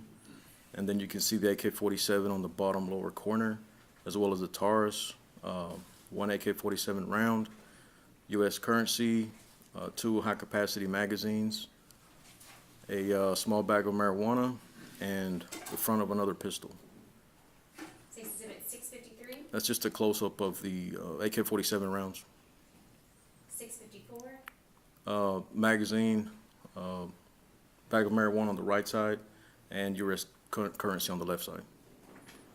State's Exhibit 655, That's a photograph of the Glock that was found. State's Exhibit 656, That's a close-up of the serial number to the Glock that was found. State's Exhibit 657, That's one of the bags containing marijuana and loose U.S. currency. State's Exhibit 658, That's just U.S. currency. and 659, More U.S. currency. State's Exhibit 660, One of the close-up of one of the bags of marijuana that was found inside a bigger bag containing marijuana. State's Exhibit 661, That's a close-up of one of the larger bags of marijuana. State's Exhibit 662, This is where I opened the bag. As you can see, there are clear baggies and a $100 bill. State's Exhibit 663, That's just a close-up of the backpack that was found. State's Exhibit 664, More U.S. currency. State's Exhibit 665, More U.S. currency found in one of the bags within the backpack. State's Exhibit 666, A high-capacity magazine for a Glock pistol that was also found inside the backpack. State's Exhibit 667, You can see a rubber band on the right. Right next to it is a unspent cartridge. 668, is this a closer view of that unspent cartridge? Yes, ma'am. That's a closer view of the unspent cartridge. It's a 5.56, 223 round, green tip. That is actually an armor-piercing bullet there. You said what? It's an armor-piercing round Why do you want to make that distinction? because it's identifiable by the green tip. That lets you know that it's an armor-piercing round. And State's Exhibit 669, is this a closer view of that? Yes. And what is this where we see with the 5? Yes, it shows the caliber, 5.56 by 45. State's Exhibit 670, That is a clear baggie containing marijuana. That's the baggie that was found in the mid-console by the shifter. 671, Bundles of U.S. currency and a, I guess, fake or dummy grenade, you can call it. 672, Those are the THC edibles that were found in the bag. 673, It shows the promethazine and the bundles of money, as well as other items that were found in the vehicle. 674, This is a close-up of the bundles, once we counted them and put them together, and then the magazines and the 3 weapons. 675, That is a receipt containing items that were purchased at a pawn shop. see up top it says Manhattan Jewelers, is that correct? That's correct. And can you read the name that's written on that receipt? Yeah, it says Banzo Bling, Jerry, in quotations. And can you see what the description of those items would have been? Item number 1 is a diamond ring valued at $1,750 or $1,750, and then a gold chain valued at $1,650. And what date do you see on that invoice? It's November 22nd, 2020. This would have been the day before? That's correct. State's Exhibit 676, It's just basically an overall photograph of what we found in the vehicle.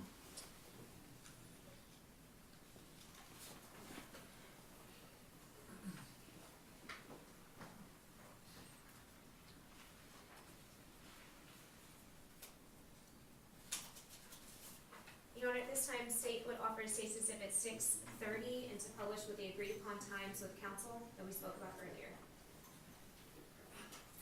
That's fine. Six Exhibit 630 is admitted as redacted. was 6/31. 631 admitted as redacted. Permission to publish? You may.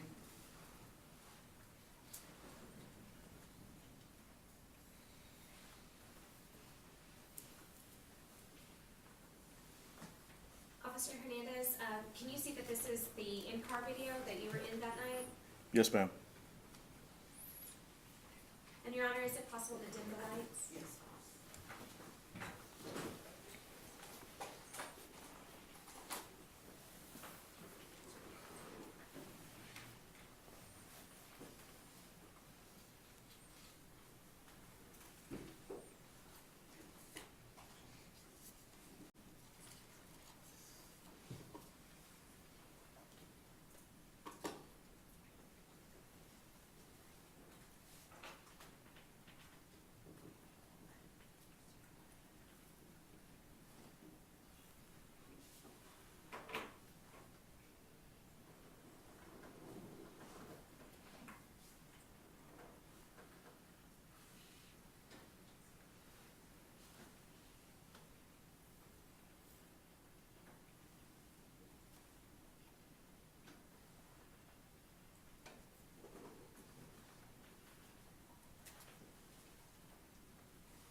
Pause just a moment.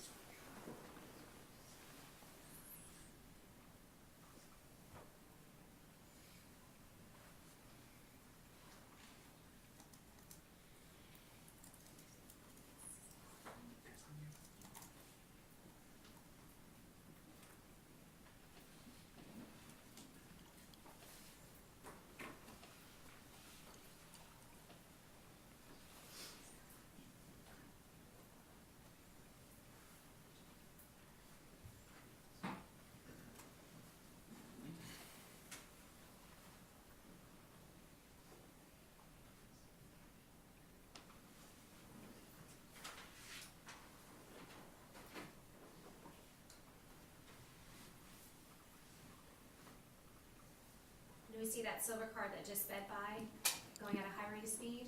Yes, ma'am.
6:31, which is your body cam video, is that correct? That's correct.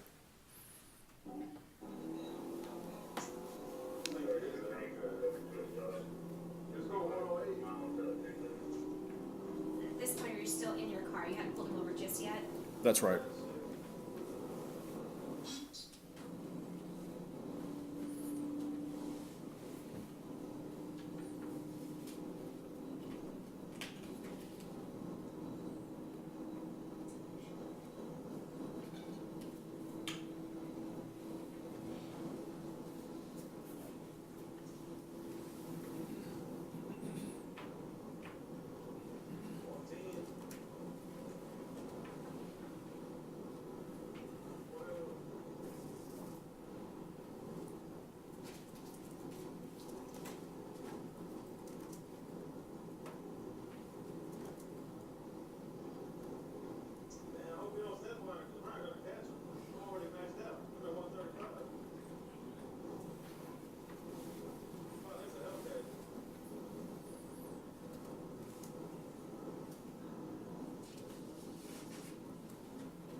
You was moving.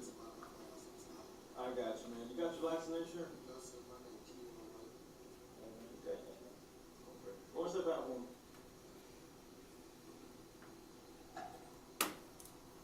Just stand in front of my car back there.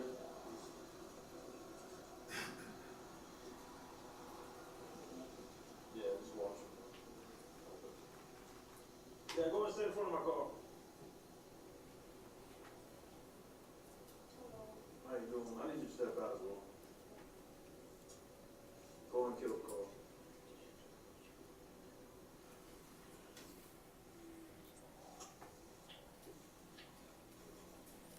Hey, G, go ahead and handcuff him for me.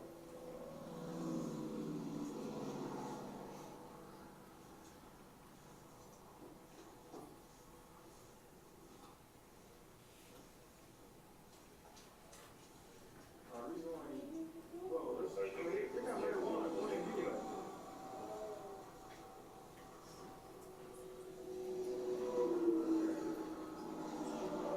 Yeah, stand over here for me. 939, 19, 163. Alright, so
this is you searching the vehicle, right? Yes, ma'am. And that was the photos that we saw earlier? Yes. I'm showing you. The lights turned in? Yes, you can turn the lights back up, Your Honor, thank you. Okay, and I'm showing you what's been marked as State's Exhibit 1142 and 1143. Do you recognize this as being Kewon White, the individual that you saw that day? Yes, ma'am. And these are just screenshots, one from the body cam video and then one from your in-car. Yes. Your Honor, at this time, State offers State's Exhibit 1142 and 1143 for all purposes.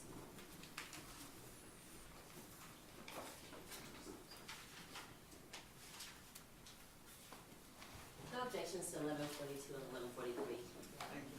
This is it's 1142 and 1143 are admitted for all purposes. And permission to publish, Your Honor? You may. Looking at State's Exhibit 1143, this is the individual that you saw that day as Kewon White, is that correct? That's correct. You can see that he's wearing a brightly colored jacket. Yes, ma'am. right? And some chains around his neck, is that correct? That's correct.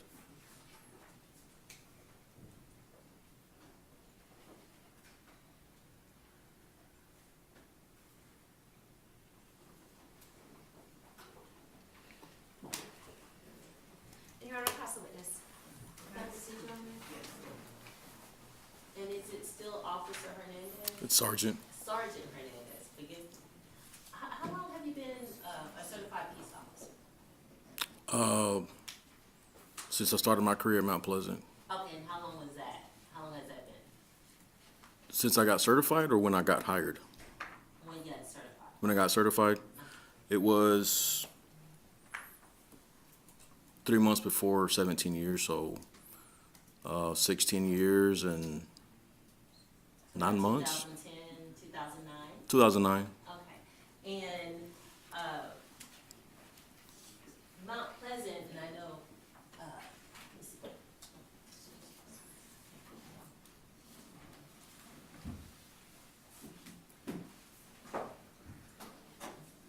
And I think the prosecutor went over with you. What freeway is Mount Pleasant on? Interstate 30. Interstate 30, okay.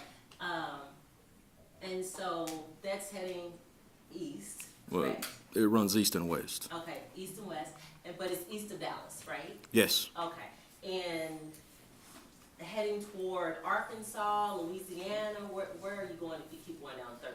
Yeah, it's, you'll hit Texarkana and Arkansas border. Okay, and so how far are you from Texarkana? About 45-minute drive. 45-minute drive. Yes, okay. ma'am. You're nowhere near Mexico or anything, correct? No. All right. And if someone is trying to leave the state of Texas, they're not really doing a good job of leaving, right? They're still like just going to Texas or trying to leave the United States. They're going to be in the next state over, which is Arkansas, correct? Yeah, if they're trying to leave the United States. Yes. If they're trying to flee and leave the United States, they're going to be the next state they're going to get to, going through Mount Pleasant, is going to be Arkansas, correct? Yes, if they continue on Interstate 30, yes. Okay. And as you said, you're a narcotics officer or a narcotics sergeant, I'm sorry. Yes, ma'am. Okay, and how long you been a narcotics sergeant? Over 5 years. Over 5 years. And do you typically work the freeway of Interstate 30? Not at this moment. I used to. Okay, so back in November 2020, did you typically work the freeway? Yes, ma'am. Okay, and it's not uncommon for you to make several stops throughout the night, right? Right. All right, and you would agree with me that if someone is not trying to cause attention to themselves, they wouldn't speed 110 miles down the interstate freeway, right? Not necessarily. Speculation.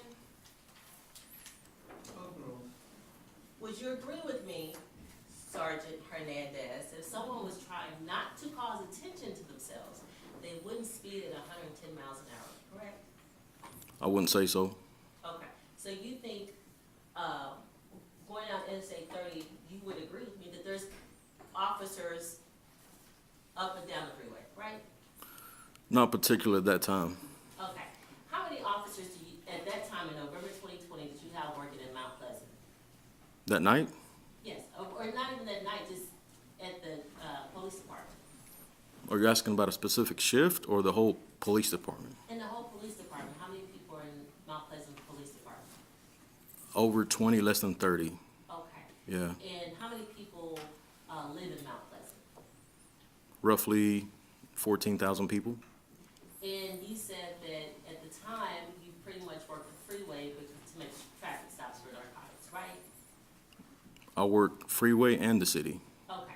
But it wasn't uncommon for you at the time to work the freeway, right? No, it wasn't. Okay. And you were doing that because people are transporting drugs back and forth on the freeway, correct? Drugs and other things, yes. And there's 101 reasons as an officer that you can pull someone over, especially if you think they're transporting drugs, right? The traffic code allows you to do that, right? As long as it's a violation, yes. Okay.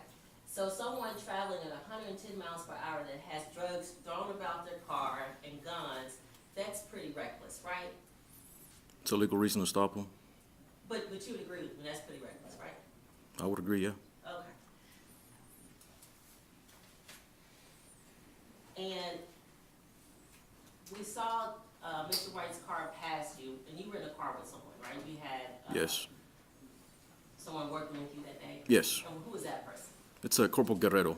Okay, is he still with the Mount Pleasant Police Department? Yes. And what was your shift that night? That night we were working graveyards. And what's So your night shift? shift. It's night shift. What time does that start? It's usually from 7 to 7. So 7 p.m. to 7 a.m. And what time did you pull Mr. White over? It was around 2:39 a.m. 2:39 a.m., December 23rd, right? No. No. I'm not December, November 23rd, 2020. That's correct. Right? Okay. And when you got behind him, we can see in the video, you didn't have your emergency lights on right away, right? Right. In fact, you passed several cars on the road or vehicles on the road and even some 18-wheelers before you activated your emergency lights, right? That's right. All right. And so it was dark on the road, correct? That's correct. And it wasn't a lot of light, right? Right. And how many ramps or exits do you think you passed trying to catch up with Mr. White? I passed to get on the freeway.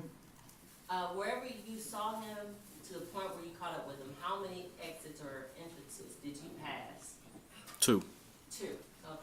And those are, can you describe whether they're an exit or an entrance? One's an exit, one's an entrance. Okay. And he could have taken that exit at any time or before you caught up with him, right? No. Okay. Could he have taken because he hadn't passed it yet? Hadn't passed it yet. Okay, but you passed it. I passed it. Okay. All right. Then just so I'm clear, how does that work out? How do you pass it trying to catch up? Well, he passed the entrance, Okay, he passed it. not the exit. Okay. All right. And when you got behind him and you activated your emergency lights, he pulled immediately over, didn't he? Yes. And he didn't try to evade, right? No. In a vehicle. And evading in a vehicle is a third-degree felony, right? That's correct. And that happens a lot, doesn't it? It does. But he pulled immediately over, right? Yes. Okay.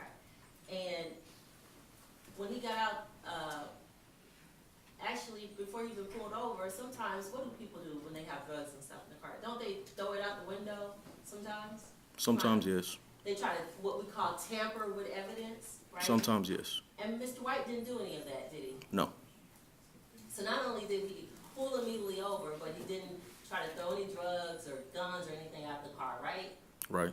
All right. And when the car was stopped, Mr. White didn't even try to get out the car and run, did he? Objection, Your Honor, may we approach? Yes.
car was stopped, you walked up to the car, correct? Yes, Okay. And there was a passenger in the car, yes, correct? And she also had a dog. yes, Is that right? All right. And so you were able to, did you actually do the search of the car? yes. Okay. And when you were searching the car, did you see any luggage in the car? No, Okay. Did you see any, like, a lot of clothes or a full wardrobe in the car? there were some clothes in the vehicle, yes. Okay. Was it clothes where you thought somebody was moving? Like moving from one location to another, or were they just some weekend clothes? It was just a small amount of clothes. Okay. And were there men and female clothes? I mean, female and male clothes in the car as well? From what I could tell, it was just male clothing.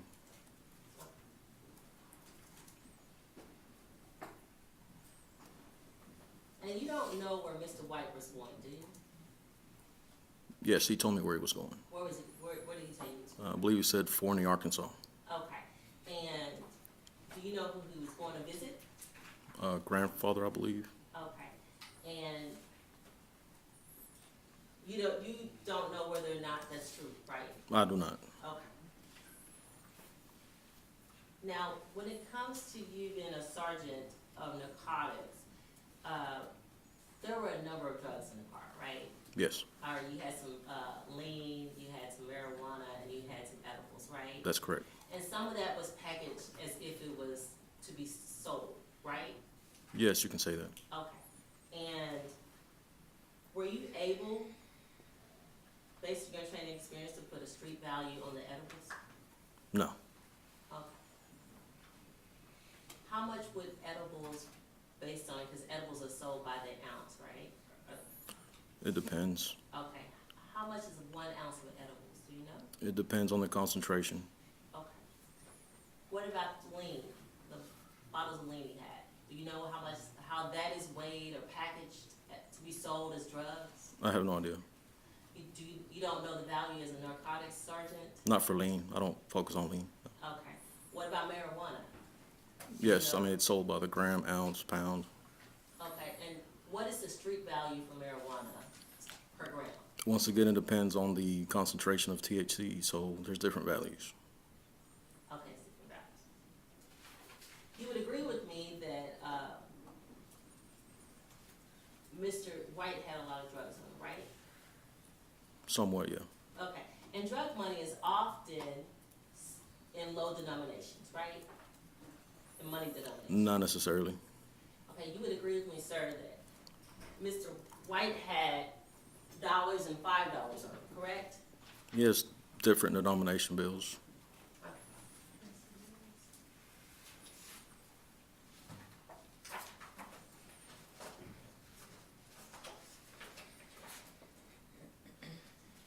I'm sure you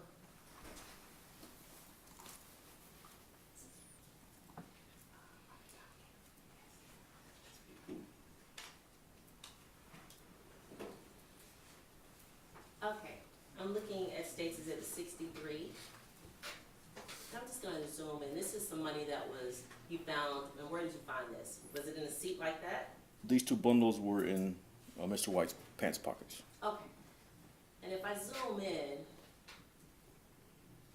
can you tell the juror what they're looking at right here? What denominations are those? This is a bundle of currency. Most of the ones that are visible are $5 bills. Okay. And you said most of the ones that are visible. Was there Yes. anything else in there? I can't read the ones that are not visible. Okay. And it appears on the bottom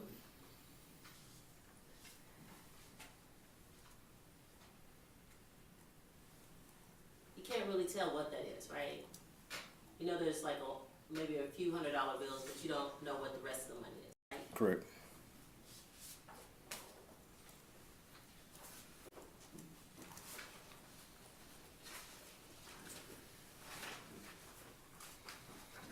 And it's not uncommon, based on your training experience, for drug dealers to have guns, right? Correct. And part of that is for their safety, right? Ironically, right? For their safety? For the drug dealer safety, right? They too get robbed, right? I wouldn't say it's for their safety. Okay.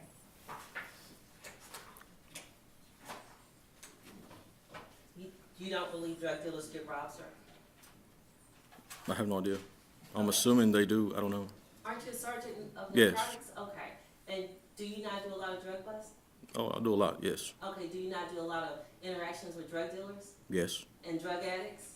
Yes. And it's not uncommon for drug addicts to rob drug dealers? It's not common. Okay.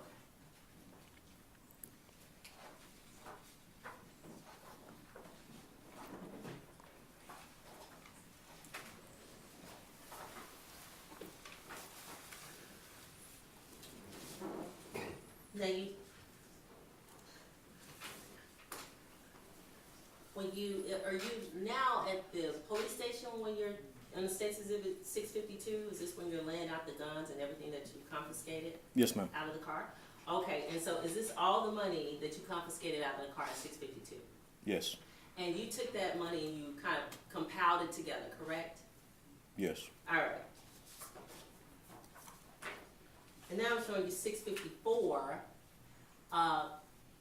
You would agree with me in 654, and this is all laid out on the table that we just saw in 652, that a lot of that money is tens and fives, low denominations, right? Yes. The ones you can see, yes. Okay.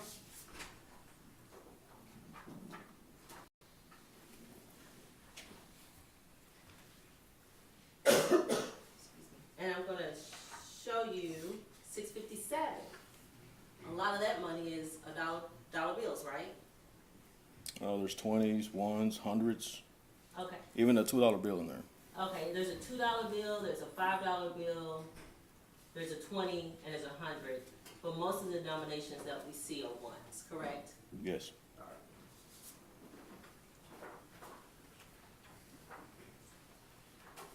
So it's not like when, I think you said that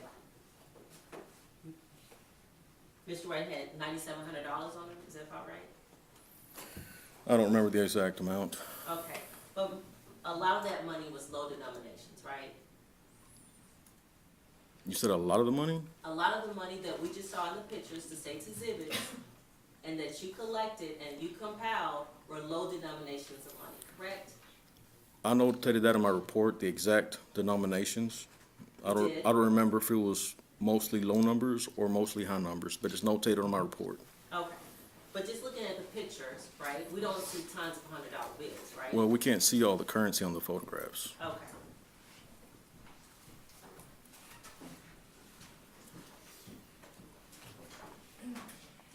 But 665, that's just dollar bills, right?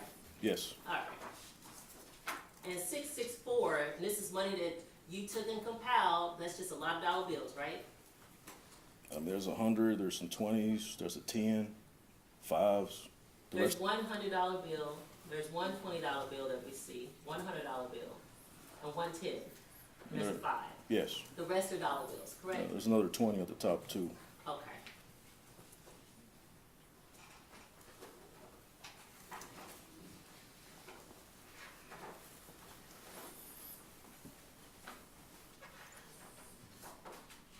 And these are all the edibles, right? Yes, those were the packaged edibles. Okay, and that's not a personal consumption, right? That would be beyond personal consumption. Yes. Okay. That would be for someone that's trying to actually sell it, right? I would say so, yeah. Okay.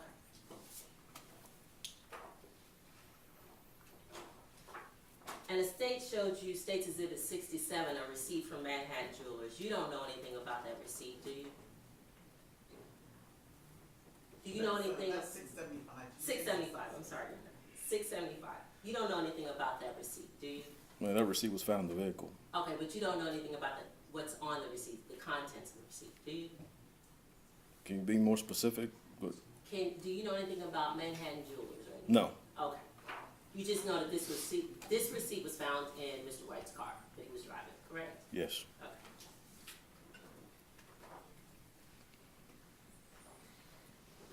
And then I'm going to show you State's Exhibit 676, and this is everything that you confiscated out of his car. Yes, ma'am. Okay. Now, officer, I know he took possession of the guns, right? All the guns and the drugs, correct? That's correct. He told you that that was his. But theoretically, or practically speaking, you know as an officer, when someone is pulled over and a gun is on the passenger side, who do you normally attribute that gun to as possessing? Whoever has access to it. Okay, and we saw that on the video, one of the guns was pulled from the side of the female was sitting, correct? Yes. Okay, and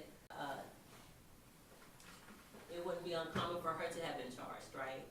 Correct. Since she had access, right? Yes.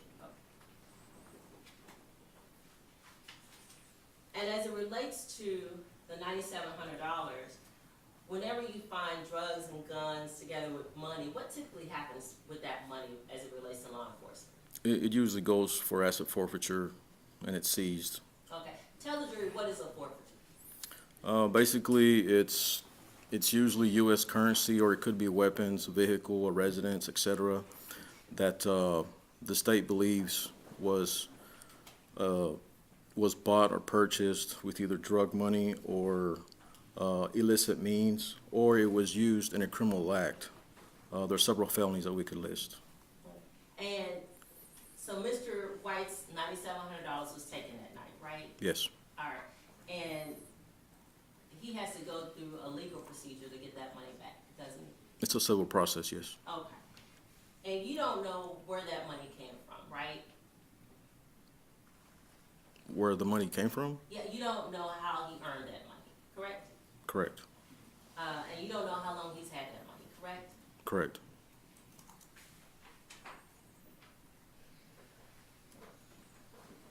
And you just know that he had it with him, right? Yes. Okay.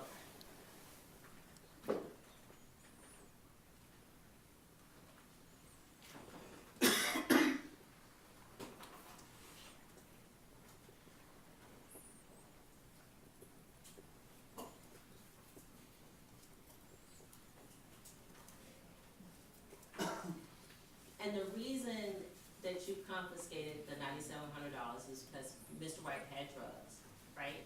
There's more reasons than that. Okay. It's totality of the circumstances. Okay. And as it relates to the bullets that you found, the 5.56 by 45, right? Yes. Okay. Those are very common bullets, right? Not the green tips. Not the green tips.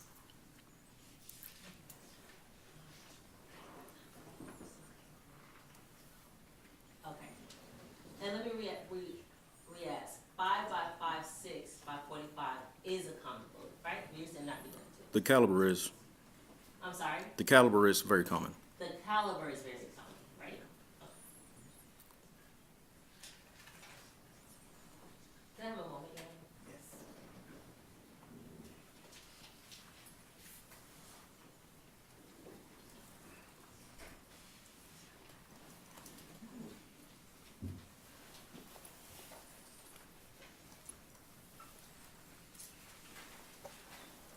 And the promethazine that we see up there is 3 bottles, right? Yes. And you said that have you never had contact with promethazine, or you just don't know about it? No, I have. Okay. And 3 bottles is not for personal consumption, right? It could be. Someone could take 3 bottles? Over a period of time, yes. Okay. And what's that period of time? I'm not a doctor, I don't know. Okay. But that's definitely for drug, it could be for drug sales? It could be. Okay.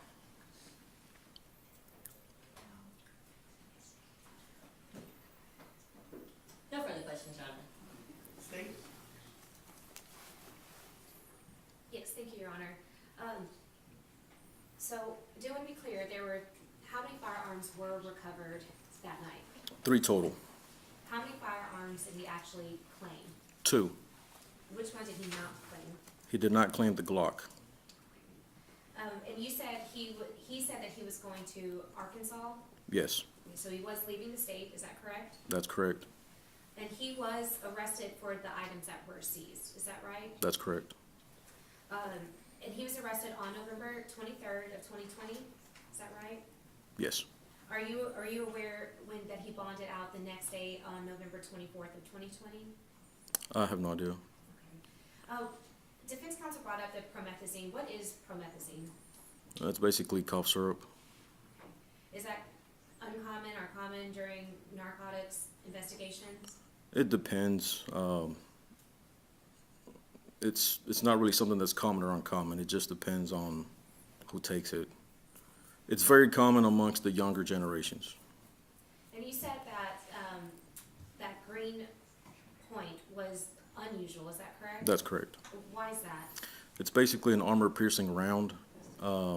Like I said, it can be identifiable by the green tip on the actual bullet, and it's not a common round. Do you know about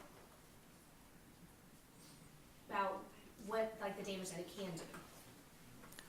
I mean, the name, it's armor-piercing. It can pierce body armor, basically the level 3 body armor up to that.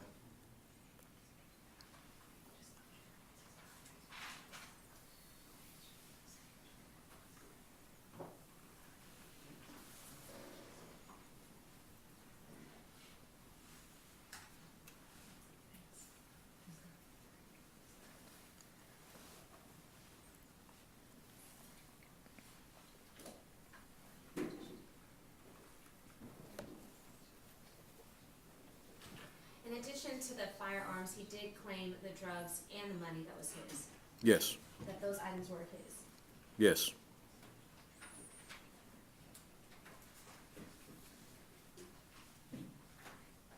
I'll pass the witness. Just a couple questions. Sergeant Hernandez, you're not a ballistics expert or anything, No. are you? Okay. And you do know that the U.S. federal law has said that green tips are not legally classified as armor piercing, right? No, I did not know that. Okay. So when you're sitting here testifying to the jury about what green tips are, you could be wrong, right? That's what I know him as. Okay. But you're not a ballistics expert. I'm not. And you could be wrong. Like I said, that's what I know him as, based on my training.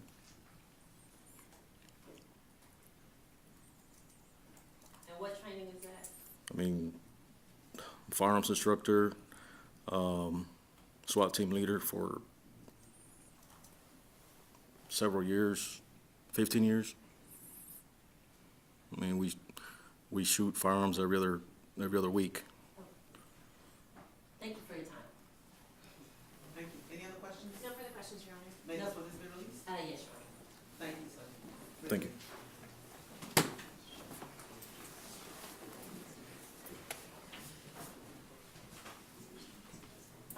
Ladies and gentlemen, would y'all like a short break?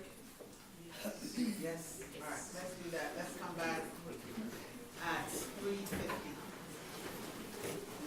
All rise.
back on the record will reflect that the defendant is present, that the attorney states present, the jurors are present and seated.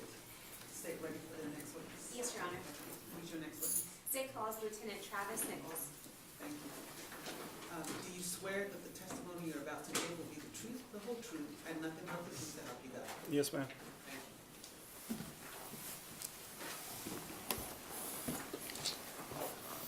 Can you please state and spell your name for the record? Travis Nichols, first name spelled Travis, last name Nichols, Nichols. How are you currently employed? With the Mount Pleasant Police Department as a criminal investigation division lieutenant, How long have you been with Mount Pleasant? 20 years. And what are your current duties? Right now I supervise detectives as well as the narcotics division. Are you familiar when someone is booked into the Titus County Jail? Yes, Okay, and are people that are booked in, are they allowed to make phone calls? yes, And do you have access to that system to retrieve the phone calls that they have made? used to. I do not. They have a new system now. I don't have access. When did you have access, if you remember? From 2016 to 2021. And did someone reach out to you requesting jail calls from a person named Kewon White? Yes, And you're aware that Mr. White was in the Titus County Jail from November 23rd to November 24th of 2020? yes, And were you able to access those calls? yes. And can you explain to the jury what it takes to even get those calls, find those calls, and then put it where you can listen? Sure. So you have to be granted access through the Titus County Jail, which I was in 2016. Once they give you a login and a password, you simply log into the Securus website, and then you can search by name or inmate PIN number or ID. You can also do a date range and find them that way. Do you remember what you used to search for Kewon White's calls? I used his name. His name. And did you put those calls on a disc? I did.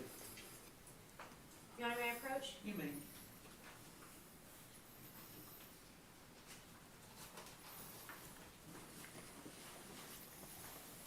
I'm showing you what's been marked as State's Exhibit 677. Do you recognize this disc? Yes. And how do you recognize this disc? It's the one I provided to the district attorney's office. Okay. And these are your initials? It's my signature as well as my printed name. And does this disc contain all the jail calls that Kewon White made while he was in the Titus County Jail? Yes. Now, did you listen to these calls? I just listened to make sure that there was audio. I'm showing you what's been marked as State's Exhibit 678. Do you recognize this? Yes, ma'am. What is this? This is basically a list of the contents that are on that CD. Okay. This is a list of the contents that are on State's Exhibit 677 Yes, ma'am. and State's Exhibit 680. Do you recognize that? Yes, ma'am. What is that? That is a list of the calls as well as the numbers, dates, and times and length of the calls, as well as the inmate's PIN and name. And we see the name is Kewon White. That's correct. Okay. And the list of the on State's Exhibit 680 correlates to the State's Exhibit 678 as well as 677. Yes. And when inmates are booked in, do you all log in their property? Yes. Why do you do that? When they are booked in, they take their property, and then when they're released, they're given their property back. Not everything in the jail is allowed to be had. They switch them out in uniforms. Titus County, they wear oranges and things of that nature. Showing you what's been marked as State's Exhibit 679. Do you recognize this? I do. What is this? This is a fax from the Titus County Jail of Kewon White's property that he had on him at the time he was booked in. And is that dated? Yes. What date is that? That's November 23rd, 2020. And are you familiar with the property that you said you just testified that would be the property that he had when he was booked into the Titus County Jail? Yes. Are you also familiar with the property that was seized by the Mount Pleasant Police Department? Yes. I'm showing you what's been marked as State's Exhibit 1144. Do you recognize this document? Yes, it's the seizure report from Sergeant Hernandez. And this is for the money that was collected from that stop? Yes. Your Honor, at this time, State offers State's Exhibit 677, 678, 679, and 680, as well as State's Exhibit 1144 for all purposes.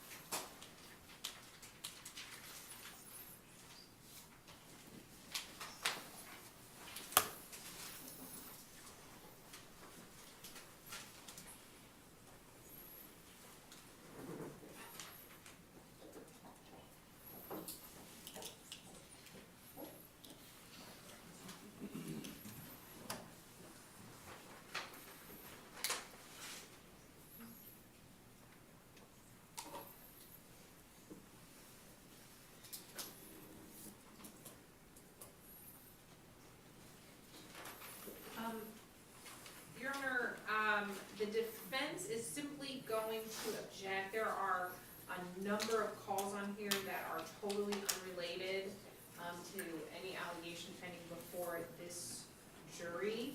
So we would just be objecting to the voluminous nature of the calls. I know that there may be some specific calls that the state intends to play. And we generally wouldn't have an issue with those calls, but there are calls on here that have absolutely nothing to do with anything. And so we would object to the relevance of those calls. What's the state's response? Your Honor, we would just put State's Exhibit 677 in for record purposes at this point, and all the rest of the documents in for all purposes. Does the defense object to that? I don't necessarily have an objection to that, Your Honor. I just would want to know. Do you have an objection to that being admitted for record purposes only? The 677 that you're objecting to, like jail calls, various jail calls? I don't have an objection to it being admitted at this time for record purposes. I just want a point of clarification that I can do later. But I do want to get a point of clarification about, I guess, what calls are going to become relevant to the state. Neither do I. Which is why I want to know. State's Exhibit 677 is admitted for record purposes. State's Exhibit 678 and 679 are admitted for all purposes. Thank you, Your Honor. May I just have one moment? Yes.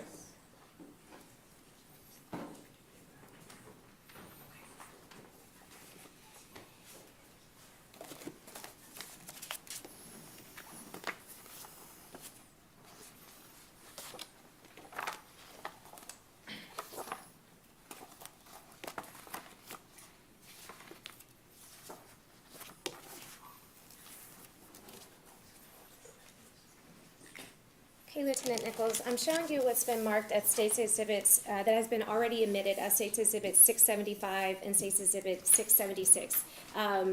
These have already been admitted. Do you recognize these photos? Yes. Okay, and then are these just tiny photos of the photos that you see in 675 and 676? Yes, ma'am.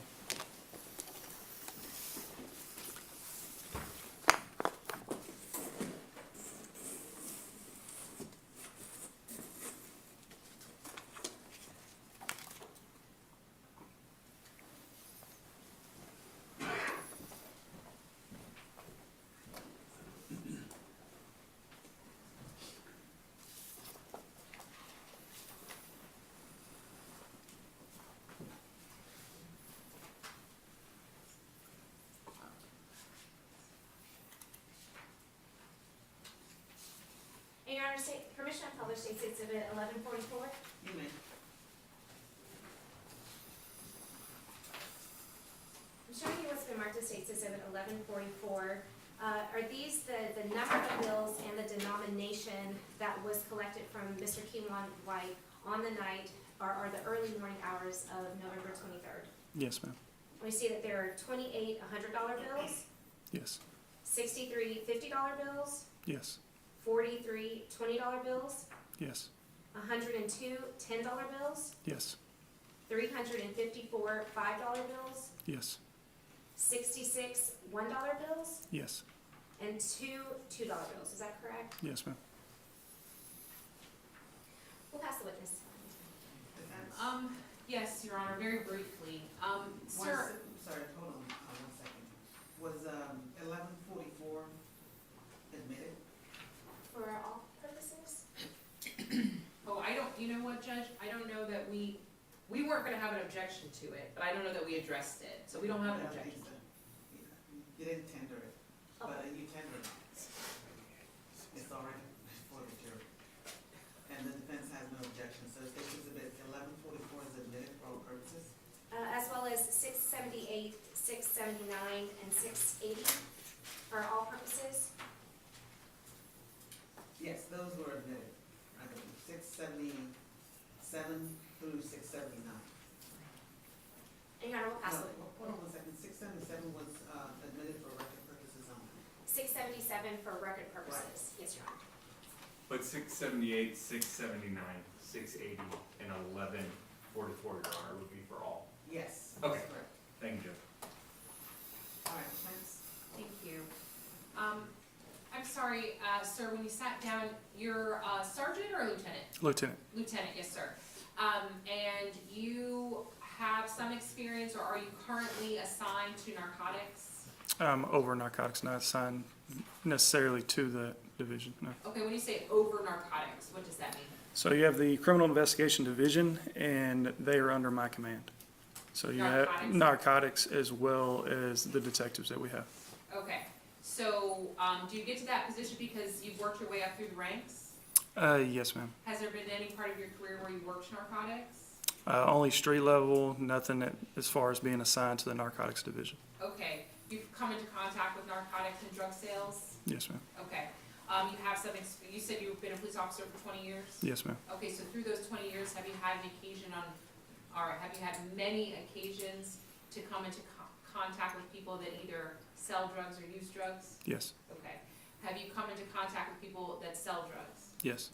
And when you're selling drugs, is it often that you may have what looks like large amounts of money, but they're small denomination bills? Occasionally. Okay. And so, to be fair, maybe do people that sell drugs kind of do that to make themselves look like they have more money than maybe they actually do? Yes. And in, excuse me, scribe, I want to reach over here. Thank you. And in the state's exhibit number 1144, right here, we have some money that was seized. Is that right? Yes. And that money was seized from a traffic stop that involved Kewon White. Is that right? Correct. And there was lots of things that were taken, right? But I think you have to do a special form if there's like money that your department intends on seizing. Is that right? Correct. Okay, because this is money that if you were to be granted, then it goes to maybe city services or department services and things like that. Correct. But you can't necessarily do that with like actual narcotics that you may take. Correct. Right, so you could just only take those and dispose of those, but the money can do something else. Correct. Okay, and so in this instance, we have hundreds, 50s, 20s, 10s, 5s, and 1s, right? Mm-hmm. And there are two $2 bills. But out of all of those different denominations, this is gonna seem like a silly question, what is the one that has the most? I do this with my daughter a lot. Which one has the most? Which denomination has the most bills? As far as the most bills, you got $5 bills. $5 bills, and then what comes next? Next would be the $10 bills. And then this one is a little bit close, but the next one Would be the $1 bills. $1 bills, okay. And there was also drug, and so those are really common low-level drugs, drug dealer denominations. Is that fair? Yes, ma'am. Okay. And there's a lot of bills, right? If there's 354 $5 bills, that's not that much money. Is that fair? It's a lot of fives. Yes. It's a lot of $5 bills, but how much money is it? 350. So you're looking at probably $1,600. Yeah, you're very close. I wouldn't have been able to do that in my head. $1,700. Yeah. But the point is that if you have 354 bills, that looks like a ton of money, right? That's a stack of money. But at the end of the day, it's really just $1,700. Is that fair? That's fair. Okay. And then you also are aware that actual drugs were confiscated, is that right? That's correct. And there was some property that was confiscated that was like packaging, is that fair? Yes. Where somebody might take a large amount of drugs and put them into individual packages, is that right? Yes. And then if they do that, what are they generally intending to do, based on your training and experience? If they have packaging material, they usually sell it. Okay. So obviously all that had to be taken, and the person that had all of that stuff had to be put into custody, is that right? Yes. And then ultimately, all people have the right to bond out at some point if they want to, if they can afford it. Yes. Okay. It's nothing unusual about somebody bonding out. Nope. Do you know anywhere, like for Mr. White, you indicated that he bonded out of your jail? He bonded out of the Titus County Jail. Okay, is that where you That's not work? no ma'am, I work for the Mount Pleasant Police Department. Okay, do you guys just house your people at the Titus County Jail? Yes, ma'am. Okay, so you're aware at some point he bonded out of the Titus County Jail? Yes, ma'am. Do you know where he went? No. Are you aware that he came back to Dallas? No. Okay.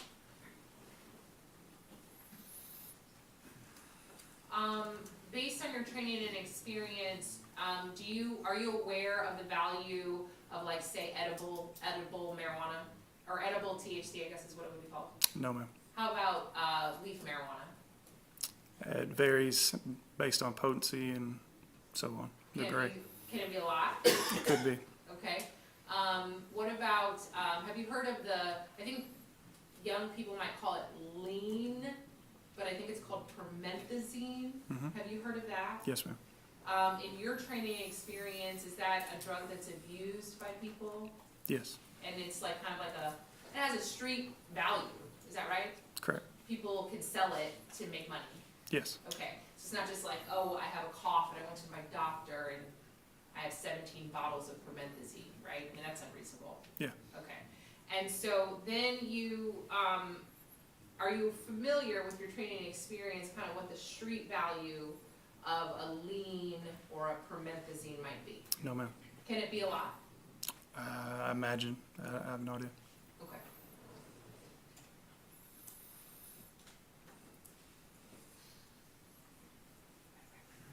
Sorry, last thing, I promise. Go ahead, right. Is it uncommon for drug dealers to carry firearms? No, it's very common. Okay, and I just wanna make sure I heard you said that's very common? Yes, ma'am. Okay, and there's a lot of reasons for why that might be, right? Mm-hmm. One of those reasons is because they're trying to defend their drugs, right? Possibly, yes. And make sure that nobody robs them, correct? Correct. And maybe nobody steals from them, correct? Correct. Because it's not super uncommon in your line of work to have drug dealers robbed, right? Mm-hmm. Or people steal from them, maybe because it looks like they have large sums of money. Correct. Okay. And so that kind of guns, drugs, drug dealers kind of all go together in your training experience. Yes.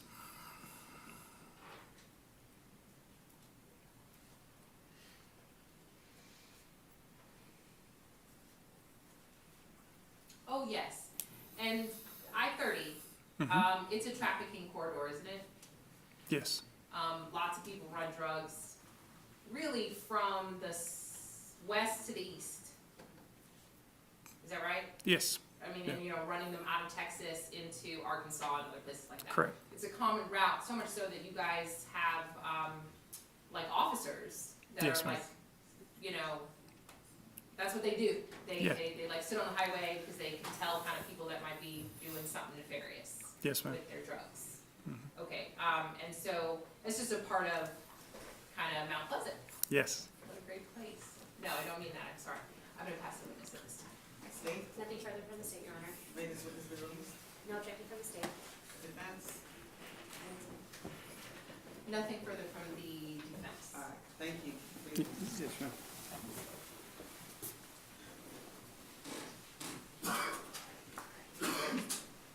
State, call your next witness. State calls Michael Hildebrandt.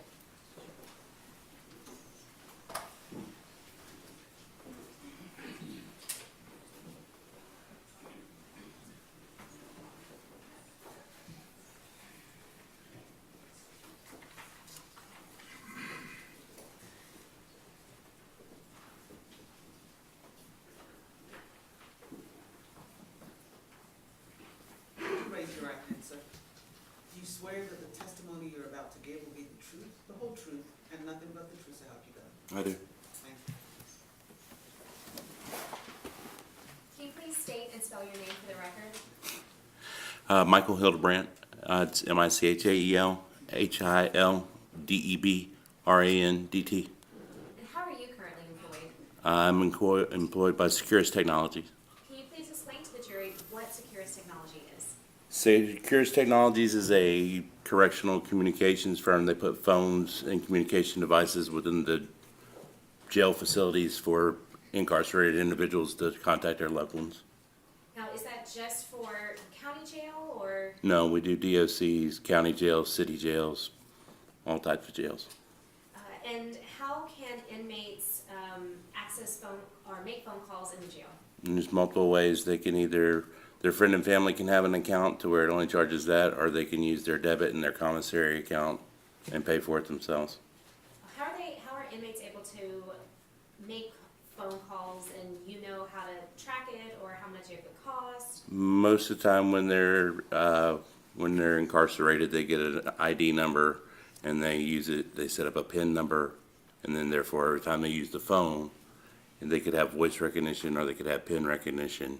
Either way, it identifies that inmate as making the call to whoever, whatever number they choose to dial. And is that number unique to that inmate? Correct.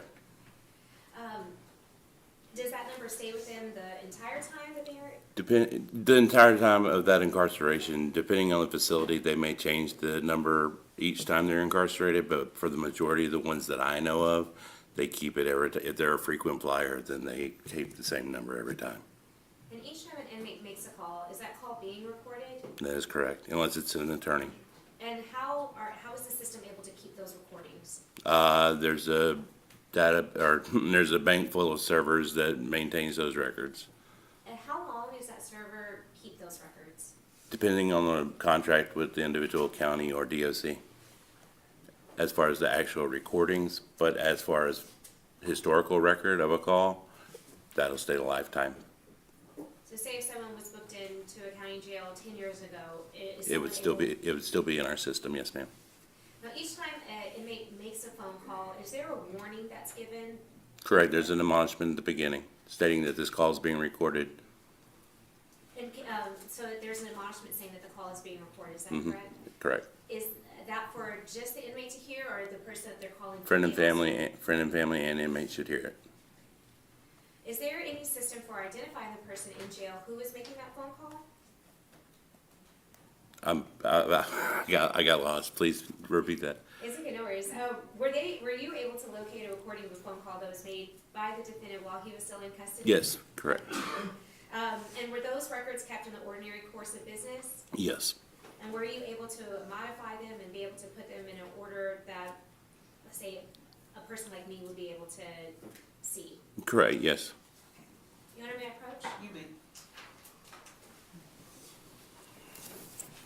I'm showing what's been marked as State Exhibit 681. Do you recognize this? I do. And what is this? It is a list of 15 calls that were downloaded, and with the file name being the unique identifier, placed in the sequential order of which time they occurred. They also have the Dialed phone number, yeah. the dial phone number, Mhm. as well as the call start time and end time. Correct. Okay. Your Honor, at this time, State offers State's Exhibit 681 for all purposes.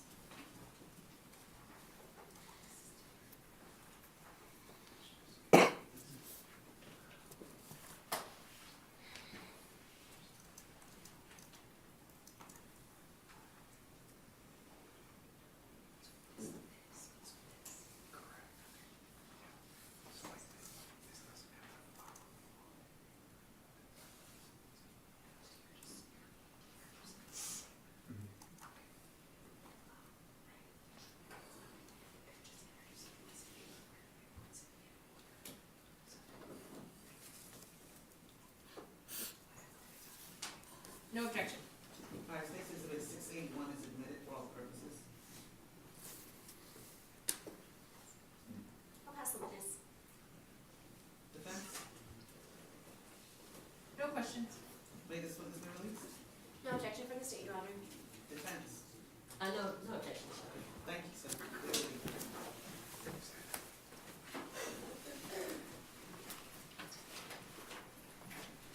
State call next, please. State will call Thomas Tedder.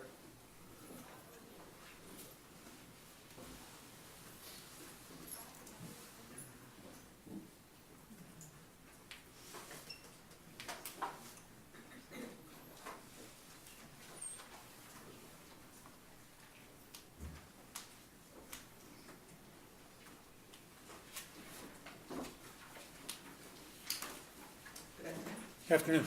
Do you swear that the testimony you're about to give will be the truth, the whole truth, and nothing but the truth to help you God? I do. Thank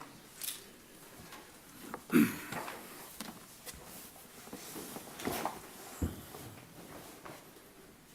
Shall I proceed, Your Honor? Good afternoon, sir. Good afternoon. Would you please state your name for the record and introduce yourself to the jury, and then spell your name for the court reporter first Yes. and last name?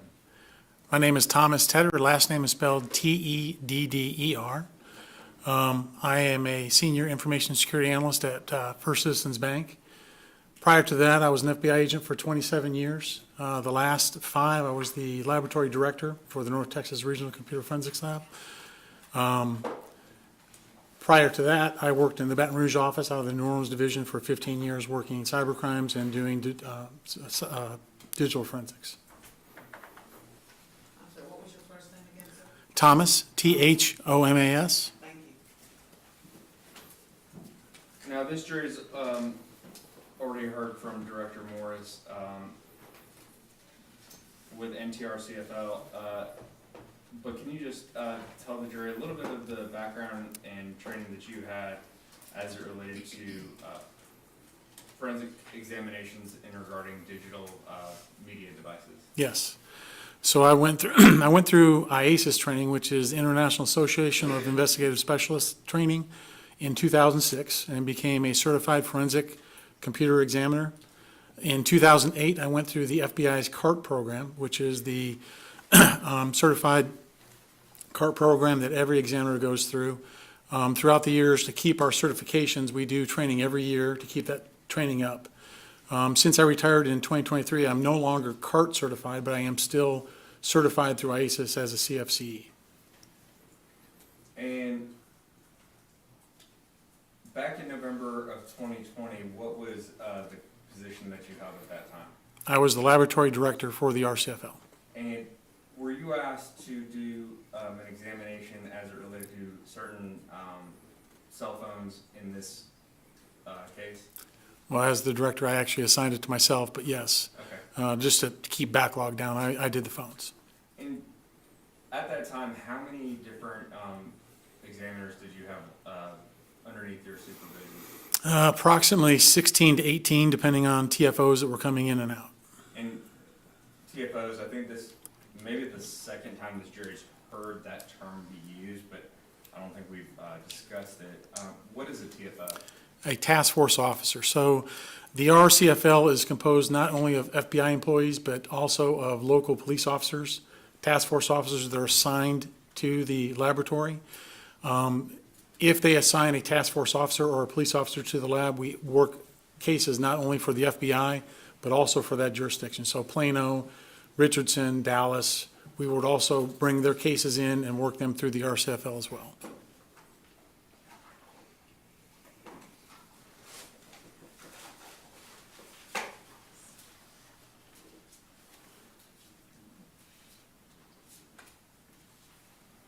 Your Honor, may I approach? Yes, you may. Thank you.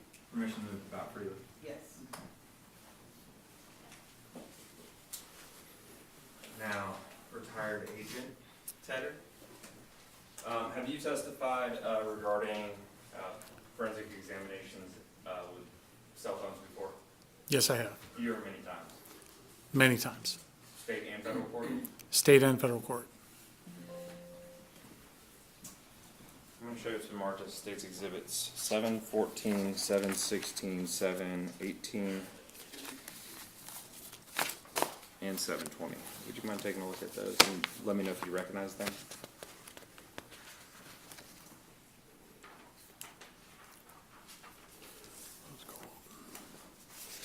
Right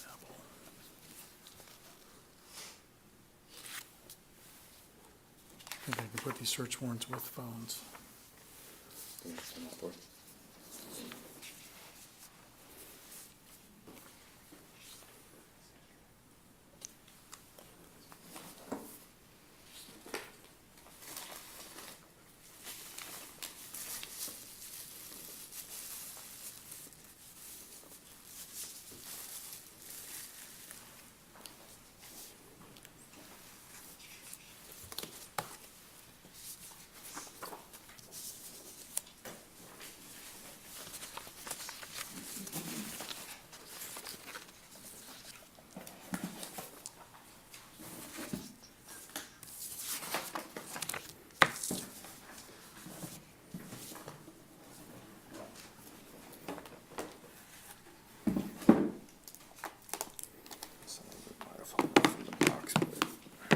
These use the rose gold phone. I know that goes with this.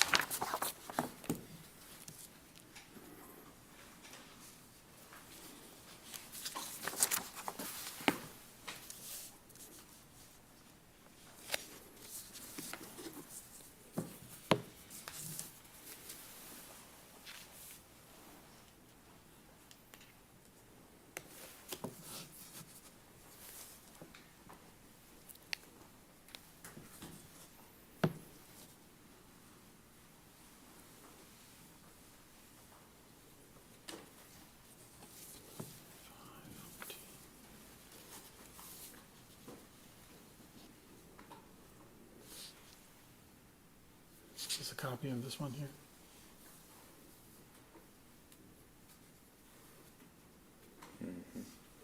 So it's, So let's see, 11, 7 points. yep.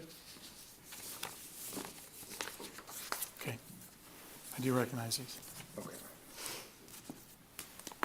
States Exhibit 714, 16, sorry, 714, 716, 718, and 720. What are those?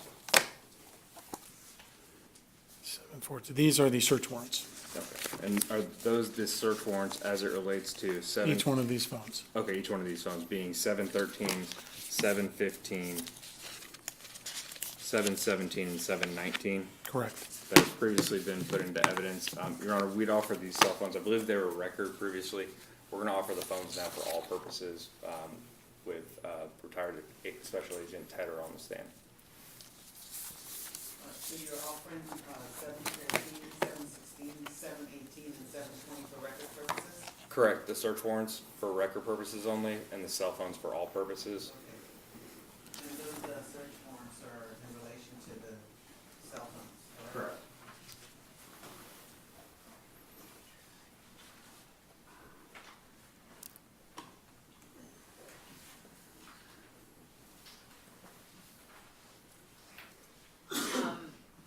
But these are for, you're saying for record purposes? Correct. Okay. Yes. Okay, so, so we would just object and re-urge our motion as it relates to, this is, these are items that were collected from an address on Britain, which is unrelated to our client. We would re-urge to the relevance of those, and we would, I guess, also object to the physical phones coming in. I'm assuming that the court's not gonna allow jurors to turn them on and look at them and do things like that, so we would object to, the relevance of the physical phones coming in.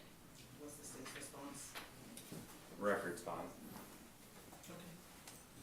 Court will admit statements seven one four, 716, 718, 720 for record purposes. And cell phones 713, 715, 717, and 719 for record purposes. Now, States Exhibits 721, 723, and 724. Do you recognize those as exhibits as they relate to those 4 cell phones? I do. These are reports that I created from the extractions of the phones. Okay, and if you wouldn't mind, 721, this extraction, it's got your initials on it, correct? That's correct. And this is, I'm going to say, a duplicate. Readable extraction.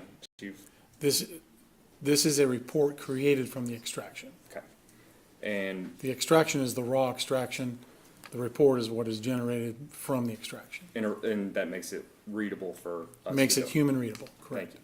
And 721, which phone does that correspond to? That's going to be the Apple iPhone 6, Okay. 1633. So I gotta figure out, it's gonna be 3-4. It's gonna be the rose gold one here, this phone. And that is, for the record, that is State's Exhibit 713.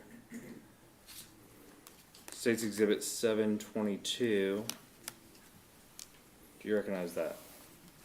I do. And what is 722? It's also another report created from the extraction from one of the phones. And My which- initials are on it. Okay. And which phone does that correspond to? That can, 135. This phone here. And for the record, that's State's Exhibit 715. State's Exhibit 723. Describe the phone. A red iPhone. Thank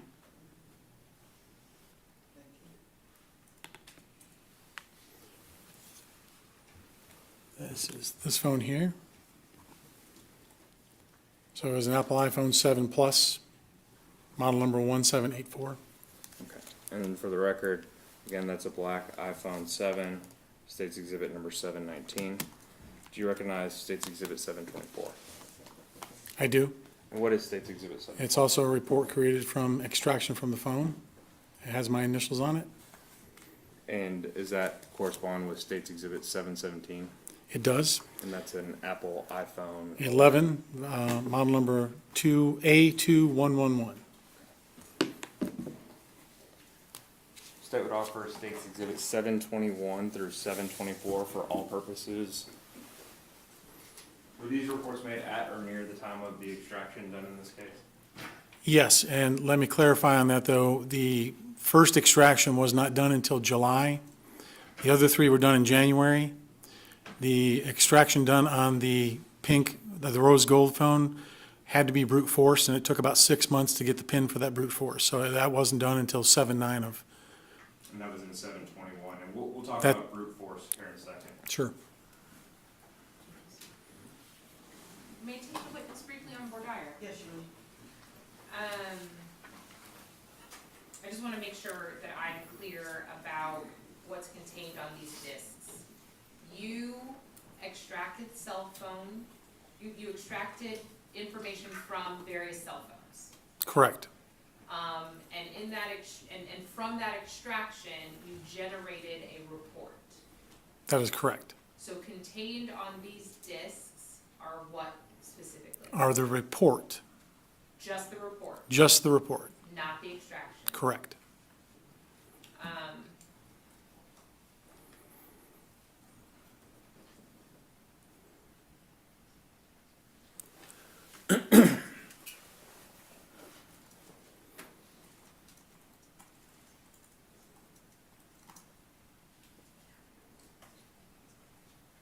Okay, we don't have an objection to 724, 723, 722, or 721 with the caveat that, you know, if he's making legal conclusions or legal findings included in these reports, and we would object to that as outside the scope of his expertise. What sort of legal conclusions? I'm saying if they include them, that's what our objection would be. Thank you. Your objections noted. Otherwise, you have no objections to these being admitted, right? That's correct, Your Honor. All right, thank you. State's Exhibits 721, 722, 723, and 724 are admitted for all purposes. Thank you. Now, State, would you summarize again what each report, which cell phone relates to which, I'm sorry, which report relates to which cell phone before you take over this one? I know 721 was regarding State's Exhibit 713, correct? Correct, Your Honor. Okay, what's 722?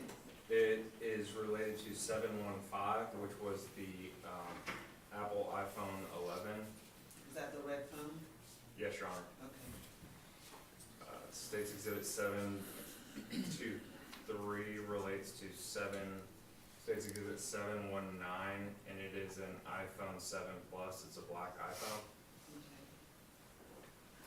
State's Exhibit 724 relates to State's Exhibit 717, which is an iPhone 11A21111. Thank you. May I proceed? You may. Thank you, Judge.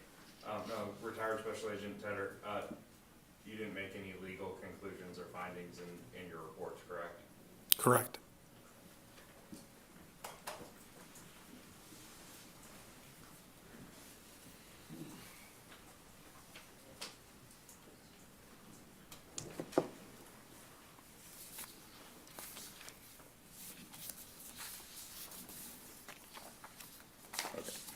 And you familiarized yourself and reviewed 725 through 728. Do you recognize those documents? Yes, these are reports of the extractions for each of the 4 phones. And those were made at or near the time that the extraction was done? Correct. State would offer State's Exhibits 725 through 728 for all purposes, and I will describe them for the record after the defense. I'll go ahead and describe it. State's Exhibit 725 is regarding an iPhone 6S. Device name is Dollar Dude. State's Exhibit 726 is an iPhone 11. Device name Trap, T-R-A-P, no space, B-O-I, Trap Boy. State's Exhibit 727 is regarding an iPhone 7 Plus. Device name Dollar Dudes. 728 is another iPhone, it's an iPhone 11. Again, device name Dollar Dudes. Your Honor, I'm just trying to make sure I'm keeping up. Are these the reports that are on the discs, that are just in paper form? No. These are just the progress reports. These of are the the progress report of the physical extraction from the phone, showing that the physical extraction was completed. Of the phones that we were just talking about? Correct. Is there any way that I can just ask you to tell me what the colors, because that's kind of how I have them notated.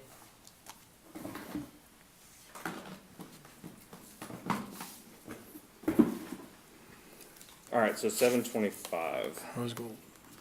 goes with State's Exhibit 713, which is a rose gold iPhone.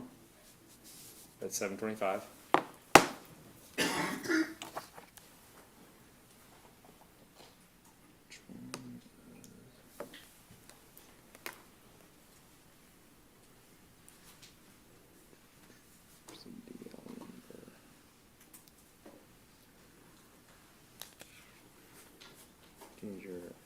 I'll give you your examination notes.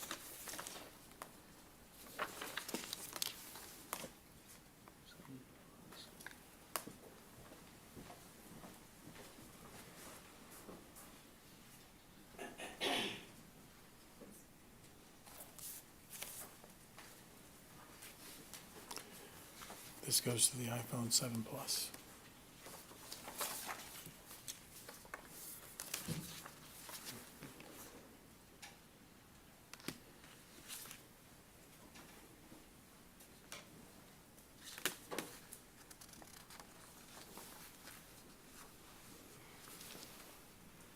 Correct.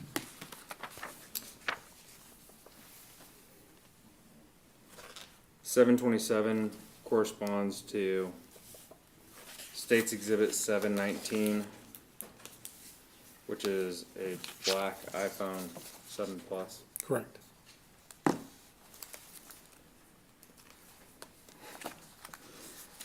State's Exhibit 726 goes with a red iPhone, which is State's Exhibit 715.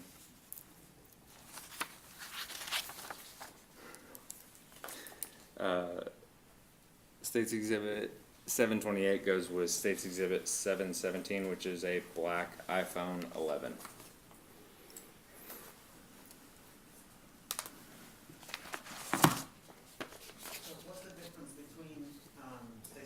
721 through 724, and then from 725 through 728. Both are reports, correct? The 721 through 724 are the reports from the extraction, are the actual readable reports that come from the extraction, correct? Correct. That contains all of the data that you were Human able, readable data that you can look at. the actual extracted material in a report format. That'd be Readable- correct. Okay. 725, 726, 727, and 728 are the progress reports just showing the extraction and the progress and then them being extracted. Thank you. Okay, thank you, I just needed the clarification on all, which phones went with what, so I have that now, so we don't have an objection. Six exhibits 725, 726, 727, and 728 are admitted for all purposes. Thank you, Your Honor. Okay. 729 and 730, do you recognize those two documents? Yes, these are my written reports of examination for both of the examinations that were completed. Okay. And when you say completed, that's what that progress report is. It shows the extraction taking place and then it's completed. Then I take that extraction and run it through the software to create a report in a human readable format. Which are in these discs. Correct. And this report of examination documents everything that you've done, correct? Yes, it documents the steps I take to complete the examination. Okay. State would offer States Exhibits 729 and 730 for all purposes. Previously tendered to the defense counsel.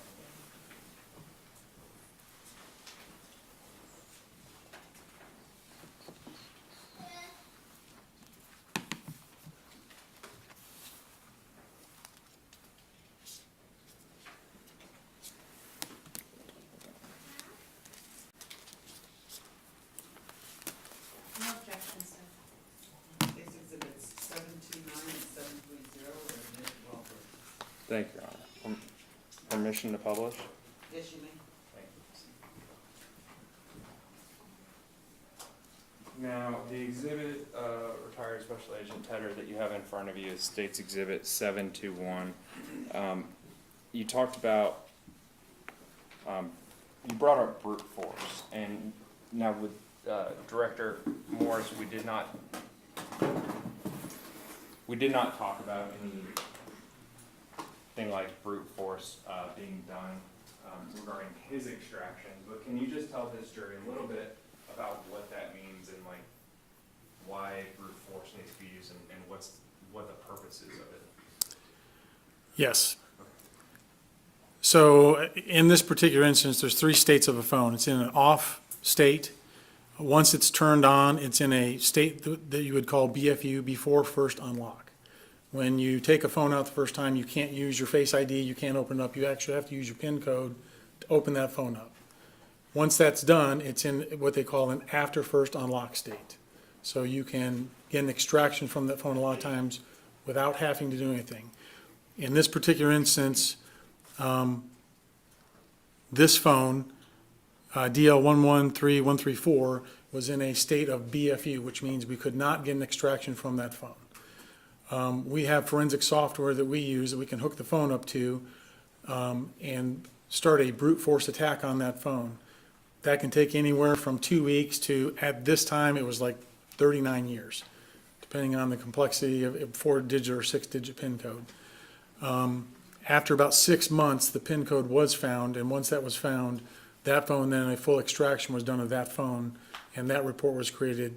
That's why there's a 8251 lab case number and then 8251 sub 3, which is the next sub that came up to do this phone. And talk about the years again, like how long it can take sometimes to unlock or use brute force to get into a phone. Can you just talk about that a little bit more in depth? It has gotten better over the years, and since I've left the lab, I'm not sure where it's at, but when we first started doing these brute force extractions, the proprietary software that we had purchased for the Bureau, for a 4-digit PIN code, we could get into it in a day. Once it went to a 6-digit PIN code, it went from anywhere from 2 weeks to 39.6 years. It has come down somewhat so. The manufacturer, Apple in this case, did not work very well with the Bureau, and every time we had a way to get in, they would fix that, they would plug that hole, and the proprietary software manufacturer would have to find a way around that. Once he did that, the software would be updated, it'd be tested at Quantico. Once it went through testing and validation at Quantico, then it would be shipped down to every RCFL. There were 17 RCFLs at the time. And the more complicated phone passwords become, whether it be like instead of just a pin, a number, but like say you start getting to alphanumeric and characters. Once you get into that, once you get over 8 characters in an alphanumeric, it becomes impossible sometimes to actually crack the alphanumeric pin on, or password at that point. It's not a pin code. To do that, a lot of times we will take personal things of the owner of the phone and try to create passwords on that to try and get into the phones. But on Apple's, it's strictly a numeric pin code, 6-digit pin code right now, or was at the time of this extraction. Now, prior to your testimony, did you have a chance to look at 2 binders of just a smaller sample, just some smaller generated reports from what you had put within these full reports? I did. And State's Exhibit 1145, is that from State's Exhibit 721?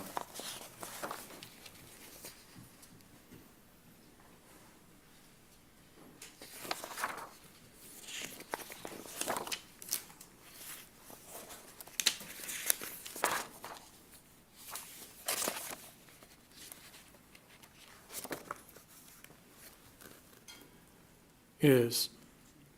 And I can tell that by the source of the data, which is DL 113134. And that source info that's found on, for example, we're looking at page 14 under tab number 3, I think, that shows the file path or source info for the file path of where it came from. Of this particular text chain, that's correct. Okay. And then 1146.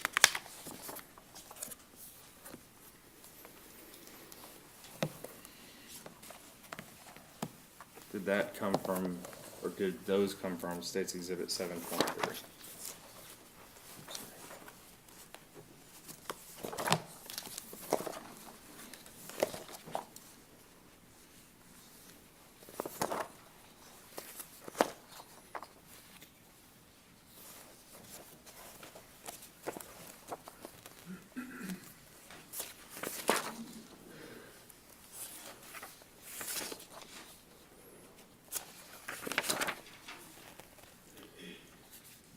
Again, this came from DL 113136.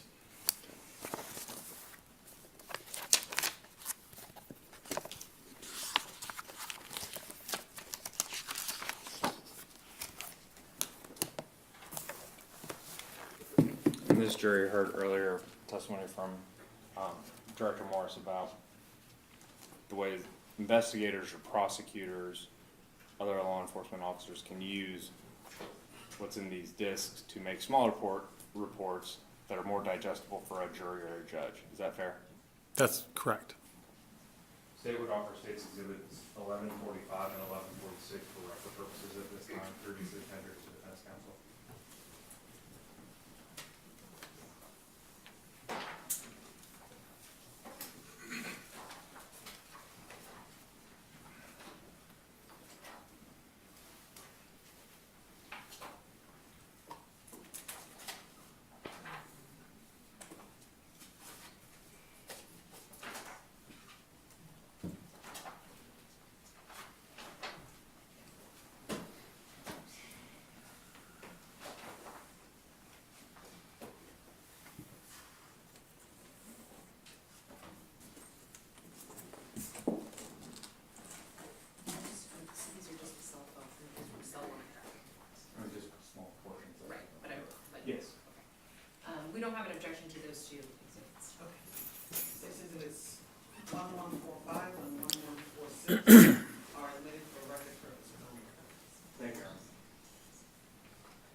confirm, I think I heard the prosecutor refer to you as retired special agent, Retired supervisory special agent, yes. retired supervisor special agent. Thank you for correcting me. You're not with this organization anymore under the FBI? No, ma'am, when I turned 57, I had to retire. Okay, and can you just say the acronym a little bit slower? I feel like I've heard you say what sounds like NFL or... NTRCFL, North Texas Regional Computer Forensics Laboratory. Thank you. I just wanted to make sure that I was hearing you correctly. We often just say NTRCFL, but it's North Texas NTRCFL. Okay, and again, your only job is to receive the request and likely a search warrant for a digital device, is that right? That's correct. Receive those, is that right? That's correct. And once you receive that and maybe some possible parameters, either from the law enforcement agency or based on the search warrant, you then begin your laboratory's process that then begins an extraction of a digital device. Is that correct? Correct, depending on what is requested. Depending on what's requested. And there's kind of a process by which you would do an extraction, analyze that extraction, and pop out a report. That's one way that information, say, gets to a prosecutor, for example. Is that correct? That would be correct. And then there is another process, and maybe there are parallel processes, but another process where you basically just like create a carbon copy of the entire extraction and then give that whole thing without an analysis over to a potential like a law enforcement type of officer, or maybe even a prosecutor's office, so that they can go through it themselves. That's correct, depending on the request. Depending on the request. And inside of your process within the organization, you guys have checks, balances, peer reviews, various steps in the process, right, to ensure that, like, when you're creating your analysis from an extraction, that analysis is then checked by another qualified and competent analyst that says, yep, all the boxes are checked. Is that right? Yes, it goes through two problems. We have a technical review, and then we have an administrative review. And that exists inside of your organization. That is correct. Okay. Now, if you were, and ultimately, if a report is produced, it has absolutely gone through that two-step process. Is that correct? That's correct. Okay. But when you're creating this other just extraction, carbon copy, turn over to, say, law enforcement, for them to be able to peruse through it or look at it themselves or create whatever it is that they want to create from it, that happens outside of your organization. No, ma'am. Okay, so if you make a carbon copy of an extraction, you put it in the readable form. I don't want to skip that part. You put it in a readable form because you have to have a way to look at whatever's been extracted, right? Correct. But there are requests, nowadays in particular, where law enforcement is saying, hey, we don't need for you to do an analysis of this. We just want the whole thing, and we'll take it from there. And that happens quite often. And that happens quite But often. it still goes through our tech review, making sure that we've got our hashes are correct, and we've done that, and then an admin review to make sure that we've followed all the proper procedures. Okay. So that's done every time on every examination, whether or not it's a full examination and we make an opinion of that evidence, or we just make a copy for the detective or the agent to go through. Okay. But those two processes happen on every examination. Okay, and then on the examination where it's the carbon copy, it's gone through all your checks and balances. Correct. But ultimately, it gets to another agency that's not you, right? Correct. And they perform whatever kind of analysis they perform, correct? Once it leaves the lab, yes, we don't track it. And you don't know whether or not they have an additional internal process to make sure checks and balances and peer review and all of that is done. That's outside of you, and it doesn't have anything to do with you. We track the evidence when it comes in the door, and we stop tracking the evidence once it's returned to the agency, correct?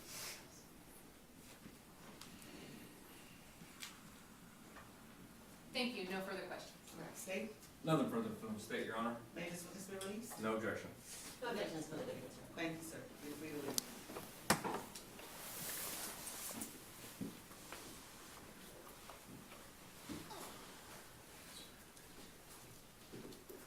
State, call your next witness. Your Honor, may we approach?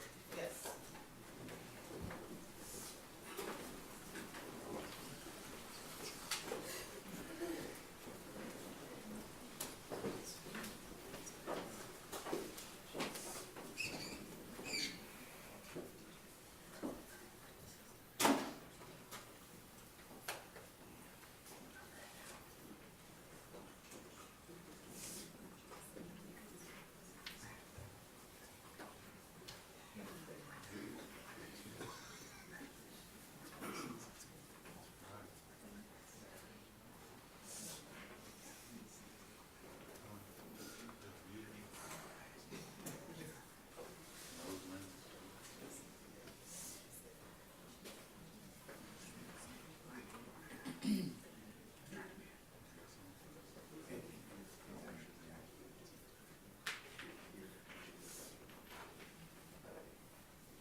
All right, ladies and gentlemen, we're going to break for the weekend. I'm sure y'all are looking forward to the weekend. So y'all, get some rest. Remember, you're still under my instructions.